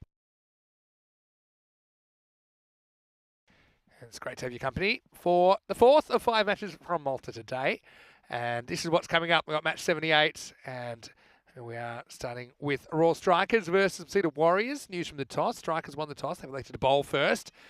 First time we've had a chance to kind of gather our thoughts after a crazy first 3 games of the day, including a golden ball to start the day. And just having a look at those two teams. Yeah, the Strikers bowling first. And you might notice something a little bit different about the Strikers when we see them in a minute. And Push Paraj having such a great series. Josh Matthews listed at 3 there. It's pretty high for him. He'll certainly open the bowling. For the Warriors, though, Divyesh Kumar, he's been important, hasn't he? You can see that. Sukumaran's been pretty important as well. And yeah, just looking at those key players, there's certainly plenty to watch out for. I think it's going to be a really interesting clash between these two teams. Let's have a look at what's happening out there on the field. And yeah, the Royal Strikers looking very striking in their new uniforms.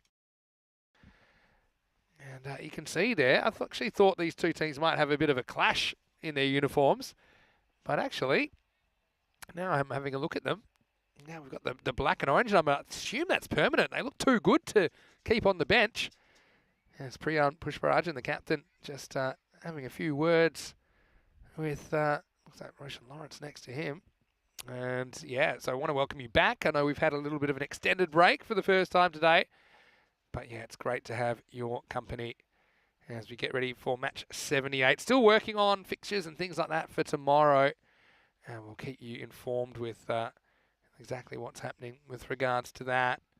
But right here, right now, we're getting ready for what I think will be a pretty entertaining afternoon session.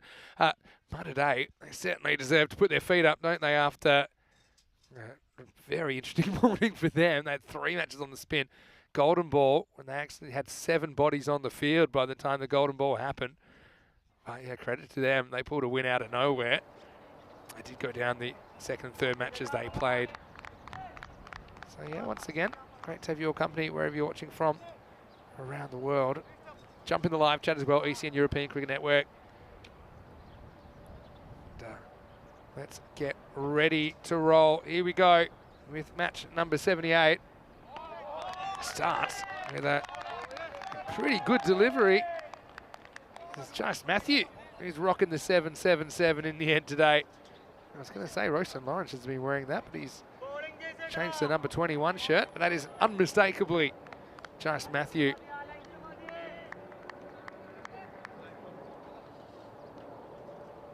Yeah. What do you think about this clash? Oh, he's chopped on. And Rocky's been knocked out for a duck. Josh Matthew gets a bit of luck, but it doesn't really offer any footwork here, Rocky. He just tries to get bat on this. At best, you're getting 1 for this. Instead, he bounces it into the ground and back on his stump. So high drama early on, as it's the Royal Strikers looking good and feeling good in the new uniforms as their reliable fast bowler, Josh Matthew. He comes up with the wicket.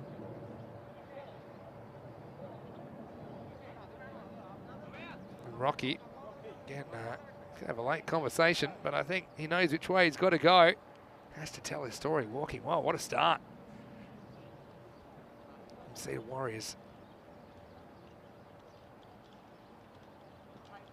lose their opener in the very first over. Well, that's why you don't want to be late back from the lunch break. Maybe thank you to all the staff at the ground as well, all the production crew, work on a few things for some tournaments going forward as well. Plenty of cricket coming up. International cricket tomorrow, even though it's not quite the way that we pictured it, with Spain unfortunately unable to travel due to logistical issues. But there will be a bilateral series. From having information, it's probably going to be a best-of-7 series between Malta and Austria. So what a great opportunity for some players to play some international T10 cricket outside Spain, of course. Josh Matthew, though, he's having a barnstorm of a series. He's Corey's vernacular. And speaking of Corey, if you missed the news earlier, Corey has had a family issue pop up, and he'll be leaving Malta shortly, so leaving us unexpectedly. But of course, he has to do what he has to do. Family comes first. And Rico has the day off today, but he'll be back on deck tomorrow. Jice. He's going to get this one past the bat as well. This is Sajith Sukumaran, who's come out at number 3. There's Jobby. He's got the job behind the stumps. Manuel Augustine. One of the best moustaches in this competition. There's a bit of competition around.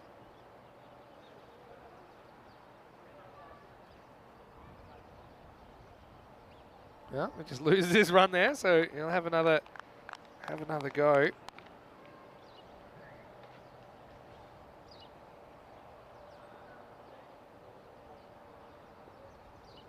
Matthew searching for a second breakthrough. Still no runs on the board yet. Still no runs on the board. Sukumaran's a good player, but he looks a little bit short of confidence at the moment. And you can just tell from that little prod. Shijul Joy at the other end. He's been pretty handy up the top of the order. And for me, Divyesh Kumar will be pretty important as well, but he's not batting the top 3 today. He was listed at the top of the order, but he hasn't taken his place opening. Down leg side. This will be the first run. It's one that doesn't really move for Jice, who gets a lot of right to left curve, the outswing. That is his forte. Raw strikers, though. Have a look at those new shirts. Burnt orange on a black background. I'm liking it. Team that have improved a lot as well over the past couple of years. Still won't have a run off the bat in this first over. Just the wide off it and the wicket of Rocky Dinesh. After 1, it's 1 for 1. Shishil Joy will get the chance to face up in the second over. This is what the bat versus ball wall is telling us. And it's saying they're expecting the Warriors to win by 7 runs. Well, interesting. Look at the records of these two teams. Raw Strikers 9 wins out of 12 and Warriors just 6. But the bat versus ball wall had a bit of a feeling. Don't think that Just Matthew would agree with that, because he certainly got his team off to a good start.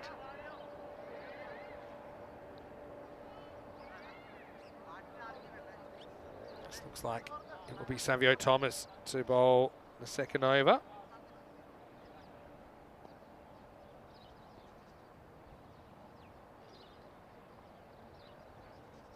He's going to come around the wicket to Shijil Joy. Oh, that's probably not out with the angle, but it's a good piece of bowling. Beats the bat. You can see here, probably a bit of bounce, and the angle is coming. It's going to be pretty tough to get an LBW from this kind of length. Jumps off the wrong foot, Savio, but definitely nips back. It's probably going over the top. But, yeah, definitely beats the batter. All ends up a leg by, I'm pretty sure. So still no runs off the bat.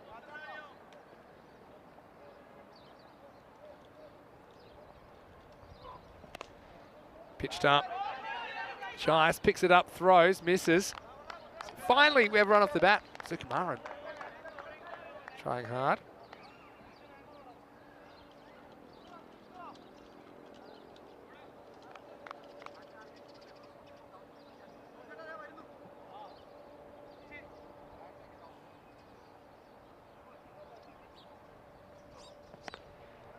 Goes leg side. Can't beat the fielder. Slow start this for the Warriors.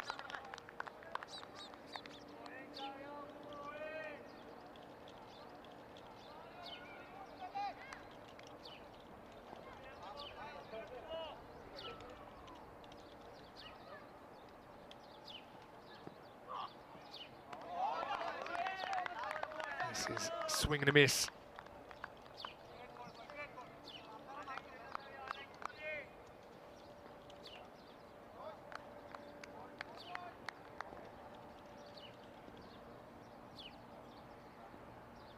See there, Savio Thomas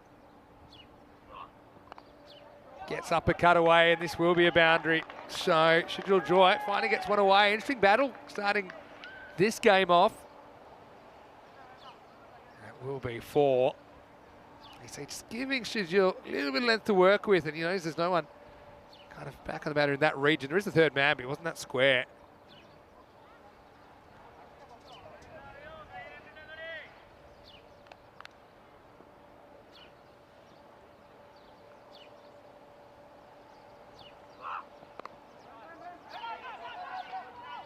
run on this and be the end of the over. So it's 8 for 1 after 2.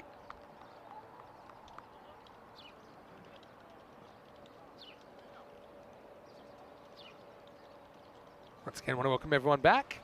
And hello to Shrug, who is just telling Tarek in the chat. Hello, Tarek. It's his last game. No, there's still one more after this. And not to forget, we're in Gibraltar tonight as well.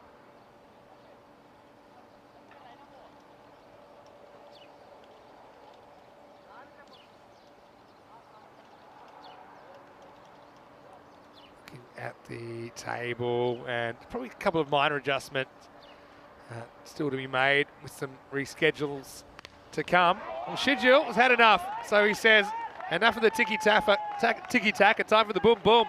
Maximo, the captain, swings away. And he wants to get going sooner rather than later.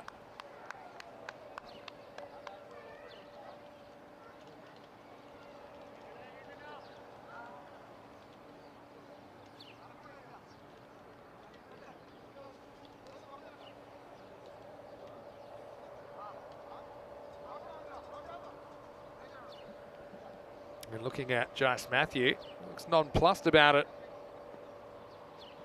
As you'd imagine, not the worst ball ever. They stick a man out, cow corner now. Push Barrage and the captain putting himself in that position. Oh, this bounces straight over the stumps. And you can see this bounce. And this is what we were talking about. That last over we saw Shijil wrapped on the pads. And that's the kind of ball which goes over the stumps. You see this one doesn't hit the pad, but you see it climbs over, straight over the stumps. And really, as a batter, you're pretty fortunate that you get away with that. Beat him all ends up.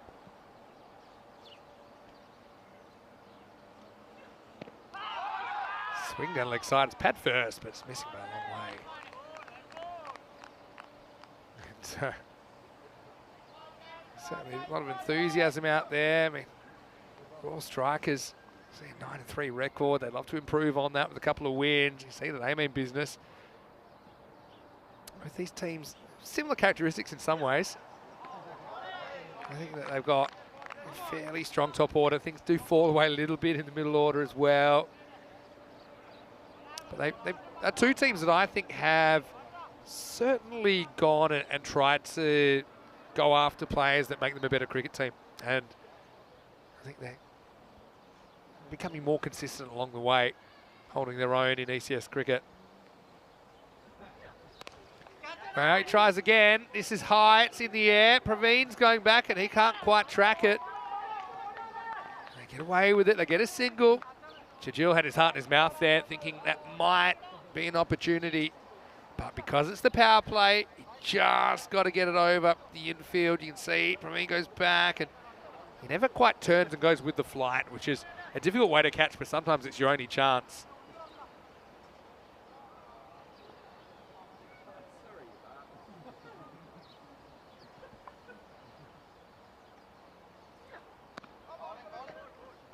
Slides in to the pads, will be no run. So end of the power play, pretty quiet one for the Warriors. They lose Rocky. It's 15 for 1 after 3. Yeah, Sukumaran's a funny one. I mean, when he looks good, he looks really good, but he's struggling getting going. He's not the only one. I mean, some days you got it, some days you don't. 1-7 and 7 in the power play. It's a real interesting conundrum. I think with this field, because if you hit balls that come from the air, so you hit aerially, if you don't quite get it, you're either out or you probably it's plugging and you're not really getting 4. So it's a tough one to decide, you know, what your approach is. And when you're in a bit of a rut on this field, it's hard to hit your way out of trouble.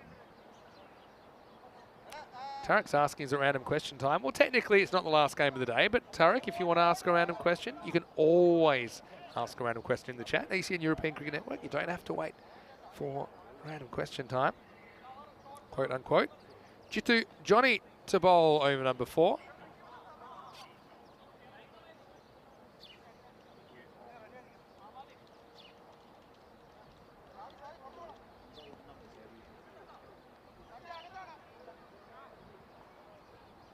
And everyone's ready to go.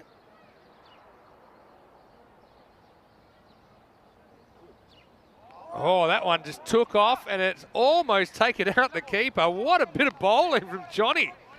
Well, here's Johnny. And there's been a couple of these that have really taken off. He slings it and just completely takes off on Jobby. Well, that one almost knocked his moustache off. Talk about psychological kind of advantage for a bowler. I mean, that cost him 4 runs, but definitely in Chijul Choi's head. It's an awkward angle. You don't often see this left hand around to a left-hand bat.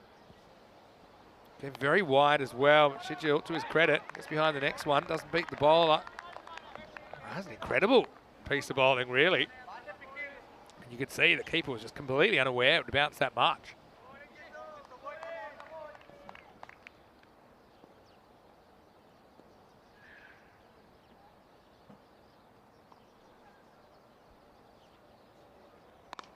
Now he takes it on against the angle, and I think he's found trouble. Jice holds the catch. So well done to Johnny. First he scared everyone, and then he gets the big wicket of the Warriors skipper. You can see it can't be easy to try and take this back to the leg side when he's already coming from that left to right angle, and with his arm angle that he bowls in quite a sidearm way, so it just kind of exaggerates that angle. Chijul takes it on and loses. He becomes the second wicket to fall. It's 19 for 2. The Warriors finding it kind of hard going so far.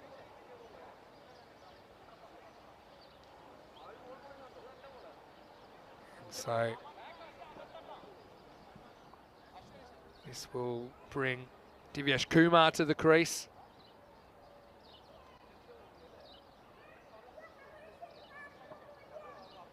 Yeah, he's one guy, when he hits him, he just looks like the best of the batters, doesn't he, for the Warriors. Hit a really good 70 to start, but he's kind of lost his way a little bit.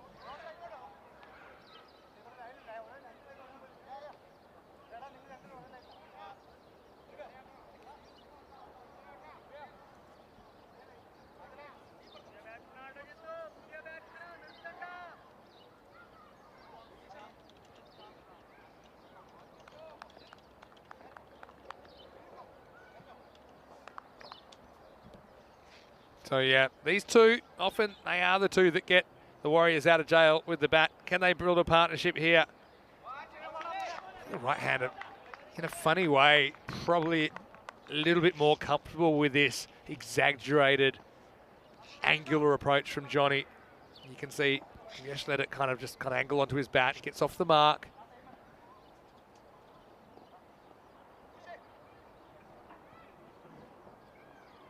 Kumaran though, 1 off 6. You won't want to waste all these balls. You want to make something of this. It's always frustrating. If you had a slow start, you're kind of in a bit of a quandary, because yes, you want to accelerate, but you also don't want to take undue risks against the wrong ball, and you feel like all of those balls were in vain where we were kind of trying to get settled. This takes us to the end of the over. In fact, it doesn't. We've got one more ball to come. Just having a bit of a chat. Yeah, so it's tough. You want to raise your scoring rate, but it's very hard to do that without introducing an element of risk.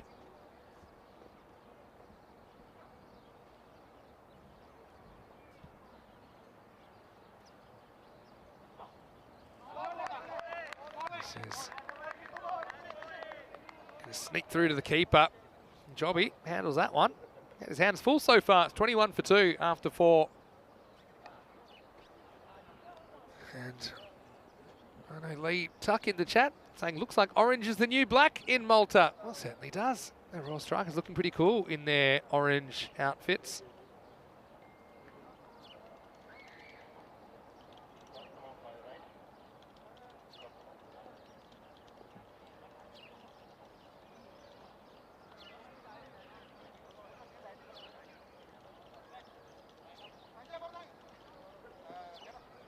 Yeah, this looks like we're going to have a change of bowling. It's Krishi Kapaka who's going to bowl.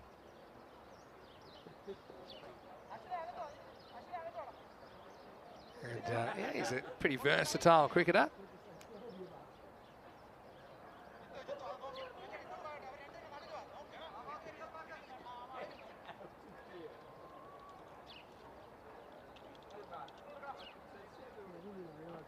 Oh, big swing and a miss first up. Like a back spinner It just kind of drops a little bit at the last moment.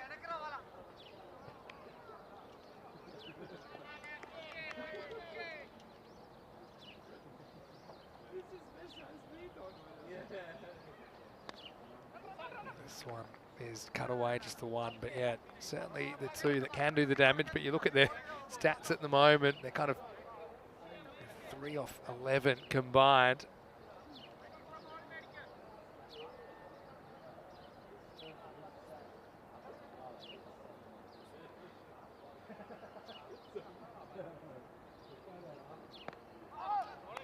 Sneaks across. Is there a little bit of bat on this? It might have been. No, maybe not. Worth a shout. I mean, probably a bit high, but probably would have been appealing for it.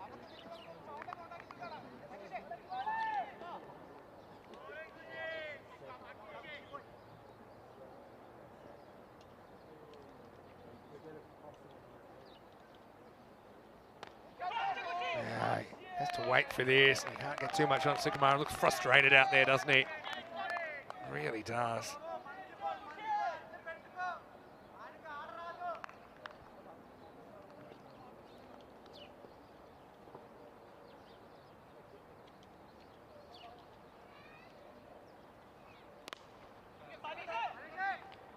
This is going to be a single. Push for Arjun. Haven't seen him with the ball yet. He's a pretty handy ace to have up your sleeve. And just have had the jump in this game, haven't they?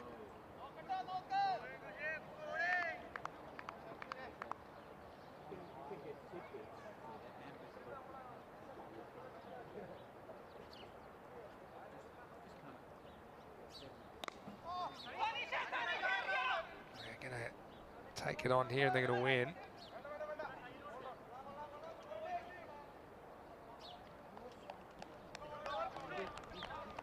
And so, well, end of the 5th over.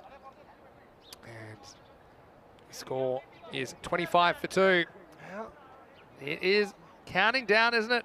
10 days until the 3rd edition of the European Cricket League. It's the Champions League of European Cricket. 30 domestic champions and the European champions, Pakake Badalona from Spain. They will be in Khartoum for what I think will be a very, very exciting series. It's going to take place over 4 weeks. There's 3 weeks of group play, 6 groups, 6 group winners, and the European champions in the championship week starting March the 20th. 7-team championship week. Is Push Barajan, as we thought. He's going to get involved with the ball. This one flies down to 3rd man for 1.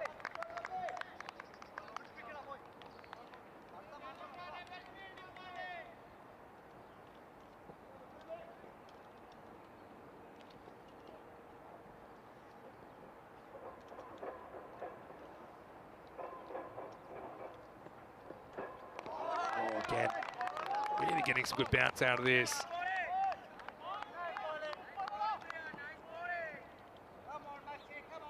And you can hear a lot of chat as well. And Sukumaran struggling.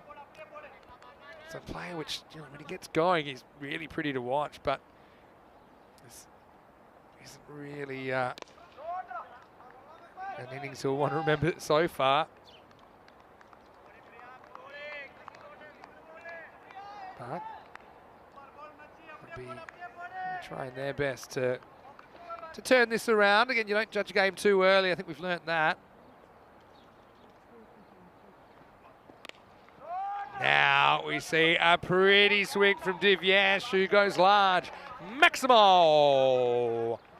And I see the Warriors need a hero, and this is a guy that can step up to the plate.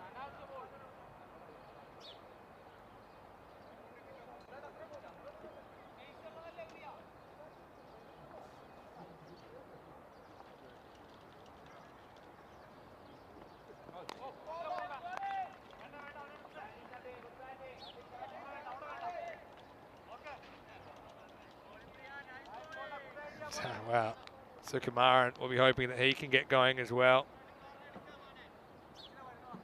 So, yeah, Priant, don't often see him taken down like that. No respect for Kumar. Sukumaran again wraps his bat around a full toss, and this would have been out if he hits. It blasts through the backup fielder, but it was thrown so hard they won't get an overthrow. He's kind of moving around a bit, the crease, head's all over the place. This would have been gone. But yeah, he runs through. So just a single. It takes us to the end of 6. And the score is 35 for 2.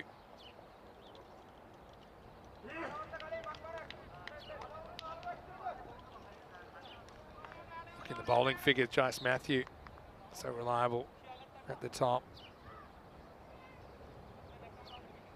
1 for 8 off his spell. They've got 4 bowlers to bowl these last 4 overs, so they're in a pretty good position. Jitu gets Sukumaran.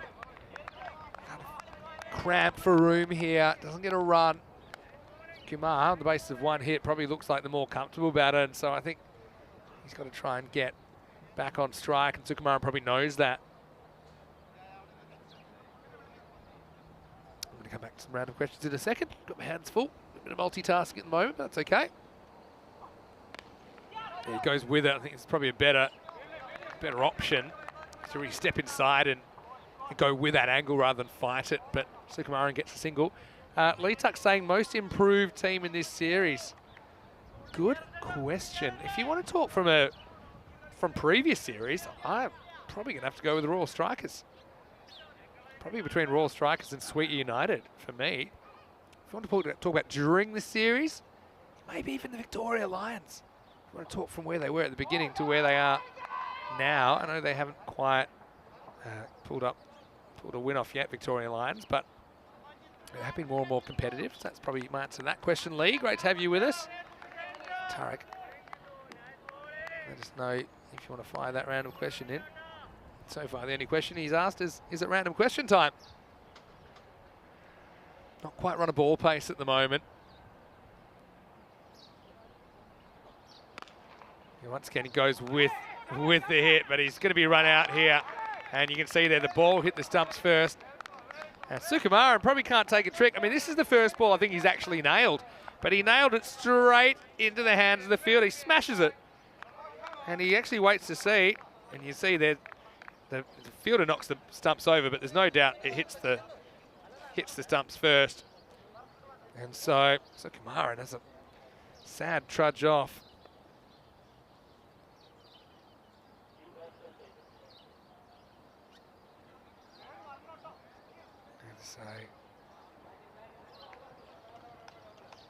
So it's the end of that partnership.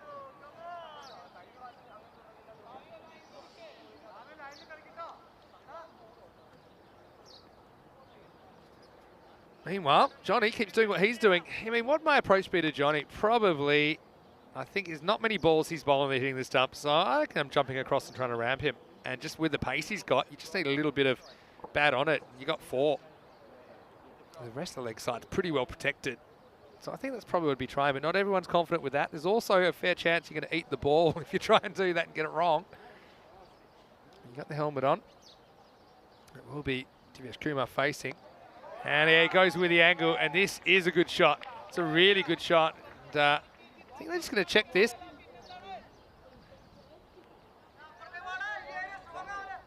Yeah, this is an interesting one. Where's this gone? It has gone, I think, for... Yeah, that's 6, I think. Yeah, for me, that's gone all the way. Maximo! I'm going to call it. And, yep, there is the signal. So that's good batting. I think it's hard if you back away because Jitu's going to follow you. So you've got to try and make a conscious move across, and that's exactly what he does. Soman's out there for the Warriors. I mean, he's a guy who I probably wish had a bit longer. Whoa, what a piece of bowling from Jitu. And he drives straight through the gate of Divesh Kumar, who goes 6 and out. And just when you thought the Warriors were working their way back in, this is spot on. Just have a look at that footwork. Just a little bit away from the ball rather than getting inside it. Well, I said not too many balls hitting the stumps. There's one, says Jitu Johnny. Yeah, really interesting bowler, I think, to watch. And I think it'd be difficult to face. Whenever you come up against the ball, it's a little bit unusual. It just takes you a little bit out of your comfort zone. And that takes us to the end of the 7th over. 43 for 4. We were speaking of the European Cricket League, weren't we? Well, these are the 30 nations represented. You can see the clubs there as well. Starting with Group A. England-Germany first game. What do you think about that? Hornchurch versus Darmstadt CC. I've enjoyed getting to learn a bit more about the English side and a lot of the other sides as well. And the Estonian team, first time we've seen Estonia and cricket on ECN since the ECS we had there in 2020. Plenty of players to watch. Waka Mahmood, we've seen playing this morning. He'll be playing for Royal Tigers Budapest. Savio Thomas looks like he's ready to bowl the 8th over.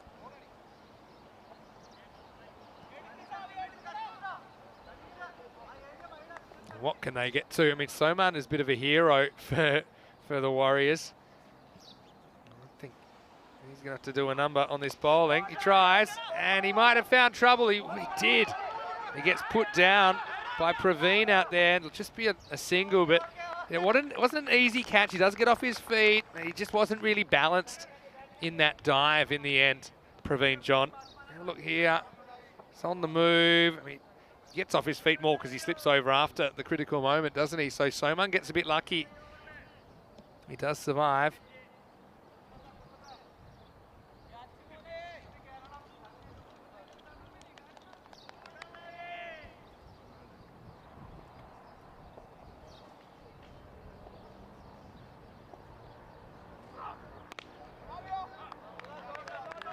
Now, this one doesn't meet the bowler, Tony Lewis.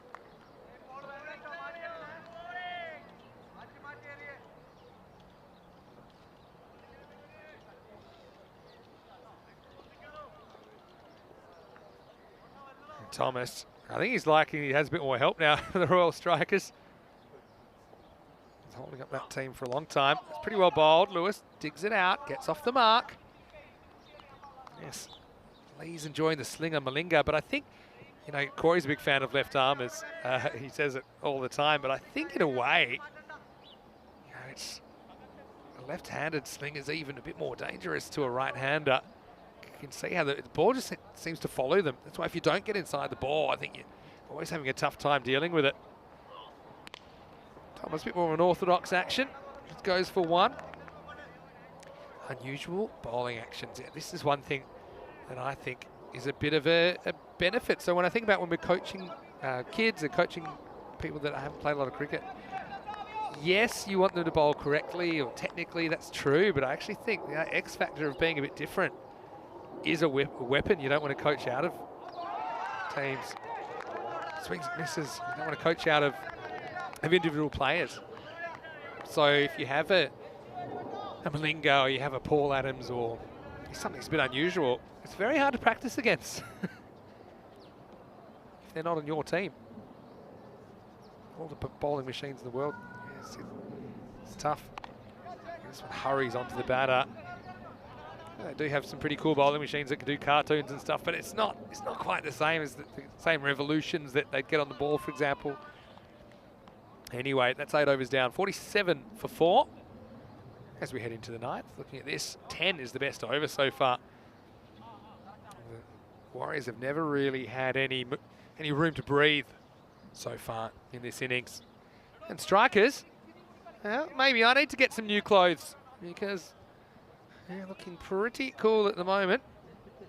I like that colour scheme as well. Priyan Pushparajan, one of the players of the tournament so far. He's coming in at number 9. Over number 9, here we go. It's his first one past Lewis.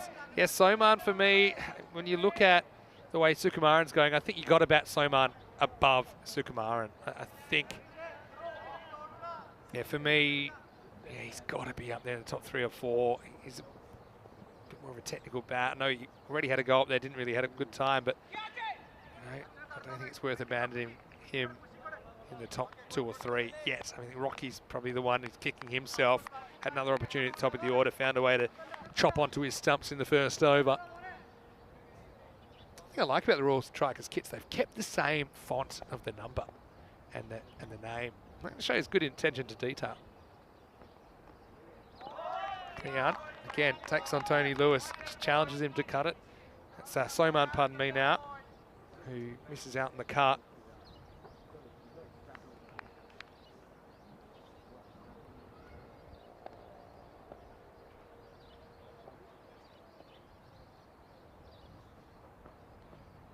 This one really takes off from the captain. Well, the ball might be taking off, but this batting innings isn't it? And you look at Divyesh Kumar getting out when he did. Soman, okay, he's already had a bit of luck. He's been dropped, but just struggling to deal with what Pushparajan's dealing. And even this gets a knee-high full toss and he misses it. So, yeah, the frustration is palpable at the moment for the Warriors. And Tony Lewis gets another go.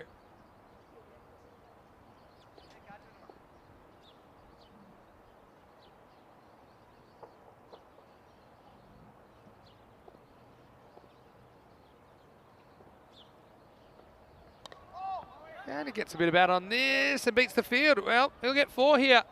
Well, there you go. Tony Lewis just gets a little bit of a kind of a bottom corner on this, but it flies away. And this is what I've been saying about this outfield, is when it's along the ground, it really flies. It's just the underneath surface. The next layer is pretty soft. So it runs away to the boundary. Lewis brings up the 50 for the Masita Warriors, who finished the ninth over 53 for 4. The Warriors, if you go into the archives, you'll find a fair bit of Masita Warriors in there, including 2 golden balls in this series. Lost 1-1-1. You also find that they failed to chase down 65. They're on the wrong side of the best defence ever in ECS Malta cricket. So that was against the Southern Crusaders back in 2021.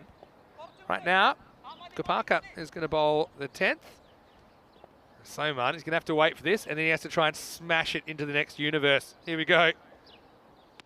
That's exactly what he tries to do, and it's going, and it is... Well, I actually think this is 6. They'll have a look at it. And my instinct is that he actually steps over the line here. Let's have a look. I have to go back and have a look at that again, because it's all about where does he jump from, and I think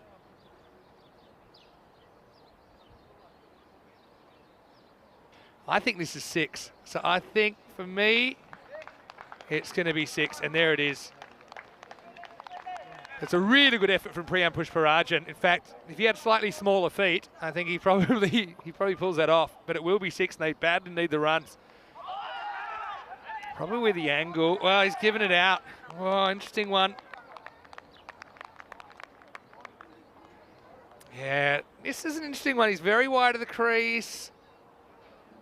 For me, if it's hitting, it's just clipping the top corner. There's an element of doubt that I've got about that, but the umpire, well, as Rico would say, is in the best position. And so Soman, hey, he certainly used up his luck. He ran out of luck, though, last ball. Yeah, if that's hitting, it's clipping. And again, we've seen with the bounce that a lot of balls going over the top.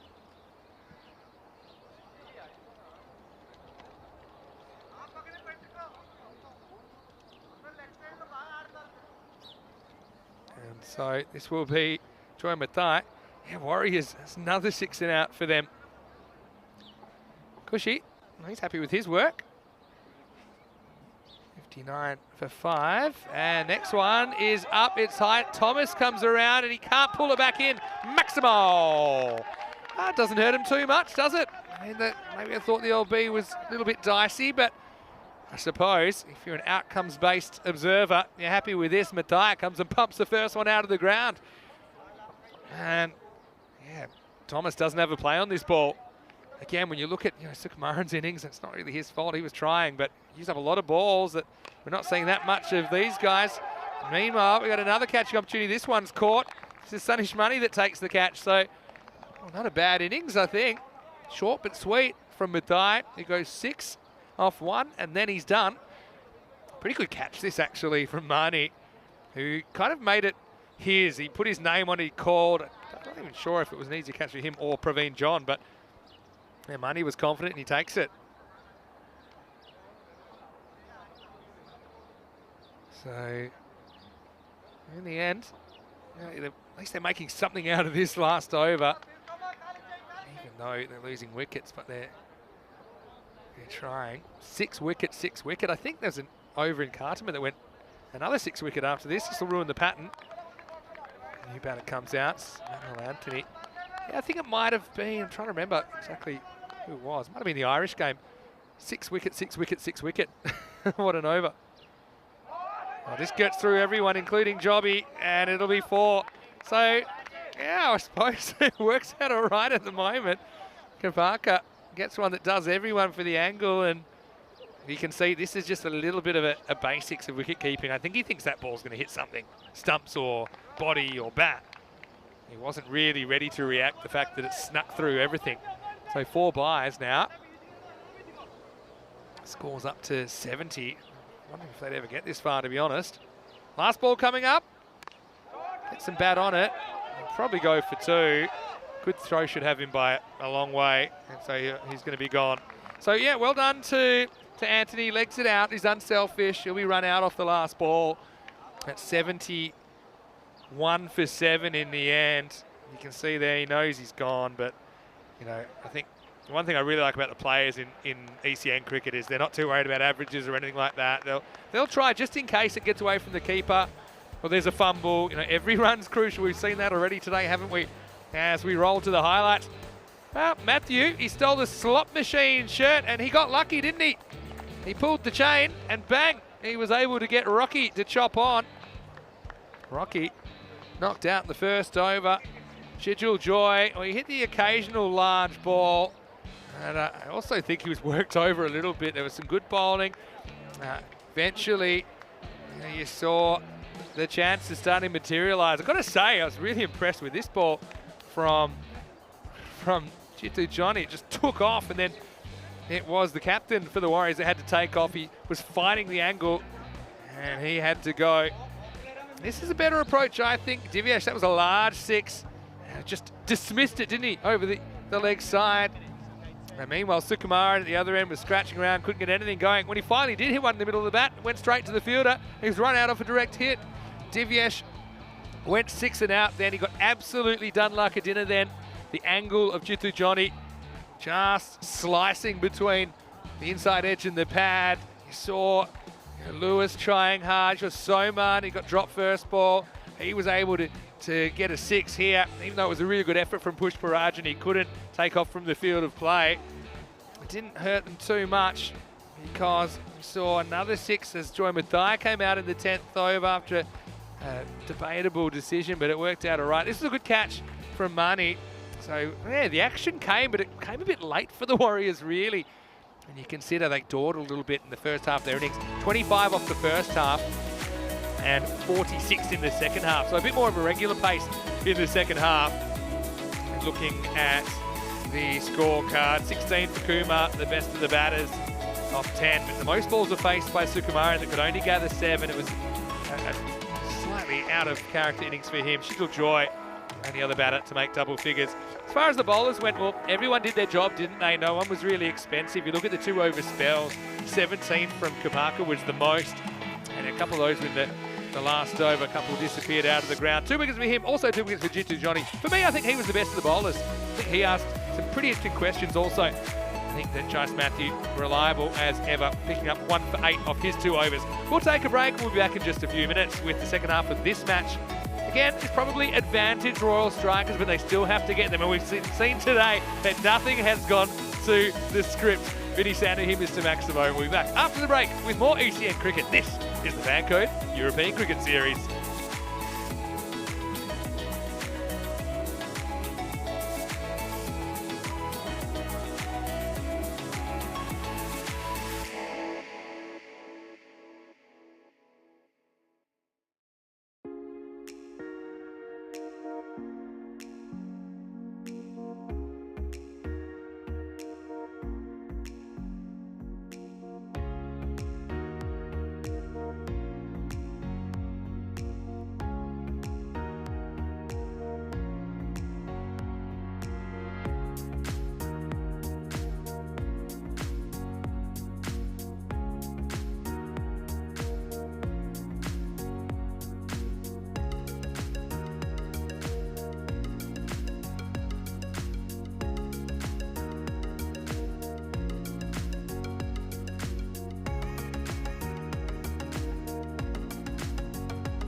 Hello and welcome back to Malta. Great to have your company once again as we head into the second half of the fourth match of the day.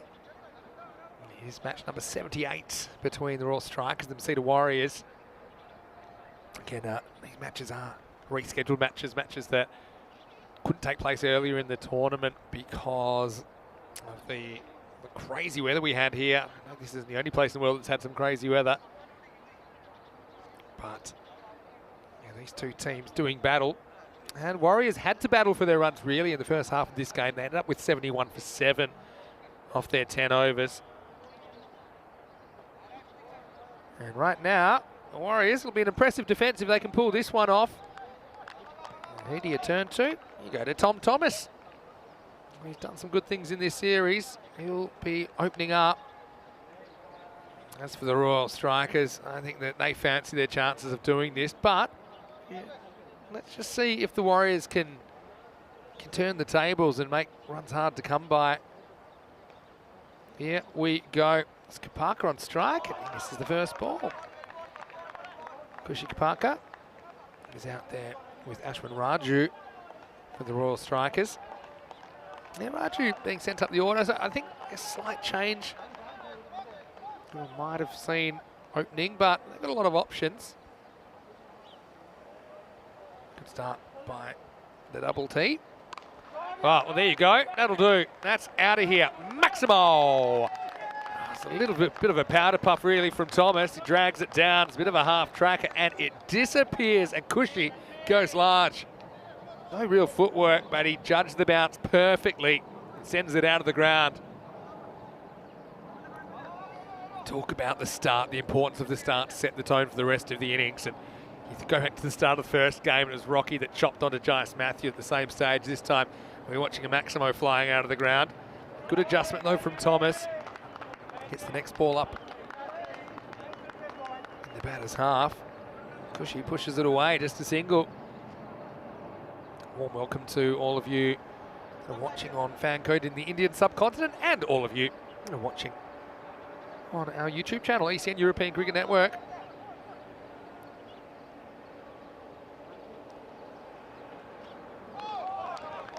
Swing and miss. A bowl by Tom Thomas.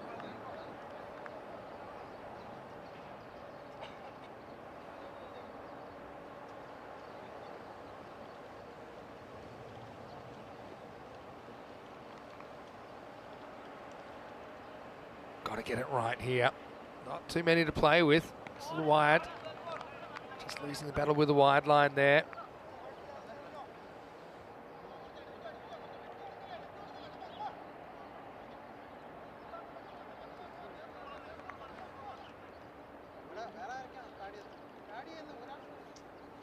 Raju facing up. And he's bowled. He's gone straight through him. And so Tom Thomas delivers. Did go for one big six, but he had Raju's measure. And they're going to have to get some good players out here, the Warriors, to defend this total of 71. That's one that goes straight away. And you have a look there, just curves in. And Ashwin just presenting the gate. Where it was that angle in, that natural kind of angled in that does him. So he's scratching his head. He goes for a globe. And the Strikers lose their first wicket, 8 for 1.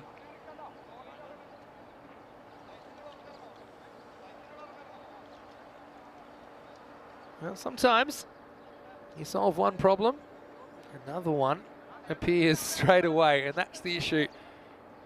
As the Birds always having a few snacks around the ground, but what I'm talking about is the appearance of the Strikers skipper Priyam Pushparajan. He's fairly new to the Maltese cricket scene, but he's played his cricket around the traps in the UK, fair bit. Also, he said he had played a bit of cricket in Africa as well, Liberia. You got to get him to have any hope. If you do, you never know. But well, if you get it wrong, you're going to have a bad time. And that one's into the tennis courts. Maximo. Well, if there are any ball boys on those tennis courts, they've been kept busy because that is huge. It's a similar kind of ball that disappeared before. Pushparajan doesn't need a sider. You won't see that again. I'll tell you why. It's not in the cricket part of the Malta Sports Complex anymore. That is absolutely pounded. 14 for 1 off 1. Well, we had a golden ball earlier today. If you didn't realise, you might want to go and check it out. We're now 2 matches since that golden ball. The one that we're calling the Magnificent 7 because Malta Day, with only 7 able-bodied players on the field, were able to win. Yes, you heard me right. Enlisted 8, and circumstances dictated they only had 7 on the field when Malta completely messed up a chase that they were in control of. It's definitely worth watching. Second half of the first game of today. You can scroll back if you like. They may be in the break after this match or at the end of the day. Hello to Wayne, who has joined us. Wayne, great to have you with us. Hopefully you're having a great Friday, great start to your weekend. Arjun Soman is going to come on. They've got to get Pushparajin. You can't get him. And we could be finished early. You can see by the way he started his innings.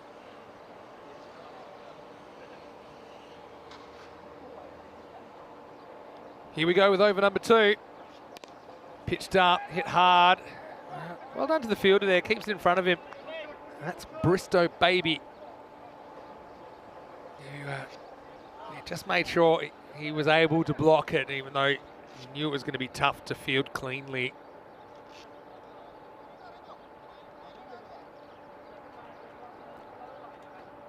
We've seen a bit of everything today.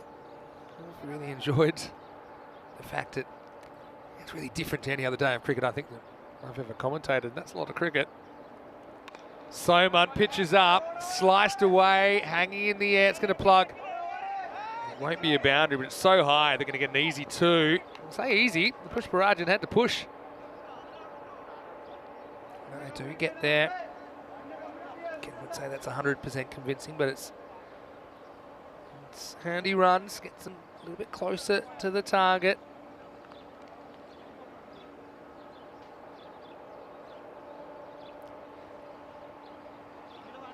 Soman tries out the short ball, and you can see Kapaka not really composed. He's kind of wandering down, hoping to drive. He got something that was a bit short.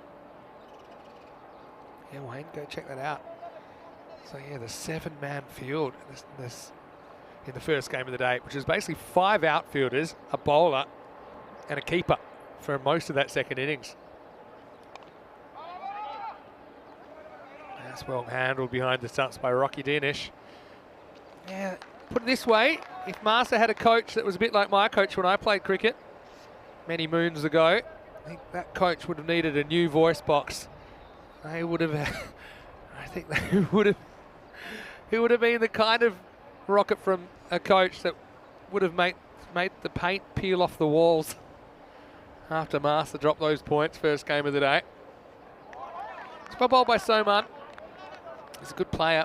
I think they'd like to have Soman bowling to Pushparajin a little bit more because he's one guy that could cause him a few problems if he gets it right. This has been a good over. It's 2 off it. Those 2 were sliced away over the infield.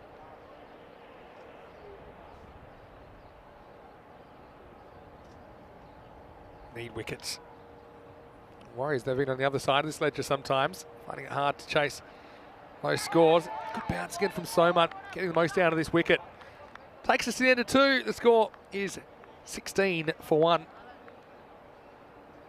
And the table, there's still a few little micro adjustments to make because some no results will turn into rescheduled matches. We're working on that. So we're the only undefeated team in this competition, 12-0. And both these teams have done pretty well because they were meant to meet earlier in the tournament. It was washed out about a week ago, I think. But they are making that up today, so that's why they don't have any no results against their name. Look, the other news, if you just joined us, we had some unfortunate news because we see Diana just keeping busy. And yeah, she's very technologically savvy, Diana Arst. Yeah, so the news is regarding the ECI Tri-Series involving Malta, Austria and Spain is unfortunately due to a strike and some flights getting cancelled. Spain won't be able to travel this weekend to Malta for that series. It's very disappointing. A lot of work's gone into it.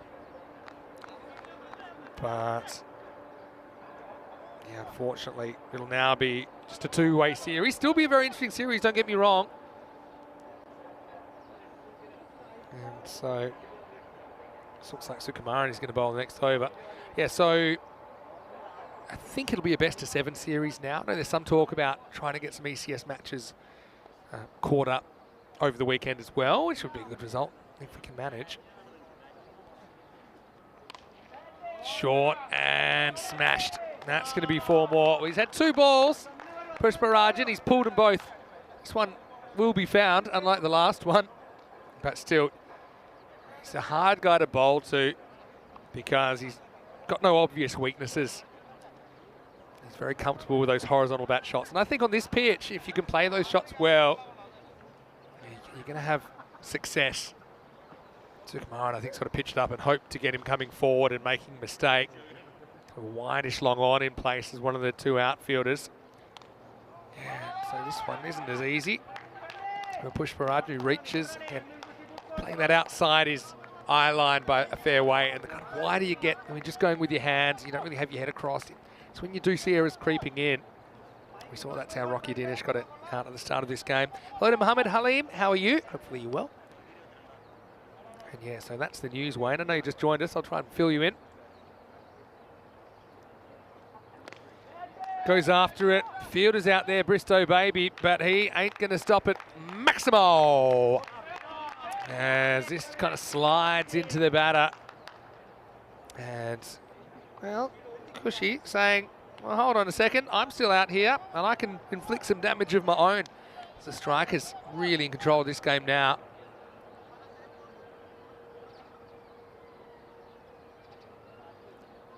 And so, yeah, it's disappointing, obviously, for the Spanish players, and Corey, of course, as well.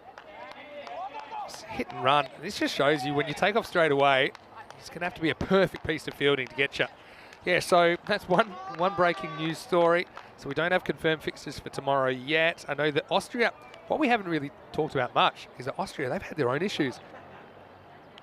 Because of these flight schedules being all over the place, that they are now spending the night in a Turkish airport, and they'll only get to Malta in the morning, and they'll pretty much have to come straight to the ground. And they all said, yep, we want to play, we're going to do it. This is pitched up, and it's hit really well. That's out of here. Maximo! Well, this is what I'm talking about. I mean, when you bowl short to him, he hits you. Then you pitch it up like this, and he just kind of easily pushes onto the front foot and sends you straight out of the ground, straight back over your head. What a shot. Maximo time. Yeah, so Austria have their own issues to deal with. Come back to that in a second. Last ball, the power play. Pushparajan forces it for 1. He'll retain the strike. Pretty much halfway there at the end of 3. It's 35 for 1. Yeah, so Austria, they've had to change their travel schedule, but they will be here in the morning. It means that we'll have a 7-match series, probably 3 matches tomorrow in the ECI and 4 on Sunday. There's potential, if it can be done logistically, to try and get some ECS matches in there. That may or may not happen. Still standing by to hear exactly what the fixture will look like tomorrow. You may have to follow our website, europeancricket.com, tonight to get that. But you can tune in tomorrow. We will have cricket. I can't tell you exactly when it'll start. We definitely will have those 3 internationals tomorrow, potentially some ECS cricket as well. And I think, Austria probably fancied a bit higher than Malta, but I think the fact the travel is going to throw them out a bit. That has to be a bit of an evener for me.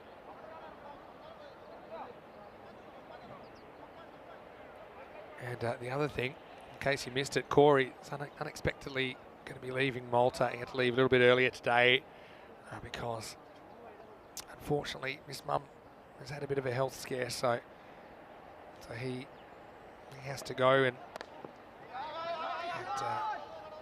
just kind of be a bit available if he's required to spend some time with her.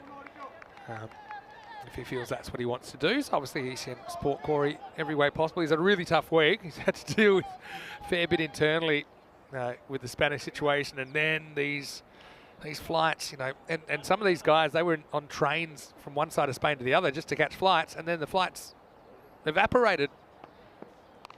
Schedule gets worked away. Yeah, so 1, and that's what they'll stick with. Yeah, so thoughts with Corey and his mum Julie, who's a big supporter of ECN as well. And I know she hasn't quite been feeling herself, so yeah, really hope it's not too serious. I think Corey's done the right thing. Needs to look after himself, and I think everyone out there will know that, you know, your mental health is super important. Something that is talked about a bit more these days, which I think is very healthy. Slower ball from Shijil, and nothing slow about the bat speed of Pushparajan, who just basically murders this one through the covers for 4. There it is, and this is what I mean. He'll go forward, he'll go back, but he's always on the attack. Priyan Pushparajan. Now, who do you turn to? 41, halfway through the 4th. And look at that name down the bottom, Pushparajan, 23 off 7.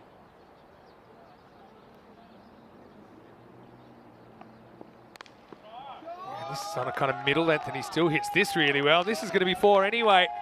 Now, if you had to criticise this, maybe a little bit of width, but I think the length is pretty good. It's that middle length. And he just kind of sticks with this front foot straight down the pitch, and he trusts his hands. Kind of slices inside out. Great batting. Really good batting. Yeah, so Wayne, yeah, it's actually Corey's mum at the moment is not feeling very well, and they're trying to sort out the problem. So there's a lot going on in the background. It probably hasn't been obvious over the last 2 or 3 days, in addition to all these Spanish issues, which with the travel and things like that. Well, this is 6, and I can tell you off the bat that has gone absolute miles. Maximo! That brings up the 50 for Royal Strikers. This is pure, got to say. Slower ball, but he picks it, and he hits it so correctly. That's such a straight hit. And that one almost went through the ground when it eventually did land, just pretty much where the sight screen is. What a hit. Yeah, Julie does spend a bit of time in the chat. Wayne, that's right. Yeah, we all hope that she's okay. Yeah, you need to look after yourselves. And that goes for Corey as well. You know, he's been under a lot of stress this week. All right, tries him out with the bouncer. It's the top edge. Won't quite carry down to the man. He's a deep fine leg. This will be the end of the over. Score 52 for 1. So yeah, so how do you bowl to Pushparajan? I mean, it's not going to be easy. I think one thing I'd like to see is a Yorker or a Yorker attempted. I think we saw some balls at him. Suppose if they go well, we call it a good length, but if they don't go well, we call it the slot in cricket these days. Yeah, something that's going to pitch between his legs, around the popping crease, around there. So that even if he does get you can only really get the bottom of the bat on it. Maybe you get him off strike and get him out of the way, get him to go a bit cold. At the moment, he's looked really comfortable against the short ball. He's looked really comfortable against that kind of drivable length. Just short of that block hole. Tony Lewis gets a bowl here in the 5th. 20 to win. But that's one of the... Yeah, we're going to get 2 here, and that's really good running. I guess he's a good cricketer. He's a very good cricketer, smart cricketer. As soon as he hit that, he knew there was a chance to get 2. Yeah, have a look at this. He just pushes that away, and as soon as he hits it and he sees where the outfielders are, he says, you know what, I'm off. It took him about 2 steps to get warmed up. And he wants that strike back. Really good stuff. The rare ball, it doesn't come off the middle of the bat. And now they're going to get an overthrow, and they'll probably get 2 overthrows if they're smart. And again, keeping his eye on the ball. This would be interesting if that had hit. Now they get 2. Well, they're having a bit of fun now. Hey, Johnny G is saying it's nice to be part of the group. Yeah, it is a community. We do think of it that way, and it goes both ways, guys, in the chat. It's certainly something that we really value, and that's why it is unlike any other broadcast, I think, on any channel anywhere in the world. Pretty well bowled by Lewis. This one just leaves the batter off the pitch a little bit, but he's good enough to still hit it okay. And yeah, the Warriors be back to the drawing board for them.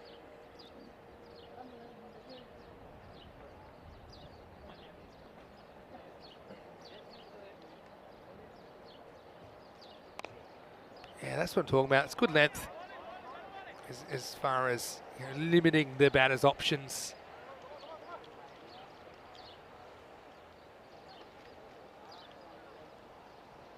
Yeah, but problem is, you get it right once, you got to keep doing it. It's not easy to do. It's such a small margin of error to a player this good. See, he's a bit confident looking drive, but he does find the fielder. Pushparaj at 39 off 15. Just looking brilliant at the moment, isn't he? Well, I want to know what Wayne's talking about in the chat, saying, on a lighter note, he just had a snack on some ants by mistake. What are you talking about? Okay. Opened a chocolate bar about an hour ago. Forgot about it. Was playing the PlayStation, saw the chocolate bar and just started eating it. Ants do taste funny. I think I have tasted ants before accidentally. They've got a weird taste to them. Oh, well, you hear it all here. 58 for 1 after 5 is what's coming up tonight. And you can see that it'll be Sloggers versus Entertainers.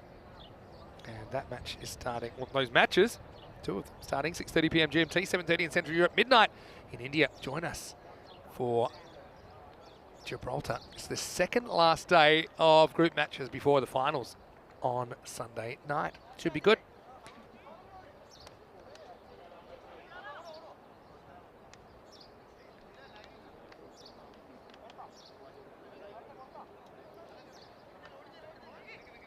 Don't forget these two teams. They'll be going head-to-head again. Match 79 on the way. 40 minutes away from a start there. And Raw Strikers, they won the toss. They're going to bat first. So they will be feeling pretty confident considering how this has gone. Pushparaj. I've got to say, I'd have him up the top of the order. I think he's too good to not have there. I know he's going to have to deal with some decent bowlers, but yeah, I think you want him batting as much of the innings as possible. So stay tuned for that. His first ball's going to be called wide. Grabs a tiny bit of the line. And Julian saying Wayne the Anteater. Well, maybe that's a nickname, which might stick. Maybe I'll say, what's the weirdest thing you've eaten by mistake? Anyway, Bristow Baby almost turns this into a catch. Doesn't quite. Yeah, what's the weirdest thing you've eaten by mistake? I'm trying to think. Have you ever kind of mindlessly grabbed something, put it in your mouth, and it wasn't what you thought it was? I'm scared for some of these answers.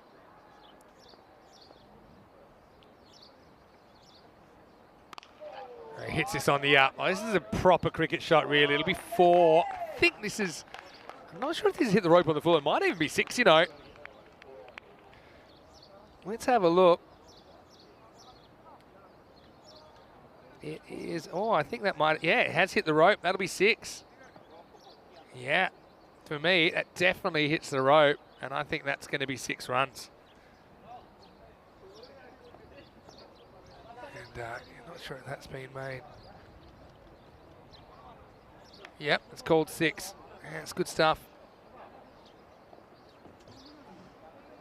What a shot. It's just pure muscle from Pushparaj. And now they can win this game with one swing of the bat. One innings. I mean, it was a good team bowling effort from the Warriors. And Pushparaj bowled pretty well without a wicket, but I think he's going to take the player of the match here just for how dominant he's been from the very first ball. Any thought of some sort of resurrection of this match situation for the Warriors has been shut down straight away. You can see hit that first ball miles into the tennis court. Kapaka, it's kind of been the silent partner, but he's also batted pretty well in this chase, which is going to finish a bit early. Yeah, so that final match of the day, about 35 minutes away from that one now. So stay with us. It's a great effort to be able to put 5 games on a day. We're only dealing with just over 10 hours of sunlight a day. He goes for this, but doesn't quite get it. It's a chance, and looks like Baby's called it. Devyesh has out-called him, and he's going to take the catch.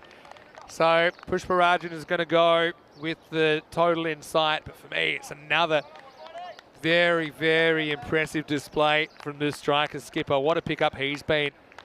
He's transformed this team in his own image, really. I think he's the kind of captain that everyone performs better with him around. I think he seems to have a really good temperament. Nice catch by Divyesh Kumar. A bit of a consolation wicket, no doubt. It's just 4 to win now. 68 for 2 after 6. And yeah, just one slight mistake. I mean, okay, how'd you get him there? Yes, okay. He's probably maybe going after it, being over-aggressive. But yeah, you're pitching it up. And I think even good players, I think this at Kartima too, they make more errors on the front foot than the back foot. If you look at it, most players. It's just a mistimed drive, got a little bit too far under it. Nicely taken, Divyesh Kumar. Parker, though, faces up. He's been joined by Lawrence, who may or may not get a bat. In fact, he will get a bat. Because this will be a single, and Roshan gets a chance to potentially hit the winning runs. Roshan, a lot of people calling to see some more of Lawrence with the ball. Yeah, right now he's got the bat, and he's facing Bristow, baby. And he will hit the winning runs. And it won't be convincing, but it'll be effective as Roshan French cuts the 4. And so that is going to be the end of that. They end up doing it with 22 balls to spare in the end. So, yeah, Roshan doesn't mind finishing it off. Maybe we call him the finisher. But Krishy also batted very well. I think he bowled pretty well as well. Yeah, ultimately, at 71, not standing up for the Warriors as the strikers. They hunt him down with plenty of time to spare. They certainly came out all guns blazing, didn't they? As the strikers just continue on their winning ways. It's 10-3 now. I mean, they're playing some really good cricket. And that was a bit of a highlight. Raju got blasted out, but it was one of the few highlights, really, because Pushparajan came to the crease, and from the get-go, he was destructive.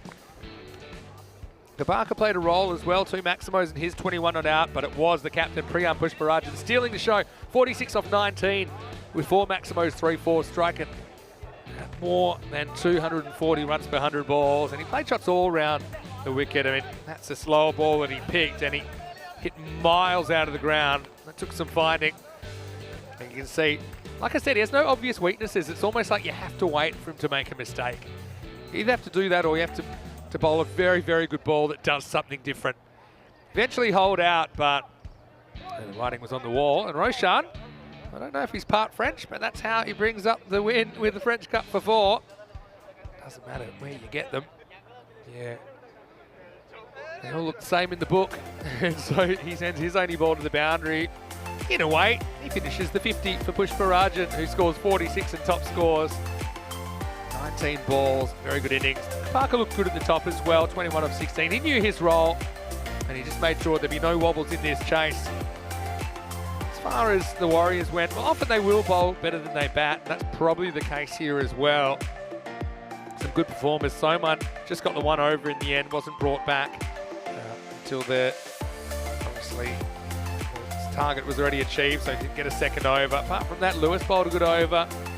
Wickets for Tom Thomas and Joy Mathai in there. We'll take a break, back in half an hour with the 5th and final game of day 19 here from Malta. Hope you're having a great Friday night. Stay with us.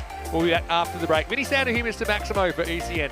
We'll see you very, very shortly as these two teams lock horns again in Malta. You're watching the FanCode European Cricket Series.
Hello and welcome back to Malta for the final time today as we head into the 5th game of the schedule.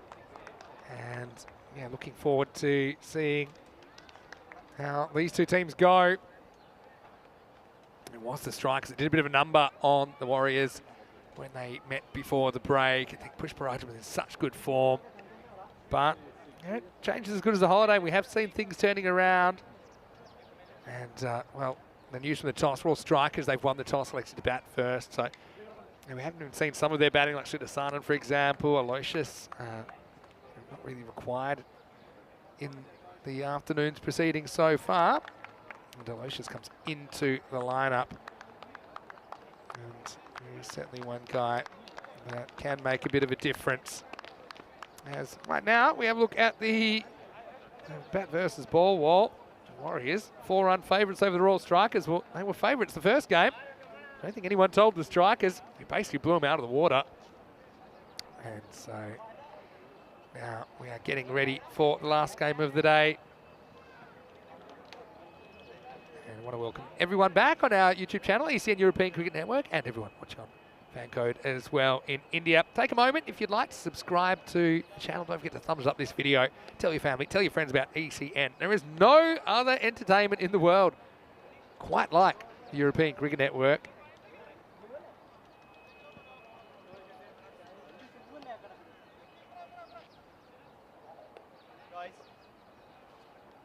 Now, here's the last game of the day. And so, this is where we normally go random questions. And so if you'd like to fire a random question in, now is a great time to do so. And yeah, welcoming everyone back as we get ready. The big question will be, can the Warriors keep it to something reasonable that the Royal Strikers get?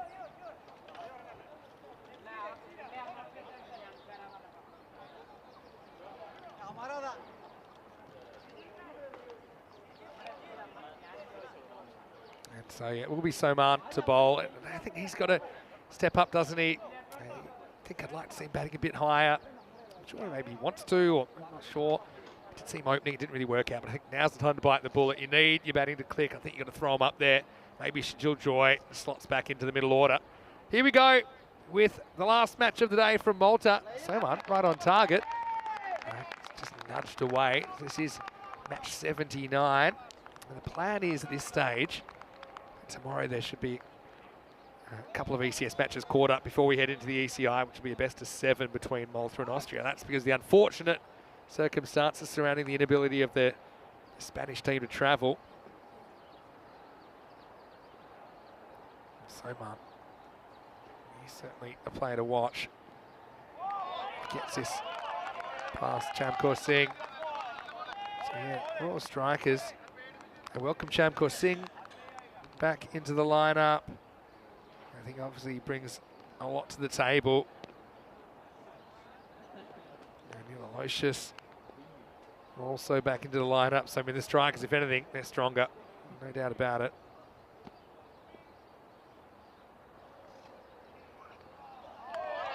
Just sneaks inside. No, it doesn't according to the umpire. Soman. There's a little bit of a shrug emoji to this. Yeah, that's not a wide, I don't think, when it passes the line, but the umpires have been pretty consistently harsh. They get one look at it. James said he's winding down with a coffee and some cricket. That's up in Estonia. What's the weather like up there? Snow hanging around? Pitch is up, driven pretty well. It's probably plugged, but it'll still skip on and it'll go for 4. The first boundary, Chamkor Singh, welcome back. He welcomes himself back with a boundary. Slightly inside out. It's that kind of new-fashioned clear the front leg and just swing away through the line of the ball. We do have our first boundary of match 79.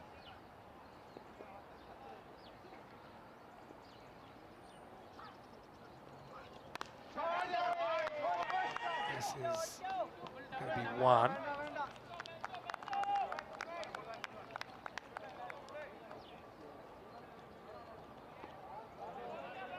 So, yeah, Well done to everyone in the background working really hard to work on contingency plans, trying to bring as much cricket as possible. Still the plan is to bring you 10 matches this weekend, 5 on Saturday, 5 on Sunday.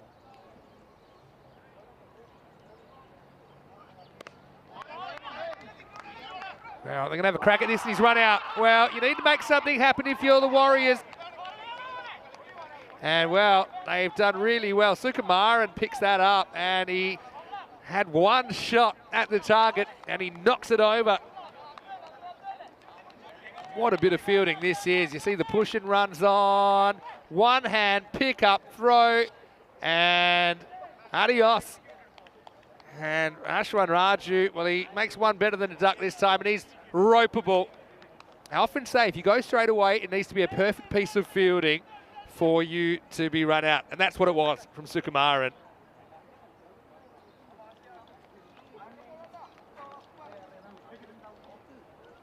And so, brilliant piece of work. And when you're staring down the barrel, that's exactly what you need. And Sukumaran, who didn't hit him well in the last game, he'll be really happy that he can get in the game so early. That's one problem is solved. Another appears, and it's Pushparajan who's out in the first over to face the music. Doesn't face this one though, because he isn't on strikers there, but not for long, because that's the end of the over. Score is 7 for 1.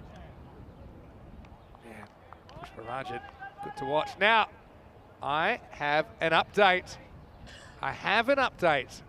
And the update is that I got an email in the break just then saying that the robots have actually been shipped. So we're going to have to change that to robots shipped. Now, I don't know when they'll arrive, but it's definitely a step in the right direction. So some good news today. We've had a lot of ungood news. We've got something going our way, and that's the robots are on their way to Spain. And I think they gave me a tracking link. I haven't quite worked out how to use it yet, but I just can't wait to see when they arrive.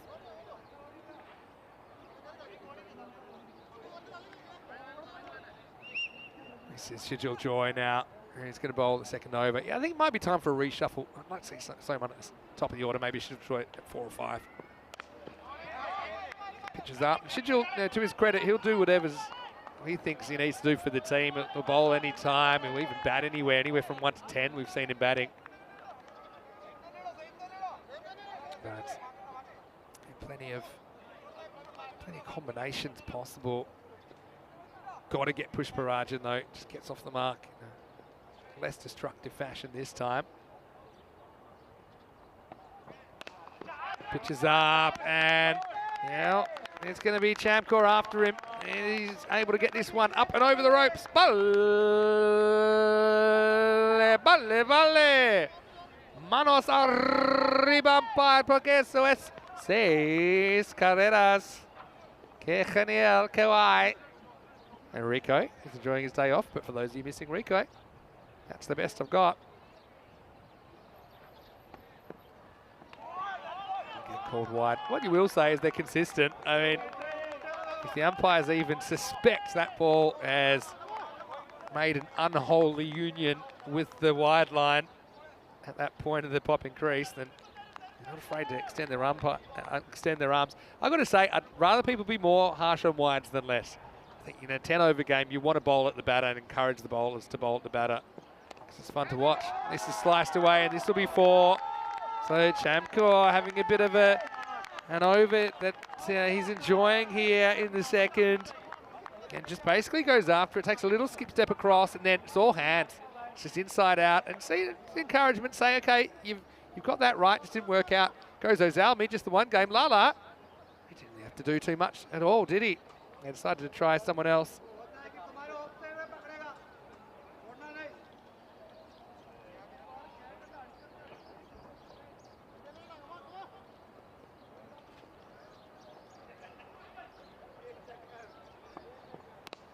Wow, this is hit back hard. Divyesh Kumar will do the fielding.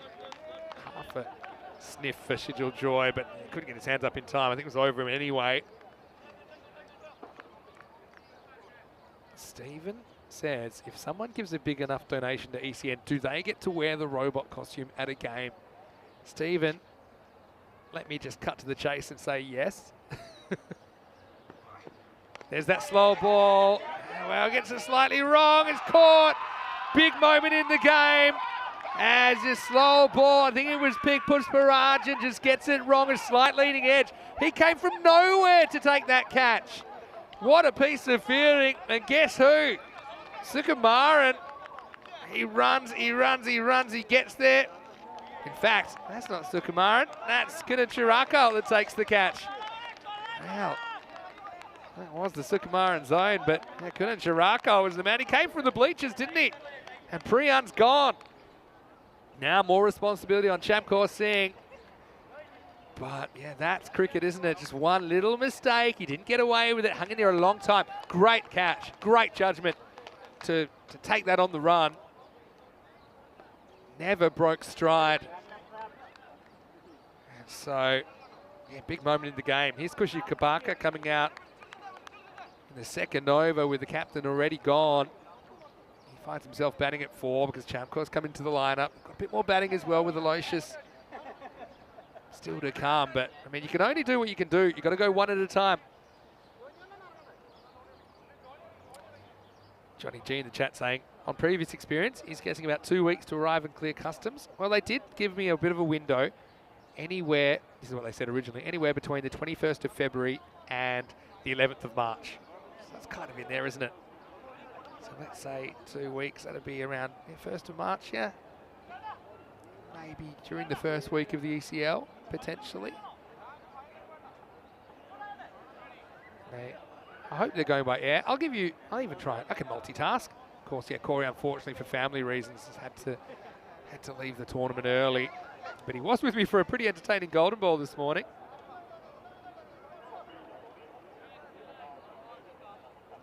Shijil Joy.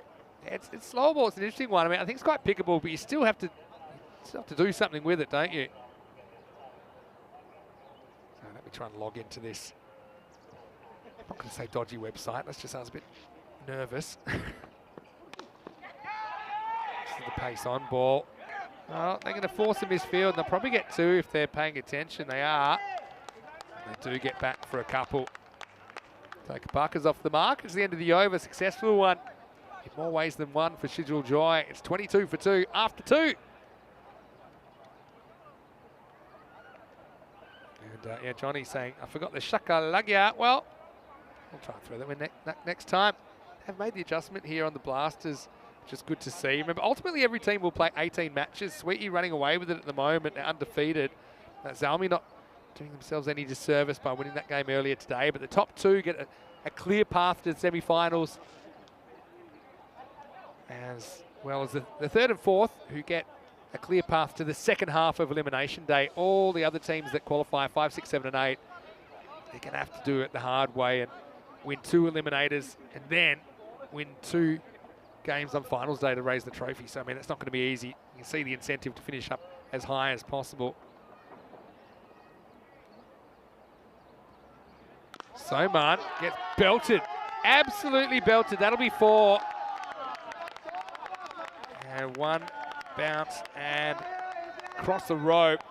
What a shot. I mean, this is no half volley, but he's kind of encouraged by the fact that the long off, well, there is no long off, he's a mid off, he's up in the circle. And that's because we are still in the power play. You want to make the most of it. Quite excited now to work out this shipping link. Let's see what the deal is. So I'm probably not excited to get smashed down the ground.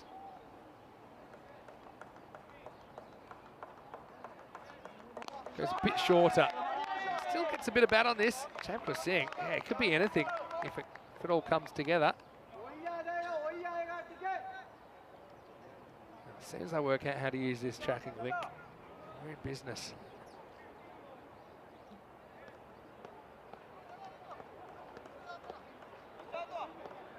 Well, it's told me tracking information not available yet. So I guess we'll have to wait. Been a bit impatient. They told me it's just shipped though.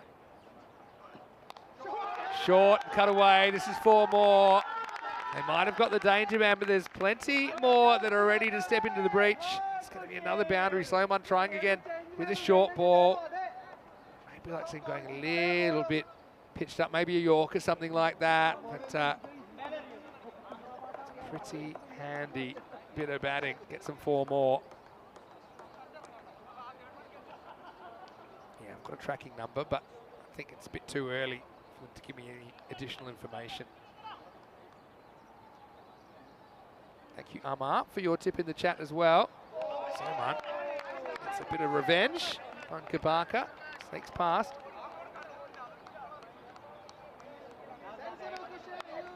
And I will make sure I save that link, and maybe we'll have a bit of an updated shipping update for you tomorrow. There's certainly been a lot going on in the world of European cricket, that's for sure. Pitched up, I think it's probably slightly better length. You can even go fuller, I think. These batters have looked pretty good on the back foot.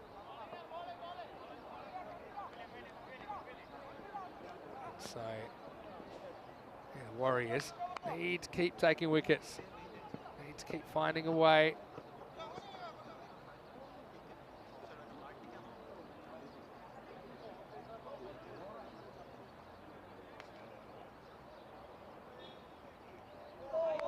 Wow, once again that channel hasn't been easy. So you can understand Soman, he's kind of rolling the dice with the bounce, but it goes both ways. Yeah, sometimes you get the sharp bit of the knife, sometimes you get the handle. As it is, it's the end of the power play, 32 for 2, but the big story is Pushparajin, he is dismissed in the power play. Other big story, Chamkor Singh looking good, and Kapaka's batted well today as well. 7, 15 and 10 in those 3 overs.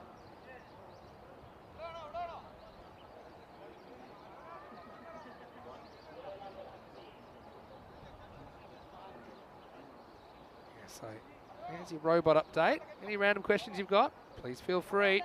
Throw them in the chat, ECN European Cricket Network.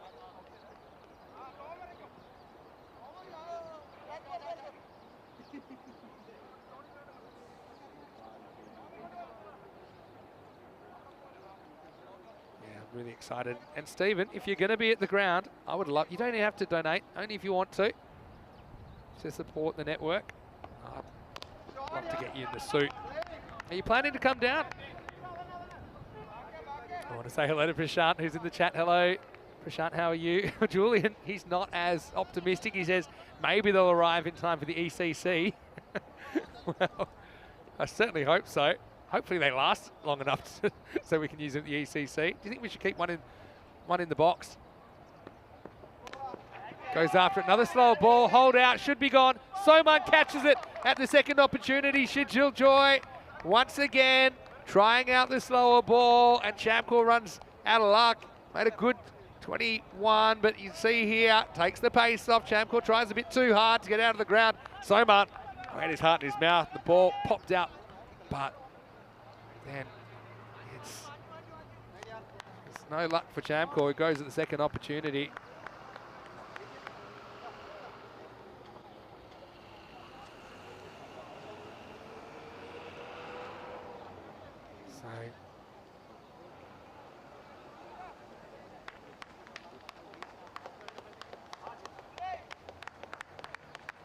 Say Chamkor has to go. He'll be disappointed because, I mean, we talked about it for a while. You know, if he gets going for the full 10 overs, he could make a really big score.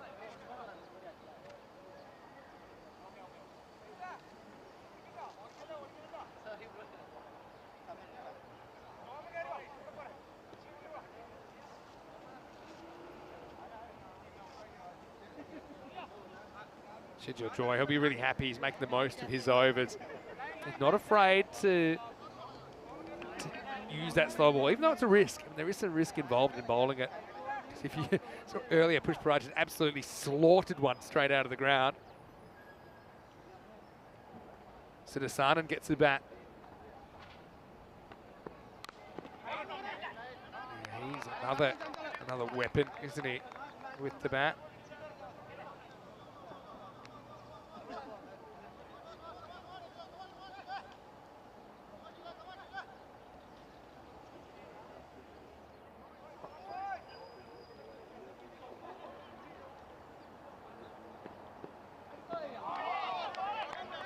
the swing. It's called wide though. I mean, Shinju probably doesn't like the call, but it does mean that he gets another opportunity to take a wicket. Yeah, still not convinced that's a wide at the point that it passes the crease. This is just something I really want umpires just really snapshotting the moment it passes the popping crease. Anyway, Shinju, like I said, maybe not the worst thing. Gets another crack. And he might get a wicket, or does he? Well, once again, it's going to Chiraku turning on the afterburners. Well, this time he can't reach the drop zone. Wow, it's an audacious straight hook shot, really. That's how these guys are going to attack. And look, just like that, got 3 wickets. You've got an opportunity, don't you? You get 3 more. You're in the box seat. There's that slower ball. It's almost like a round up. It's just like slower arm action as well as rolling his fingers. And it just throws out the timing. Sometimes you see in baseball they will delay on purpose.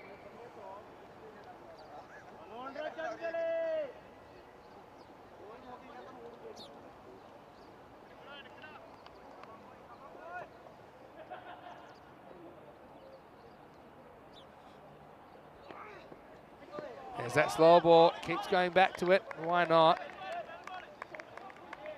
Because it has been working for him, but a brilliant spell of bowling, really. Still gets 2 big wickets. He's done all he can do, really.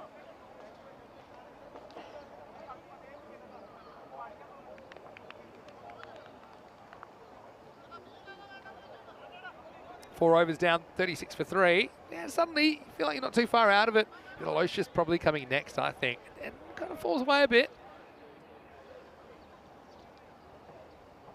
But the Warriors trying to make up for the fact they kind of got blown away in the previous game.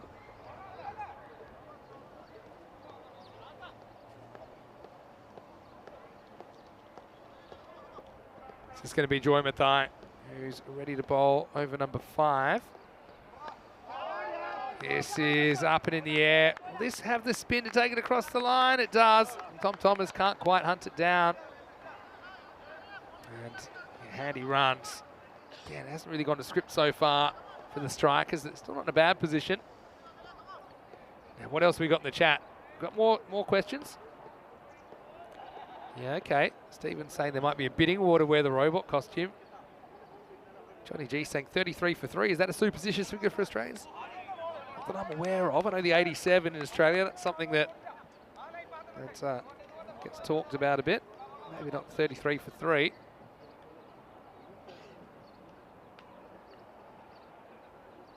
Yeah, Johnny G. He had a drone over the batter to see when it passed the crease. That's true, but I mean, you can kind of make an estimation from just eyeballing it for when the batter's playing their shot. That's normally a pretty good point of reference. But it's not easy, for sure. Umpire's doing a pretty good job. Got to make a lot of decisions in a day.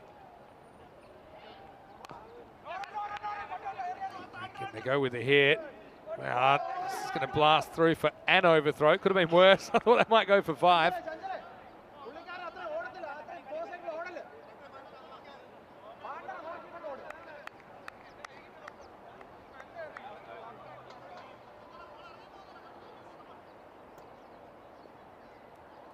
Alert stuff to go for the overthrow. This one almost pops back to the bowler, but doesn't. We'll get 1. So what do we got here? We got some discussion, yeah, about whether the robot's allowed to drink beer. I think I came up with halfway through game 4 or sunset. I think these were the 2 things that were discussed. Now this is going nowhere. Another one. Chiraku can't quite make it. Wow, he's so quick across the ground. He's like a gazelle the way he just gets down and motors across the turf, but he can't quite turn that into a catch. This is the end of the over. So we're halfway through and the score is 45 for 3. Big thank you to Wayne for your donation. I'll come back to that in a second. This is coming up tonight from Gibraltar. Sloggers versus Entertainers. Joe Wegasani is standing by. And I hope he's keeping a place warm for me. Even though it's not easy to get warm there some nights. That'll be starting tonight, 6:30 p.m. GMT. It's 7:30 in Central Europe, midnight in India, 12:30 a.m. in Bangladesh. Time for over number 6, and Tony Lewis comes on. Yeah, they're hanging in the game at the moment, aren't they? Look at the Warriors.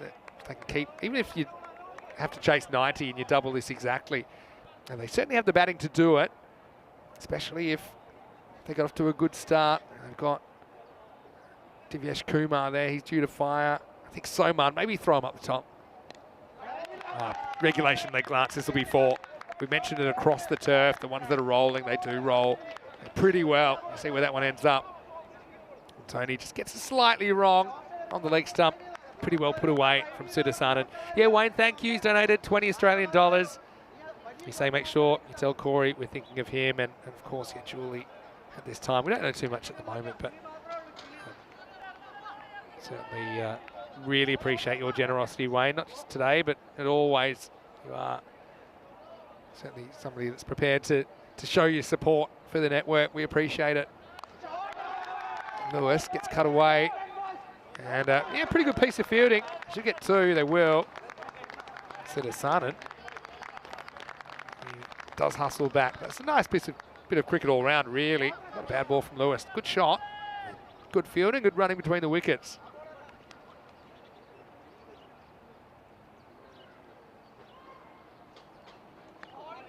Now, finds a ball, he struggles to reach. They could get another one if they want here. They'll get an overthrow. I wouldn't mind seeing the original delivery here. See what you decide at home. Yeah. Don't think that's a wide. The batter makes it look wide. They'll get 2 wides to make it even worse.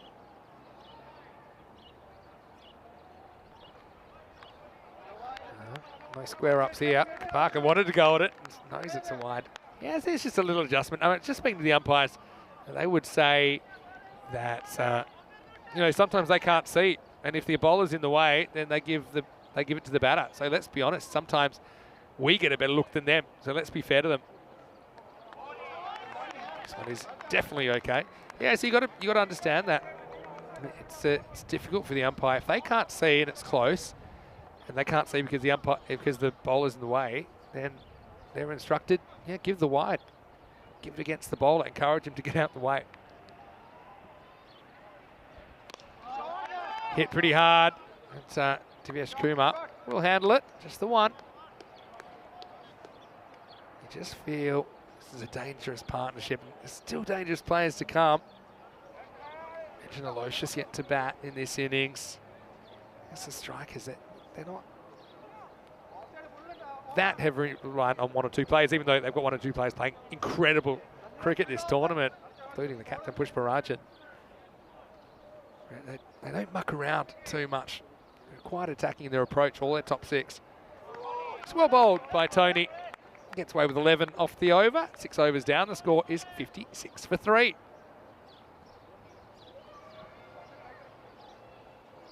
And I know in the background, I'm just trying to spot exactly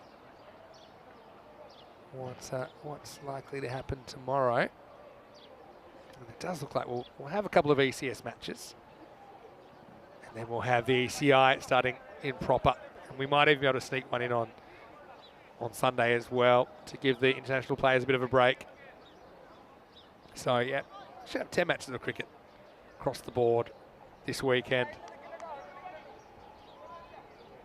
Bristow Baby, probably one of, if not the most fun name to say in European cricket. He is taking on the responsibility of the 7th over. I'd like to see him bowling more, actually. He offers a lot. There you see, full fairly straight. Parker loses his shape. Well bowled, good start. And Johnny G saying that was a wide. Well, not that one. He meant the one previous over. But yeah, but the old Crocodile Dundee. That's not a knife, this is a knife.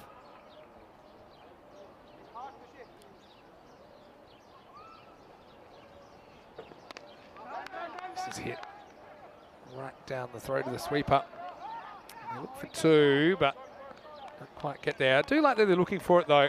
That's good basics from Kapaka. Yeah, I know some people saying the stream may be a little bit behind live today. I think it's just a technical issue. Obviously, we're trying to get that down as much as possible. It's a bit of a technical miracle that we can do what we do, though, when you think about it. Cracked away to backward point. They take on the field, they do. That's a really good effort. Now, probably get 3 if he can get up in time, but he won't. So I'll just have to settle for 2.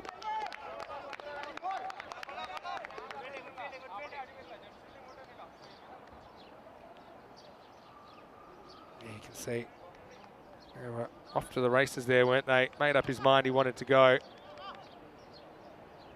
And, it slides in, they think of another one.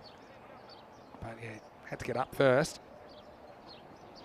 Yeah, so yeah, when you think about it, but even if it was a minute, I think hopefully it's a lot less than that that you're getting it. But see where you're coming from, it's quite incredible. And to tell you where this one is going, straight into the wall. Low full toss. Baby gets it wrong, and Baby goes into the corner.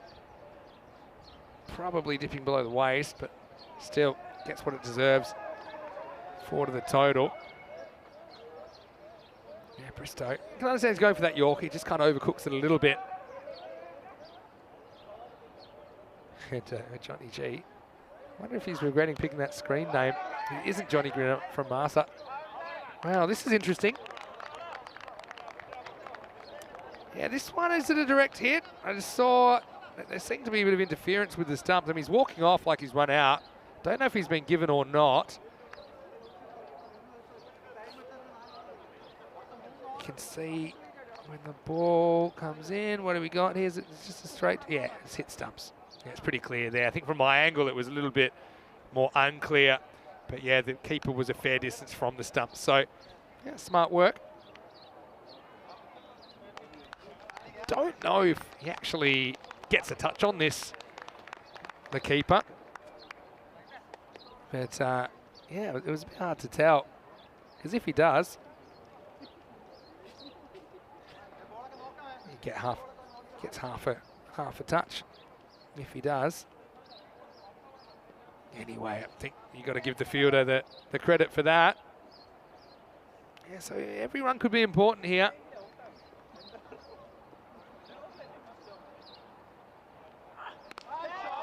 This is whacked away, and it's going to be 4. That's a really good start. And they need some help at this stage. And this is one guy, I think he can smash the ball, really. Yeah, Locious goes bang, first ball, gets 4. Fantastic cricket shot. Over the offside.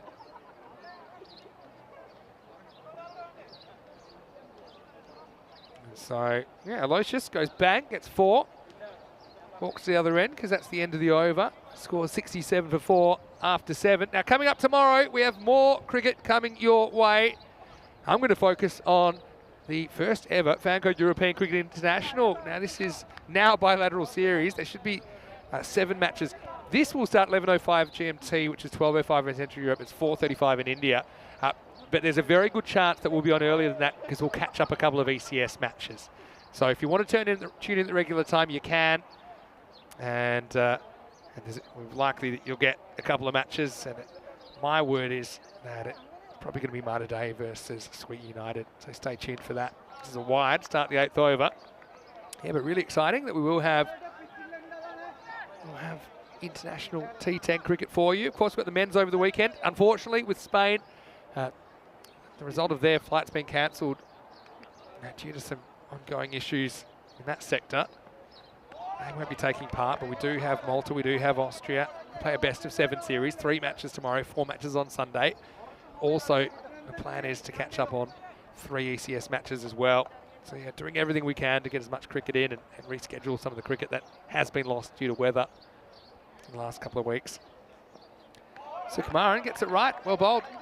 Gets to turn around. There's the ball. Grab it again and get through the overs here. The over rate's been pretty good for the most part.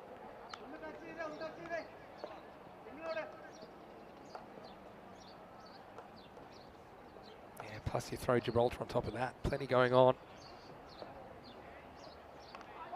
Oh, gets lucky. Yes, he's going to run away for 4. And T10, well, he's a keeper himself. He probably knows exactly what this feels like. Feel powerless. It's only a little touch, but it's one that gives the keeper no chance at all. He has to just watch it. His opposite number, Rocky Dinish, gets a whiplash watching that one go to the boundary. Yeah, so Gibraltar actually finishes this weekend, the ECT 10 there, involving the 4 teams that have been playing over the last month or so. And their women's T10 starts on Monday. I'll be there for that. So I actually feel a little bit sad because my time in Malta is coming to an end. Although hopefully I'm back later in the year if we do have another series just towards the end of the year. But Rico will take you through the final week, and I'm sure he's really excited about that. I'm very curious to see if Sweden can keep this undefeated run up all the way through the tournament, or will they have a hiccup somewhere? See, to me, this is perfect. And I think this definitely, well, for me, I'm saying definitely, but my judgment is that that doesn't touch the line. It almost does, but doesn't. So Sukumaran delivered a pretty good over here, just when they need him to, and they can bring him back in the 10th as well. Good death bowling.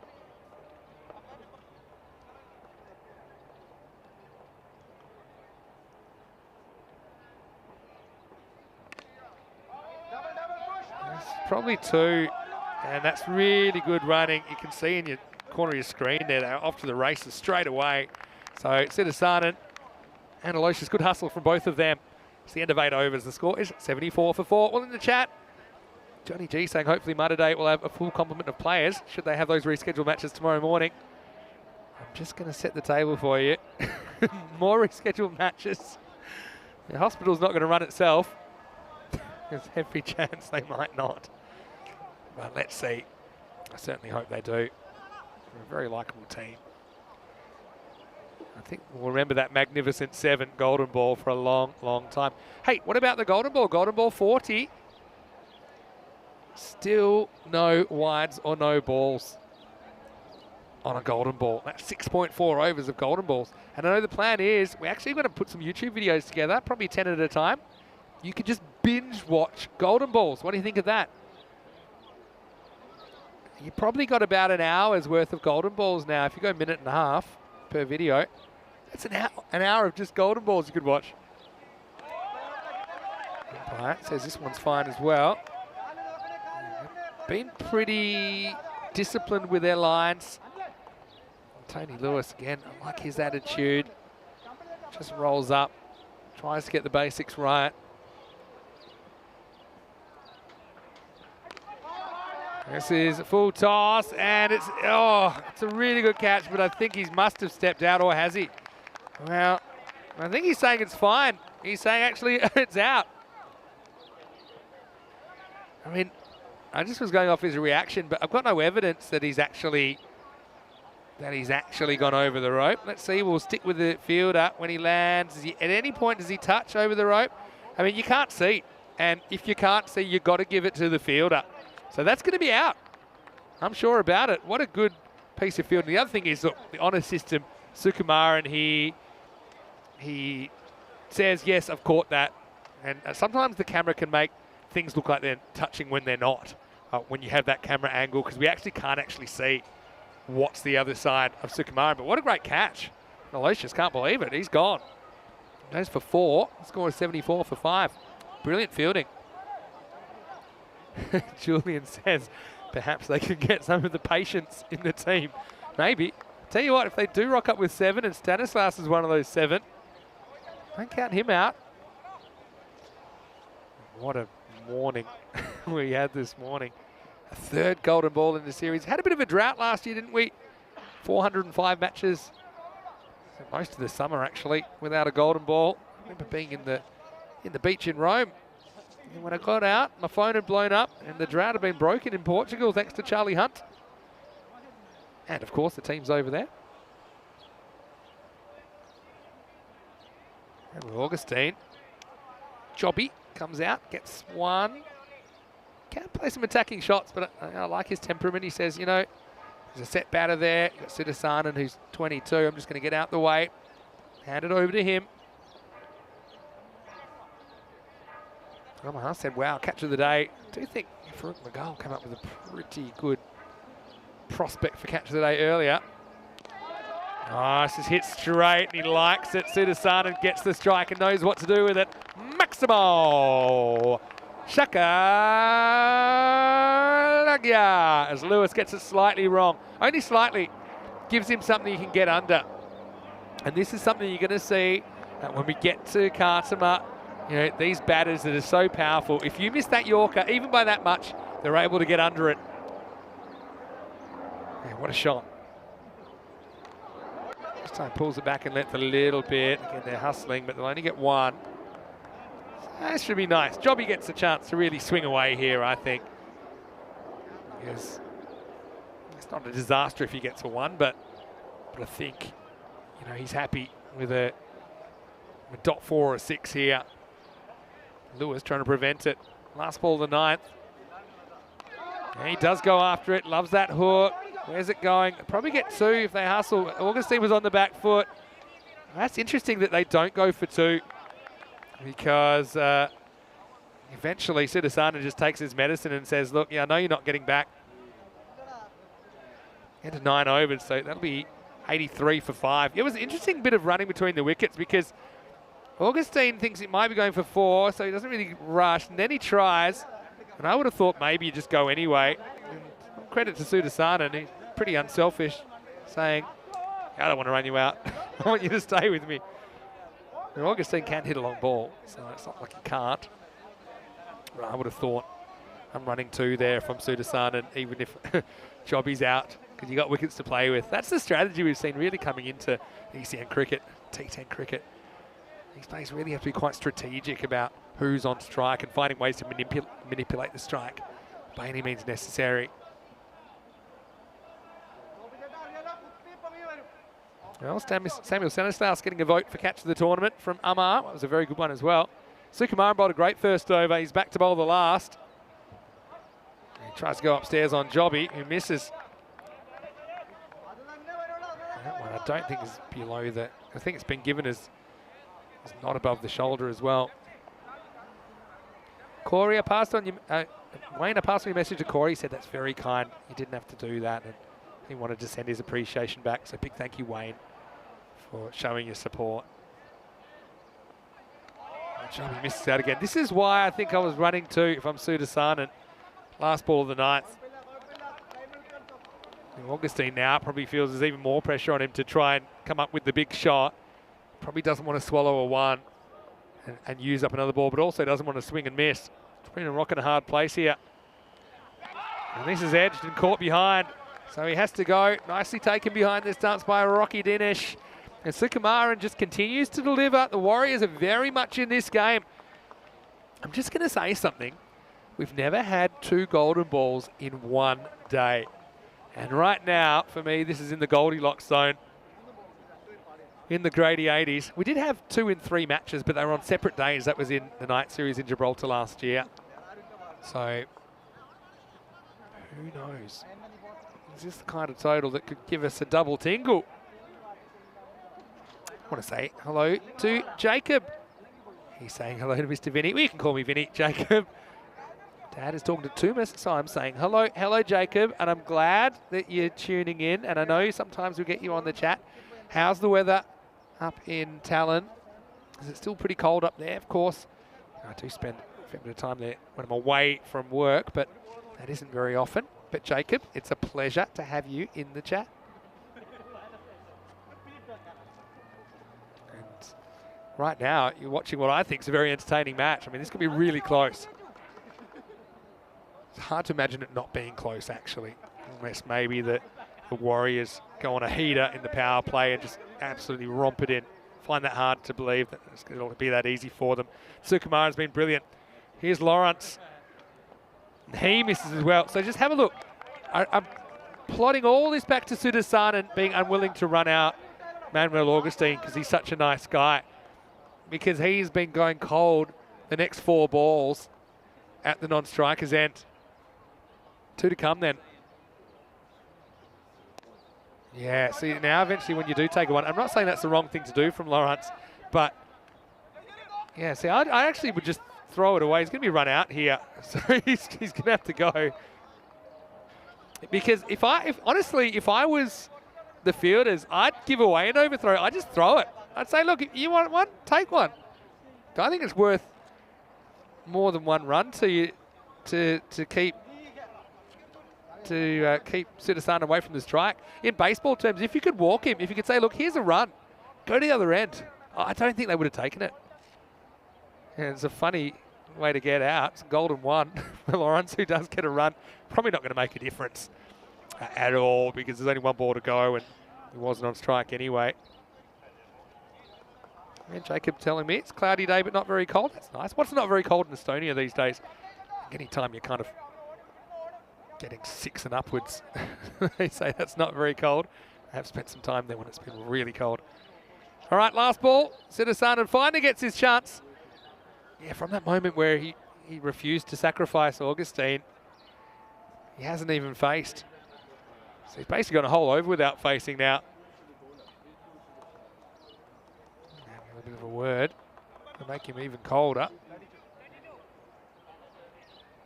They're just confirming who threw that in. It was Kunacharaku. Here's the last ball of the 10th. Sudasan with one final curtain call. And he smacks it, and he smacks it out of the ground. Maximo. Well, there you go. I mean, Sudasan whacks the only ball he faces from Sukumaran out of the ground. Now, if that was the first ball the over, you'd say, right, a real opportunity for the strikers to boss this 10th, but he'll have to walk off. Does get him to 90. Game on here, I think. The Warriors are going to have to bat well. But, yeah, just a little bit of strategy. I think they'll learn for that. It's one thing to trust your teammates, but I think you also got to know how you're running and how you're travelling. And I think that if Sudasan had his time over, he would have grabbed that strike and not let it go in the last over. Let's go back to the highlights.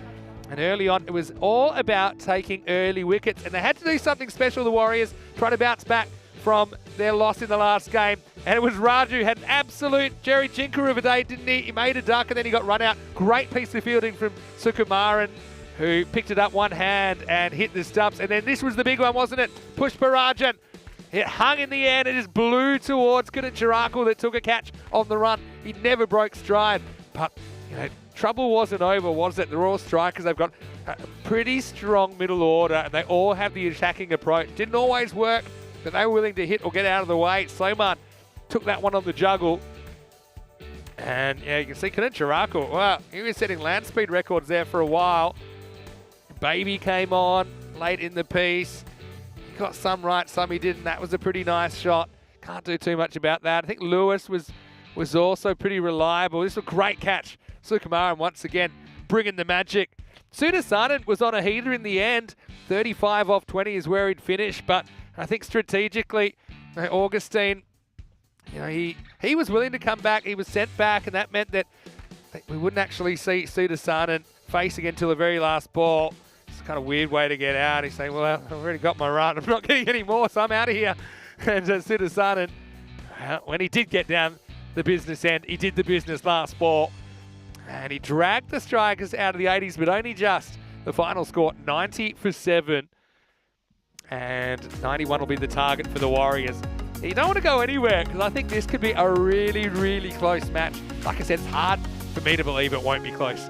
But the Warriors, they're going to have to bat better if they're going to do this. Looking at the scorecard, 35 for Sudasan and unbeaten, hits 2 Maximos, 3 fours in his innings. 21 for Jamkor Singh was great early, but just got out at a time where he would feel frustrated that he couldn't go on and make that big score. Kapaka also had a pretty good day with the bat, 18 before he was run out. Raju at the top, well, he'll definitely not look back with too many fond memories about his time at the crease today. But it was a great piece of fielding from Sukumaran. And that's one thing I think you'd have to say they did very well. They fielded well. They took the opportunities they were given. They got the big wicket of Pushparajan of really a half chance. Shijul Joy takes the figures, 2 for 19. Wickets also for Tony Lewis and 1 for Sukumaran. Sukumaran, for me, the best of the bowlers to shut it down at the end of the innings. They have this under control, but they're going to have to bat very well, and they're going to have to deal with some pretty tough bowlers from the strikers. But the Warriors, they are in the match. They'll need 91 to take something away from day 19 be a quick changeover when we return. It will be the final innings of what's been a huge day in Malta before we take the show to the Rock. Vinny Sandu here, Mr. Maximo for ECN. See you just around the corner for the final instalment of today's action in the FanCode European Cricket Series.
Hello, welcome back to Malta. Vinny Sandu with you. Mr. Maximo back in the box today after a little bit of a sojourn to the head office during the week, but it is nice to be back on deck. This is my favourite place to be in the universe.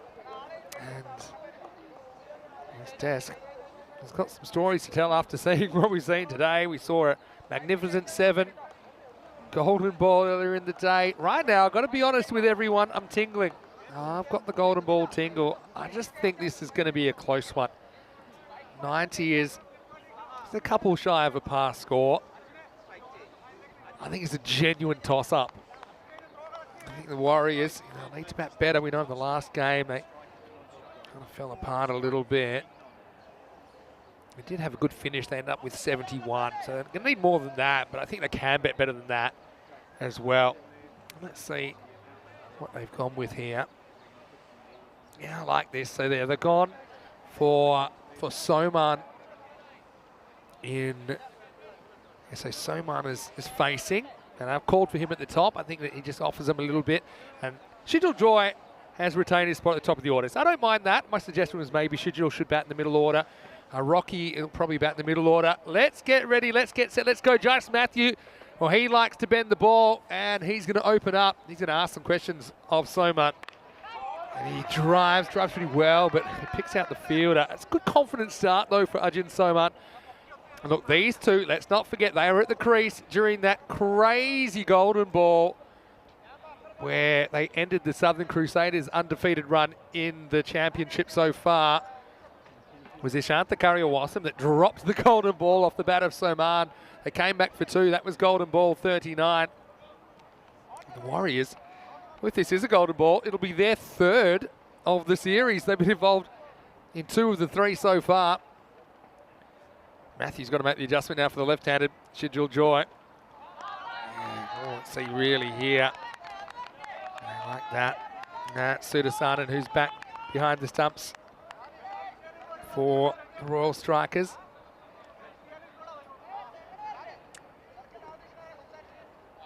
And yeah, Shijil's just got to keep still. He's a bit fidgety here. I think you just got to watch the ball really hard. It's probably going to be sliding back into you.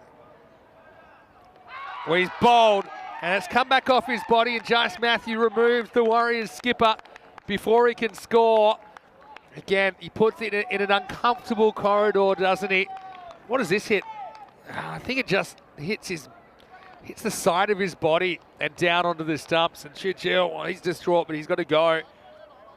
And I suppose he doesn't waste a lot of time either, but someone else is going to have to pick up the slack. And well, Jace Matthew does it again. It's 1 for 1. And so, yeah, Shijil unfortunately retains his spot at the top of the order, but doesn't retain his wicket, going second ball. Yeah, I'm loving the Estonian in the chat as well. James, you can actually have a look on YouTube. The Estonian cricket, I might actually have a look at it because I was watching it last night. And I know Terry O'Connor's doing some very good things in Estonian cricket right now. They had a bit of an update show, and they were kind of previewing the ECL as well with Italian Stallions that will be coming very, very shortly. On to ECN in Group A, in fact, of European Cricket League. Rocky then just slots down to 3. I thought maybe you go a Kumar or something like that, but they've decided they are going to go for Rocky. They found a way to get out earlier to Matthew. Wasn't a bad ball, but maybe it was a bit unlucky. Just kind of reached at it and chopped it into the ground and back onto the stumps.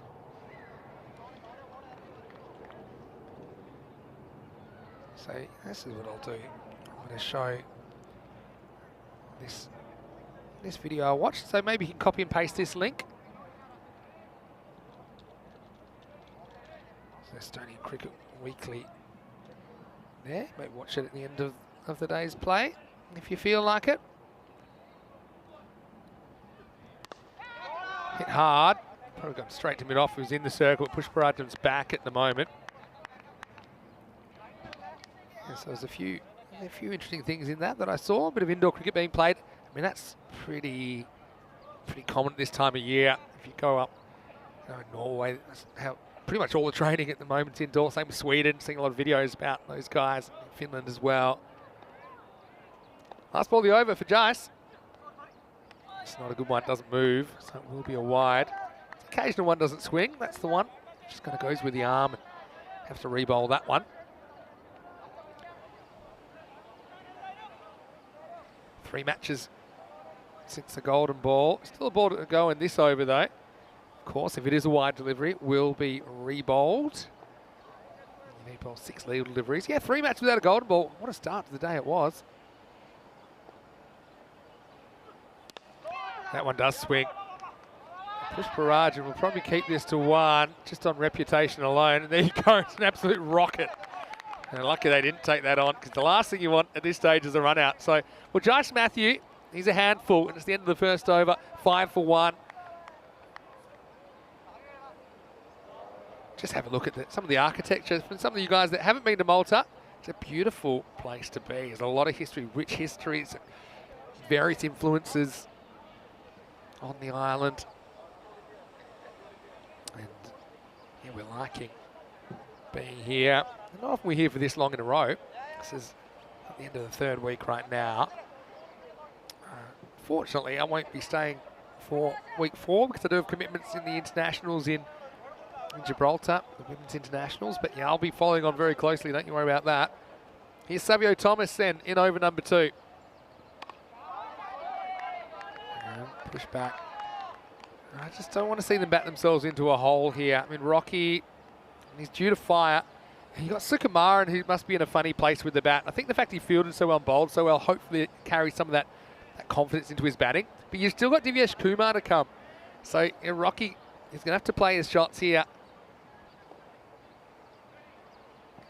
That's exactly what he does. He elevates. This has probably got enough. It does. It goes for 4. And just what the doctor ordered for the Warriors, trying to split the points with the Royal Strikers this afternoon. It wasn't a bad ball, really. Takes the risk, just heaves it across the line.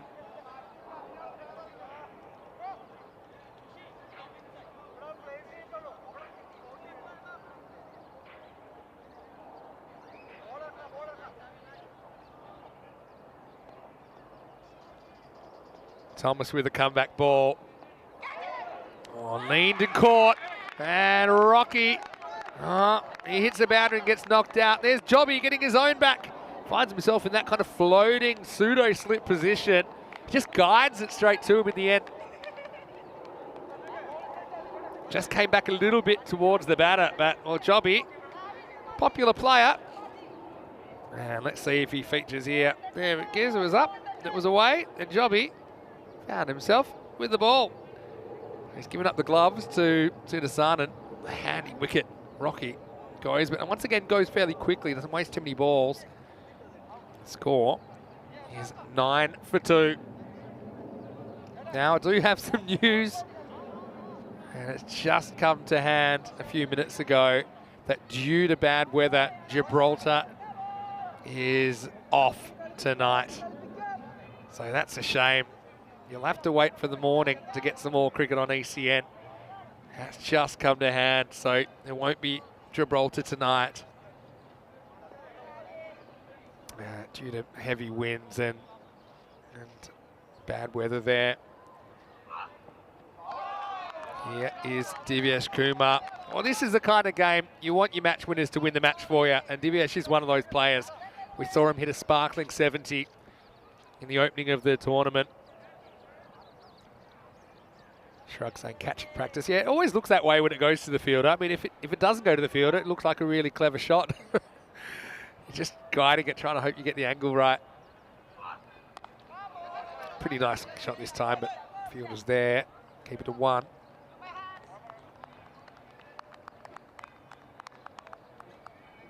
If you've ever actually tried to give slips catching practice, it's amazing how many you try and hit at the fielder and you hit it over them or you hit it around them. And they end up flying miles. So it's kind of judged by the outcome, I think.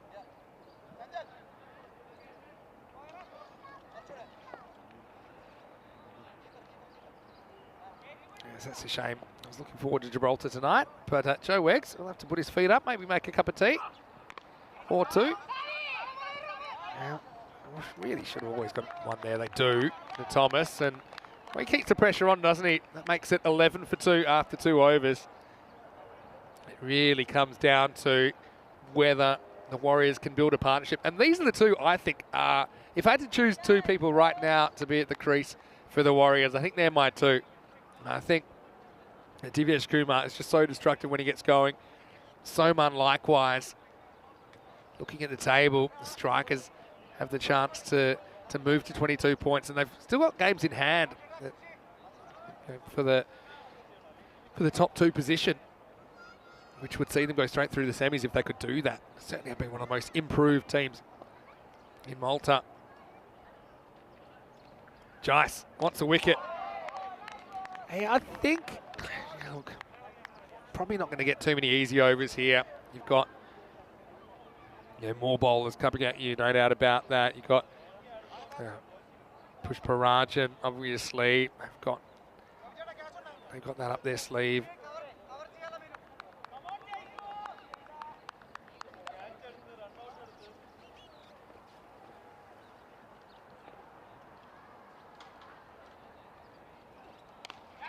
Up and in the air, and it has been caught. What a good catch that is. Excellent work in the outfield. And so the partnership is broken just as quickly as it appears, as Divyash is a big wicket, isn't he? But have a look at that stop, drop, roll. It's a very, very good piece of fielding. And Divyash, well, it won't be him that'll be the hero for the Warriors this afternoon.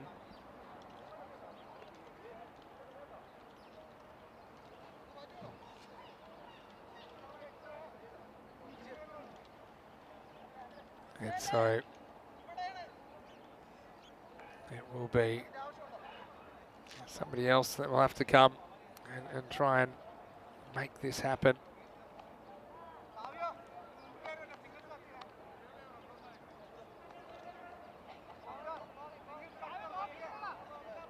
Yeah, brilliant bit of catching.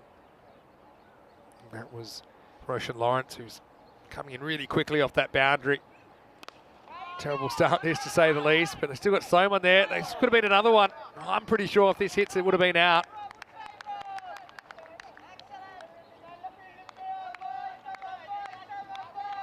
Just having a look at this on the replay.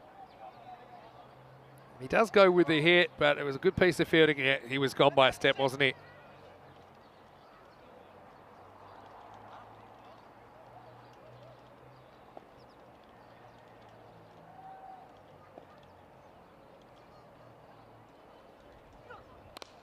He goes after this and gets plenty of it. That's exactly what they needed. Maximo! Yeah, if you want to doubt the quality of Soman, just watch this shot.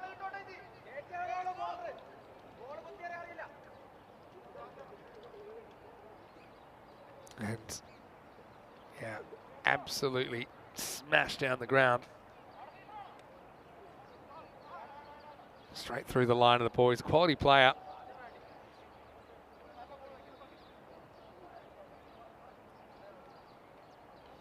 Matthew doesn't get taken down too often.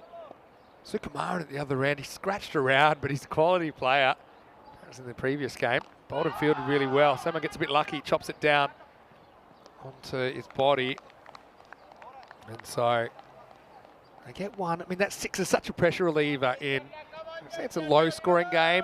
I suppose it's about average for Malta so far, but these double-digit chases, the 6 is such a momentum shift. It's worth even more than, say, when you're chasing 140, where you really need multiple big hits in an over to stay on pace.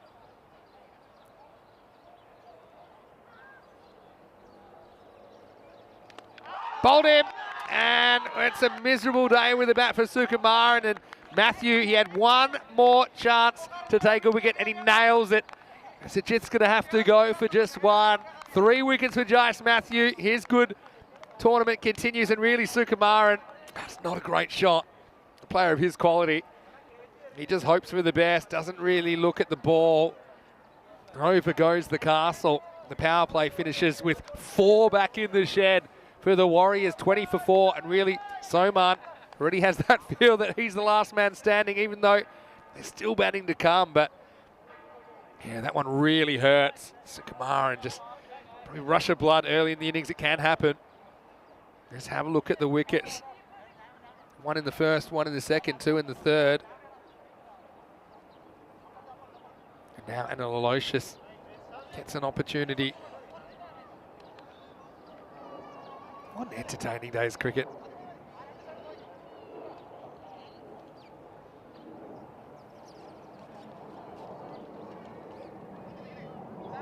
And yeah, if you haven't already, at the end of play, do yourself a favour, go back and look at the last few overs of the first match of the day. Say something you probably never, well, not probably, something you will have never seen before.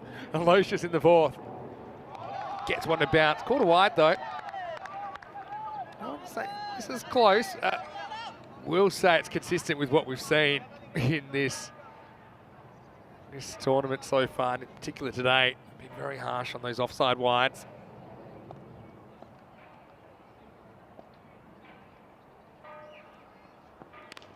Now this slots in, and just gets over the fielder. Matthew, absolutely whip it after that. Now they think about a second, they're going to go. That's really good communication, or is it? Well, now they might even look at a third, but I don't think it's there. This is only a look. Again, so much of it is just not wasting time with hesitation. Potula's the new batter, and of course, any chance they are able to get someone back on straight, they want it. So here, it's not handled by the keeper. It's not a great throw, bounces in front of him, and it's just a look and they're off. And yeah, it was tight. Well, that's valuable, not only the extra run, but the fact that Soman is back on strike. Still 5 to come in the over. This time I think it will just be one. Hello to Joe Wegasani, who's in the chat. He says, hey VMAX, loving the call. Looking dry, sunny and still over there. Well, I don't know about sunny because we are getting to the end of the day. Bit of cloud cover at the moment. But yeah, Joe, I hope you stay warm tonight and dry. And loving your work in Gibraltar. I caught the end of it last night when I landed back in Malta after spending a couple of days at head office. And yeah, Joe doing a fantastic job. It's his second home, Gibraltar. Oh, this is called a wide as well. Again, it's hands on hips time, but I mean, that has been the way for really both teams this afternoon.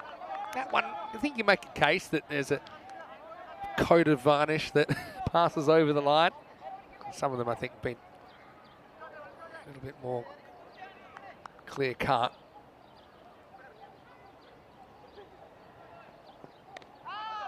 Yeah, he respects this one, Patula. He probably just feels, okay, it's my role to get out the way and hand over to Soman. And I think he'd be right. Not that you're not trying to get a boundary if you get something Gundy, but yeah, I think it's all about knowing your role. We saw Cornelius Eunice doing that pretty well earlier. He was batting with Stanislaus.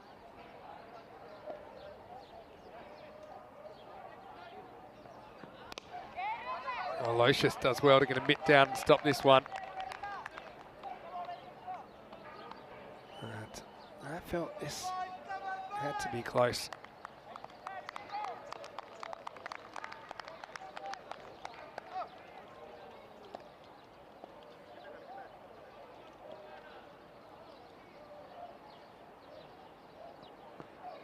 Once again, tries to use that bounce. Yeah, I guess it's consistent. He hates it.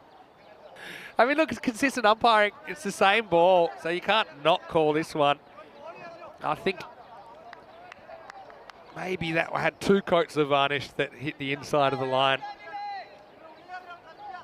Sven saying the peak of his day was watching the end of the first game. Yeah, what did you think, Sven? Give us your thoughts.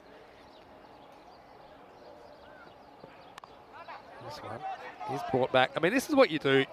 I've got to say, I prefer bowlers getting called for wides that aren't than when they don't get called for wides that are. Because what you really want to see is you want to see a contest. You want to see the bowler bowling at the batter, not trying to bowl around him. I think if you really break this game down to its elements, and so even though it's very harsh, look, I was a bowler for 10 years. I know the pain, but you got to be brave. We want to see the contest.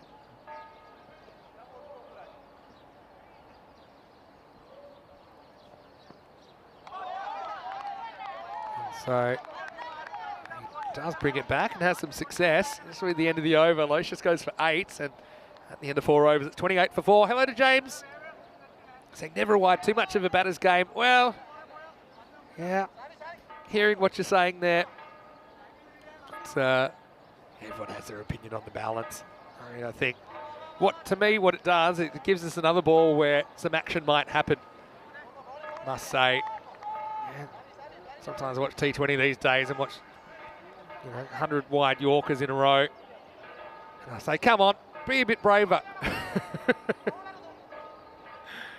It's a skillful game, no doubt. But I like that we're harsh. I mean, maybe it sometimes goes too far, granted.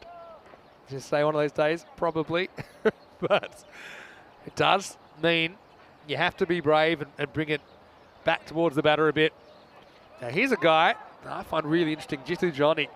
He's a left-arm slinger, gets really wide. He bowled one ball that just took off and went for 4 byes earlier. Almost took Augustine's head with it. He was the one keeping in that game. Lee Tuck saying probably the worst day he's seen for the Warriors. They're much better than this. Yeah, well, I remember when they couldn't chase 65 a couple of years ago. That wasn't a great day for them, but don't write them off just yet. Do not write them off just yet. I mean, they're only a handful behind the rate at this stage. A couple of boundaries, they're probably back up with the rate. They've got Soman there, he's a match winner.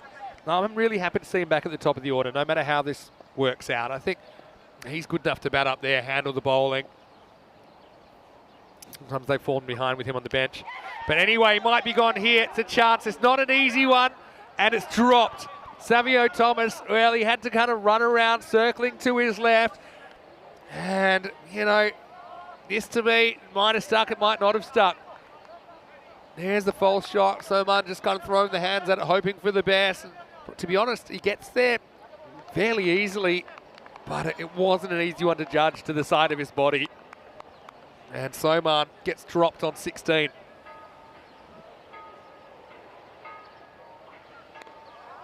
Now Patula, it does look like he's got a pretty good technique. Doesn't necessarily look like an out-and-out hitter, but it's an important partnership at the moment. You see that rate's ticked over to 11 and over.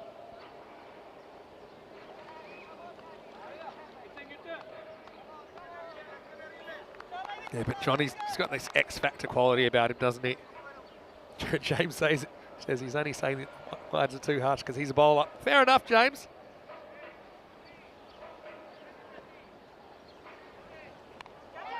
Yeah, this is going to get over the field. It's going to go for 4. So Soman gets a boundary now. Again, it was a big moment in the game during this over. This is how you got to play a bowler like this. Now you've had a bit of a look at him. You got to make sure you try to get that hip inside the ball. I mentioned there's not many balls that are hitting the stumps. And look, those that are, if you get your pads outside the line, I think most of them are hitting outside the line anyway. So you've got to be brave to play a shot like that, but he gets away with it and executes it pretty well. Yeah, James, what sort of a bowler are you? I had a lot of time for bowlers. You have a special relationship as a wicketkeeper with your bowlers. Now this is hit and it's going right back to the line. Pushparajan doesn't have a play on it. Maximal. So 4 and 6 pick up 6, and this is what I was talking about. In the space of just a couple of balls, this game can change. And so halfway through this innings, it's 42 for 4. And yeah, to be on target, they need to be 9 and over. They're only 3 behind. And, well, just an update. T10 International Cricket, we've got men's and women's, but yeah, unfortunately Spain, you can scratch them because they're not able to play because of the travel situation. But we do have international cricket starting tomorrow, and we'll have 8 days of international cricket in a row. So that's something to look forward to at least. Pushparajan grabs the ball. He likes it. I thought this was straight off the bat. It's a funny one for me. Yeah. He appeals. I mean, if he didn't hit it, it's really close. But let's see if we can work out. Yeah, that's straight off the bat. Have a look at this. Yeah, that's an edge. That would be very harsh about BBW. Wow, lucky one. 4. It's off the other edge this time. Soman gets one that nips back slightly at him. Look at that. Definitely hits the seam and staying alive at the moment. The Warriors, if they were a Bee Gees song from the late 70s, early 80s. You can tell by the way, here's their walk. They're hanging in the match. Hello to Andrew Hogan. Mrs. Hogan must be late there, Andrew. In the doghouse. Well, trouble. Pushparajan gets around the stumps and he catches it. Well, that's a class act. And well, in the end, Soman goes for one shot too many. Probably didn't have to do this. You know, Pushparajan is probably a bit of a draw card, and maybe there's other bowlers he could have gone after, but he tries it out. Look, Pushparajan had a lot of things to think about then, had to get around the stumps. And Soman, he trudges off, and he's given a lot to his team, but it's hard to see them pulling this off now that we're into the bottom half. He's going to have to go for 31 off 16. And Pushparajan, well, he does it again, doesn't he? Brings himself on at a key time in the game.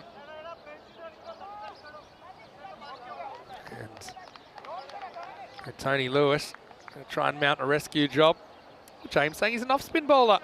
Said he used to keep until the last couple of seasons before he got a younger, brackets better keeper than him. Well, it's nice to be a bit of an all-rounder. I mean, I was a bowler that batted a little bit through my whole junior career, and then I took up keeping because I found that I had a bit of a skill for that, but it didn't make my batting automatically better. So I was still really a tail ender, but just that was the specialist wicket keeper. So I was a bit of a throwback. I think I was born 100 years too late.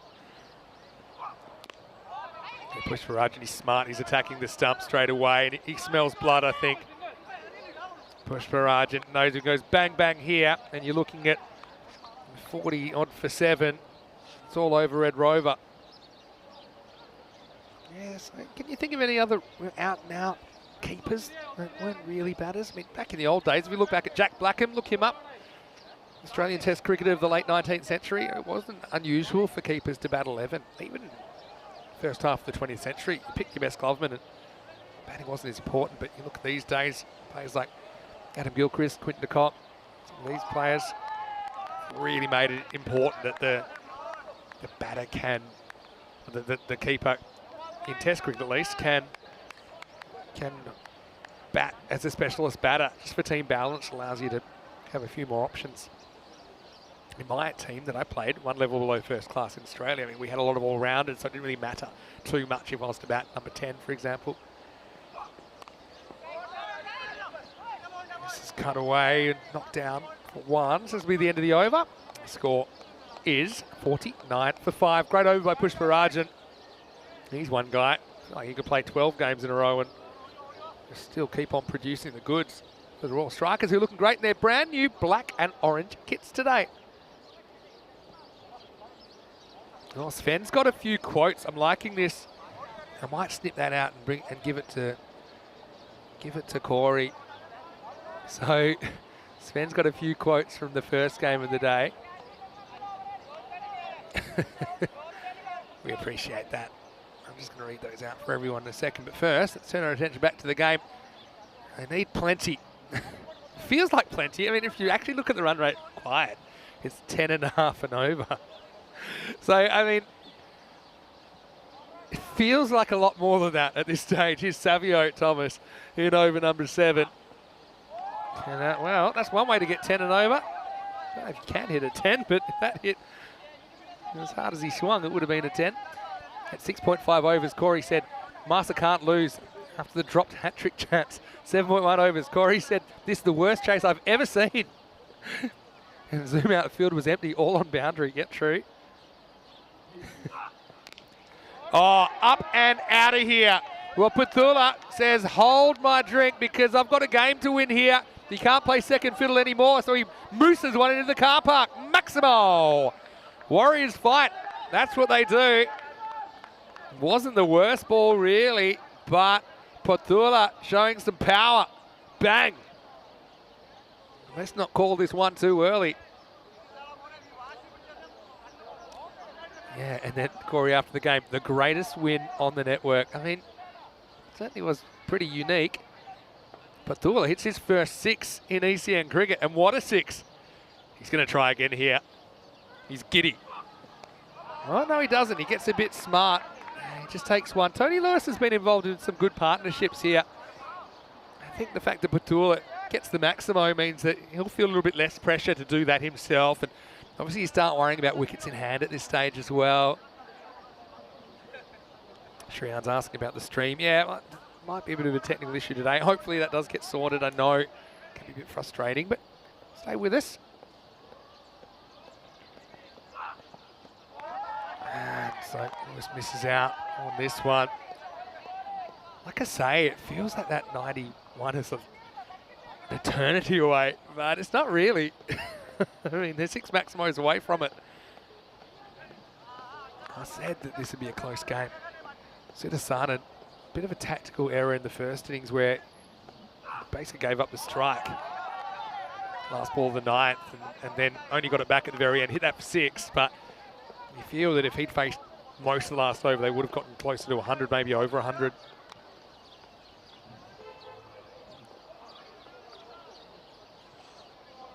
Yeah, that was not mentioned in the chat. One of my favourites to watch.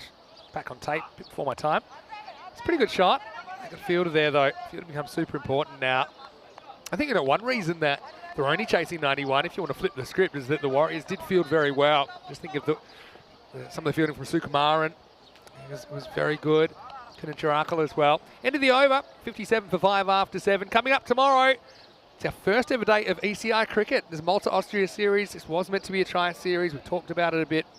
Spain unable to travel, but the cricket won't stop. These are the 3 matches we'll see in the internationals tomorrow with their times that they'll be starting. But before that, I think as a bit of a warm-up, we'll reschedule a couple of ECS matches that were washed out earlier in the series. So join us at the more regular time, but the internationals will start about halfway through the day. All right, here we go. Last 3 overs, and he'll scramble through for a single first up. Well, let's see if Pothula is a one-hit wonder or if he can reproduce the magic here. We are getting really late in the day. It does get dark. I mean, we're only about 20 minutes from sunset here. Really using up all the daylight hours to get these games in. Well, he does, and he hits it pretty well, and he hits it out of the ground. Maximo! As they say, 1 brings 2. Pothula had never hit a 6 in ECN cricket. Now he's hit 2. Aloysius just rocks in. Again, not a terrible ball, but it's kind of in the slot, isn't it? And they look good if you beat the bat, but it does give the batter something to get under. And I really like the shape here of Pothula. It's to the leg side, but it didn't feel like a slog. Got to get up in the block hole now. Go at the stumps. Doesn't he? Rolls the dice, goes a bit wide at Pothula. Maybe getting carried away with his own celebrity. Can't get bat on ball this time.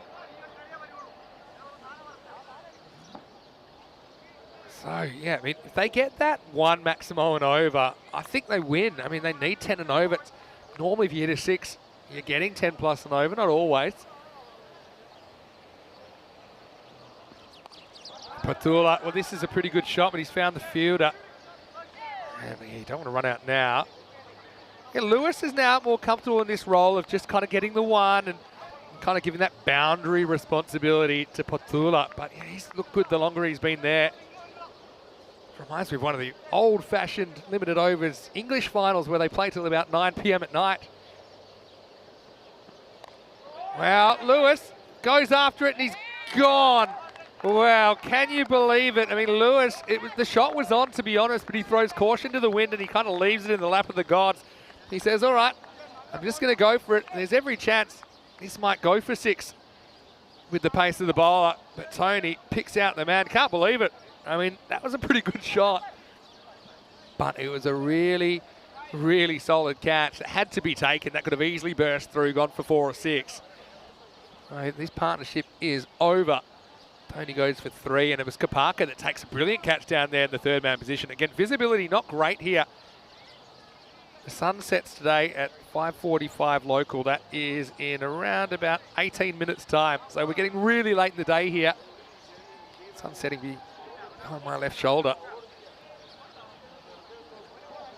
Yeah, Sven using Dave Richardson as an example. Yeah, true. I mean, my average, I think, was 24, so it wasn't the worst, but yeah, I don't think it's quite a top 6 batter average. Mathai comes out. And well, let's play some cricket. 26 required now off the last 2 overs at 65 for 6 after 8. One thing we've never had, 2 golden balls in a day. Could we have history made? I mean, they're going to have 2 really good overs because, look, they need 26, right? So average of 13. There's only been 1 over in double digits in this entire innings. So even when they're getting those those maximos, they're not turning into double figure overs.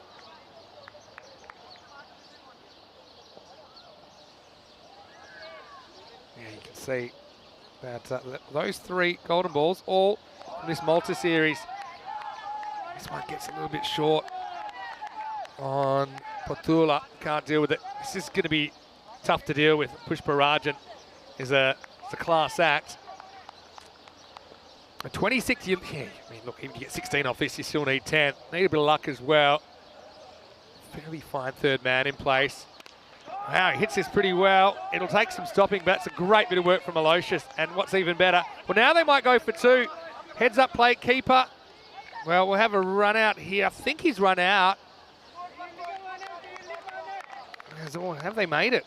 I mean, we'll see. Joimata actually almost runs off the screen here. It was a good heads-up play, I think, even to just get Potula back on strike. Yes, I mean, they're alert to it. The keeper, I thought he might go at his own end, but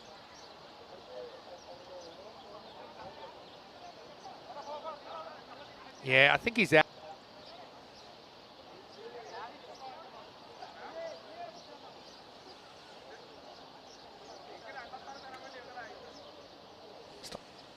Yeah, I think that's out. I think his bat's not grounded. His foot seems short of the line, and there's the decision.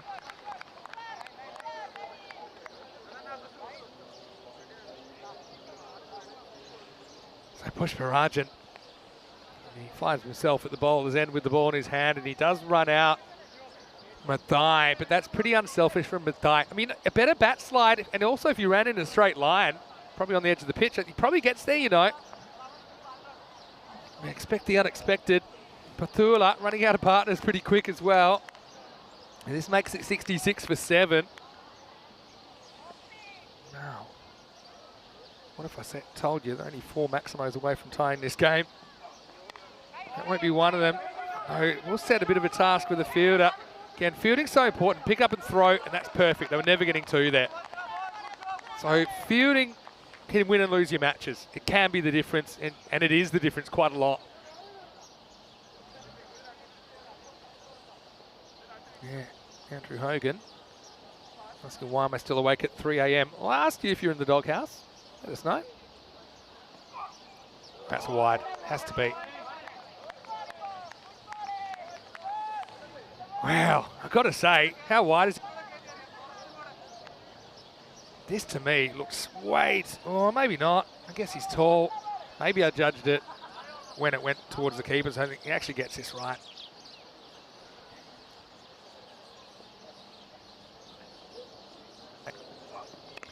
Bristow Baby, the new batter. There's one that's about head high. Oh, now they're going for 2. And a good throw would have had him. They get back for a second. Second last ball of the over, so I mean, you're not really stealing the strike backs. This surprises me a little bit because I really think this probably should have been out, but Potula finds himself in the role of the boss. It's a bit of designated survivor, Kiefer Sutherland, about Potula being kind of cast into the role of match winner. Last ball coming up, and now Bristow can just swing at this. Will. Again, tactically, not sure you want a 1 there. Oh, and they can't even get him back. So, look, it's going to be 21 off the last. The score is 70 for 7 after 9. Last over coming up. And,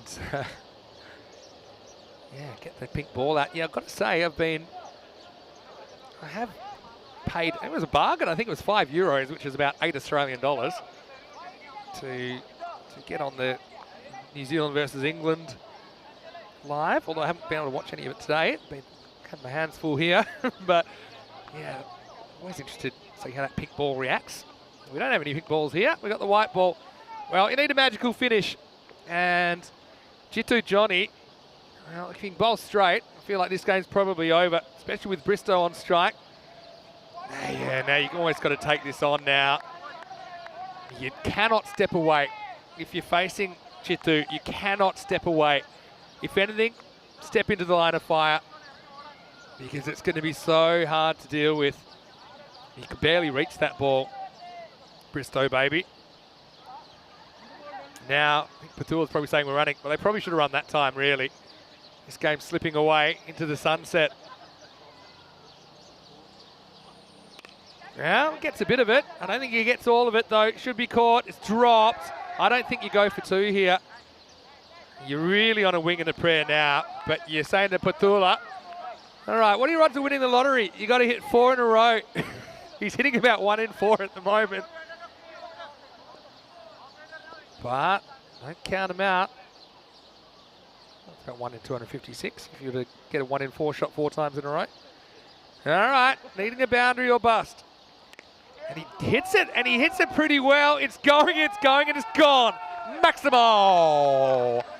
Now, you can see the difference of having the right man on strike. Patula, he knows what's coming. It's going to angle in. He's just praying, and he's watching that ball. He's praying it's hitting the middle of the bat, and it's close enough. Game stays alive here. What a good shot. So, check the equation. It's now 14 in 3 required. They need more of that. Need to score something here. Oh, he misses. And that means that even if you hit 2 sixes now, it's not enough. Well, I said we'd have a tense one. It has been tense. And really for the Warriors, I feel like it's a case of what might have been here. Because as long as Jitu can keep it straight, this game's over. Patula still got to swing for the fences. Anything can happen, no ball 6, something like that. But you need a miracle now. We've seen miracles happening today.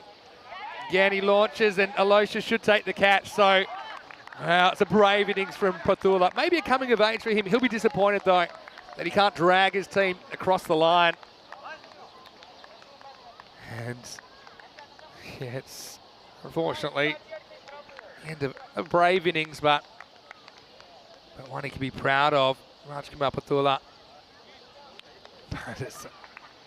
It's been a frustrating day for the Warriors, to say the least. They've given this a good shake, but they're not going to get to this 91. Last ball of the day coming up. And yes, if you look at that clip, which Wayne put in there is a cat, and there's actually a bit of a cat hotel just in the corner of the car park here. So yeah, that cat actually just jumped behind me in the commentary box for a little bit, but didn't want to say much. Just kept walking. Anyway, time for the last ball of the day. Tom Thomas will face it. Johnny has a wicket for his troubles, and he might have another one. He doesn't. They'll probably get 2 if they want to run a second. He's got a good arm. And so, yeah, I think this is going to be gone in the end. And, yeah, I think you'll see here. My instinct was he was run out. Good on for legging it back. I mean, it's been a long afternoon of cricket.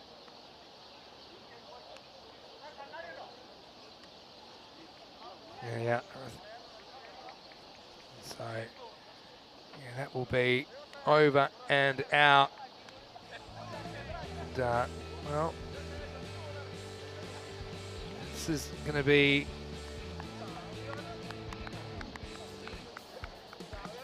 a frustrating highlights package to watch, I think, for the Cedar Warriors. As you see, they needed someone to fire up and kind of take responsibility. I mean, Soman was that man for a lot of it. I mean, that's got to be a frustrating way to get out. Always looked soft and just hoping he would deflect that away from the fielder. Brilliant catch taken. And meanwhile, Soman is there. He really got them so far, didn't he? 31. He was able to score. Sukumaran has had a miserable time again. He's one that has a half century in the series. Certainly didn't bat like a guy that's capable of that today. Xavier Thomas dropped Soman. You wondered, would that cost them?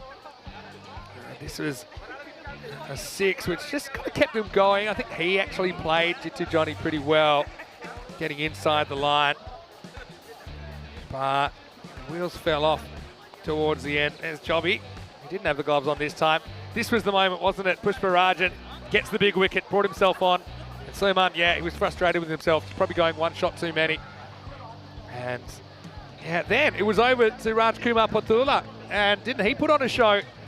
Really did his best to keep his team in the contest. 27 off 19 with 3 Maximos. Never hit a 6 before on ECN. But he tried his hardest to keep his team in the game. I mean, Tony Lewis was about unlucky. I don't know if I've seen any black cats around, but he might have might have touched the black cat. He had no luck, and then you can see this is pretty unselfish from Joy Mathai. Basically runs himself out, although he might have made it if he'd made it a more direct line.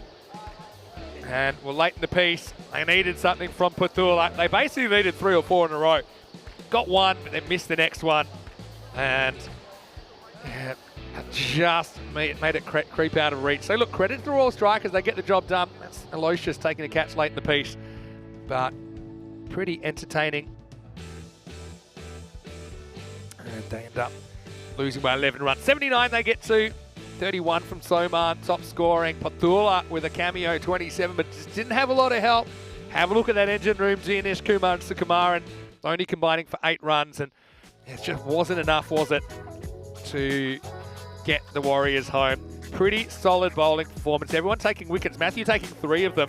That pushed Parajan for me. He held his nerve, and he was also the most economical of the bowlers, taking 1 for 12 off his 2 overs. Once again, I want to say a big thank you to all of you out there. Hope you've had a great day following on the telecast. And look, we had plenty of news today. We had news that unfortunately Spain won't be able to join the ECI due to factors out of anyone's control. So that's a shame. But still, we've got international cricket to look forward to tomorrow.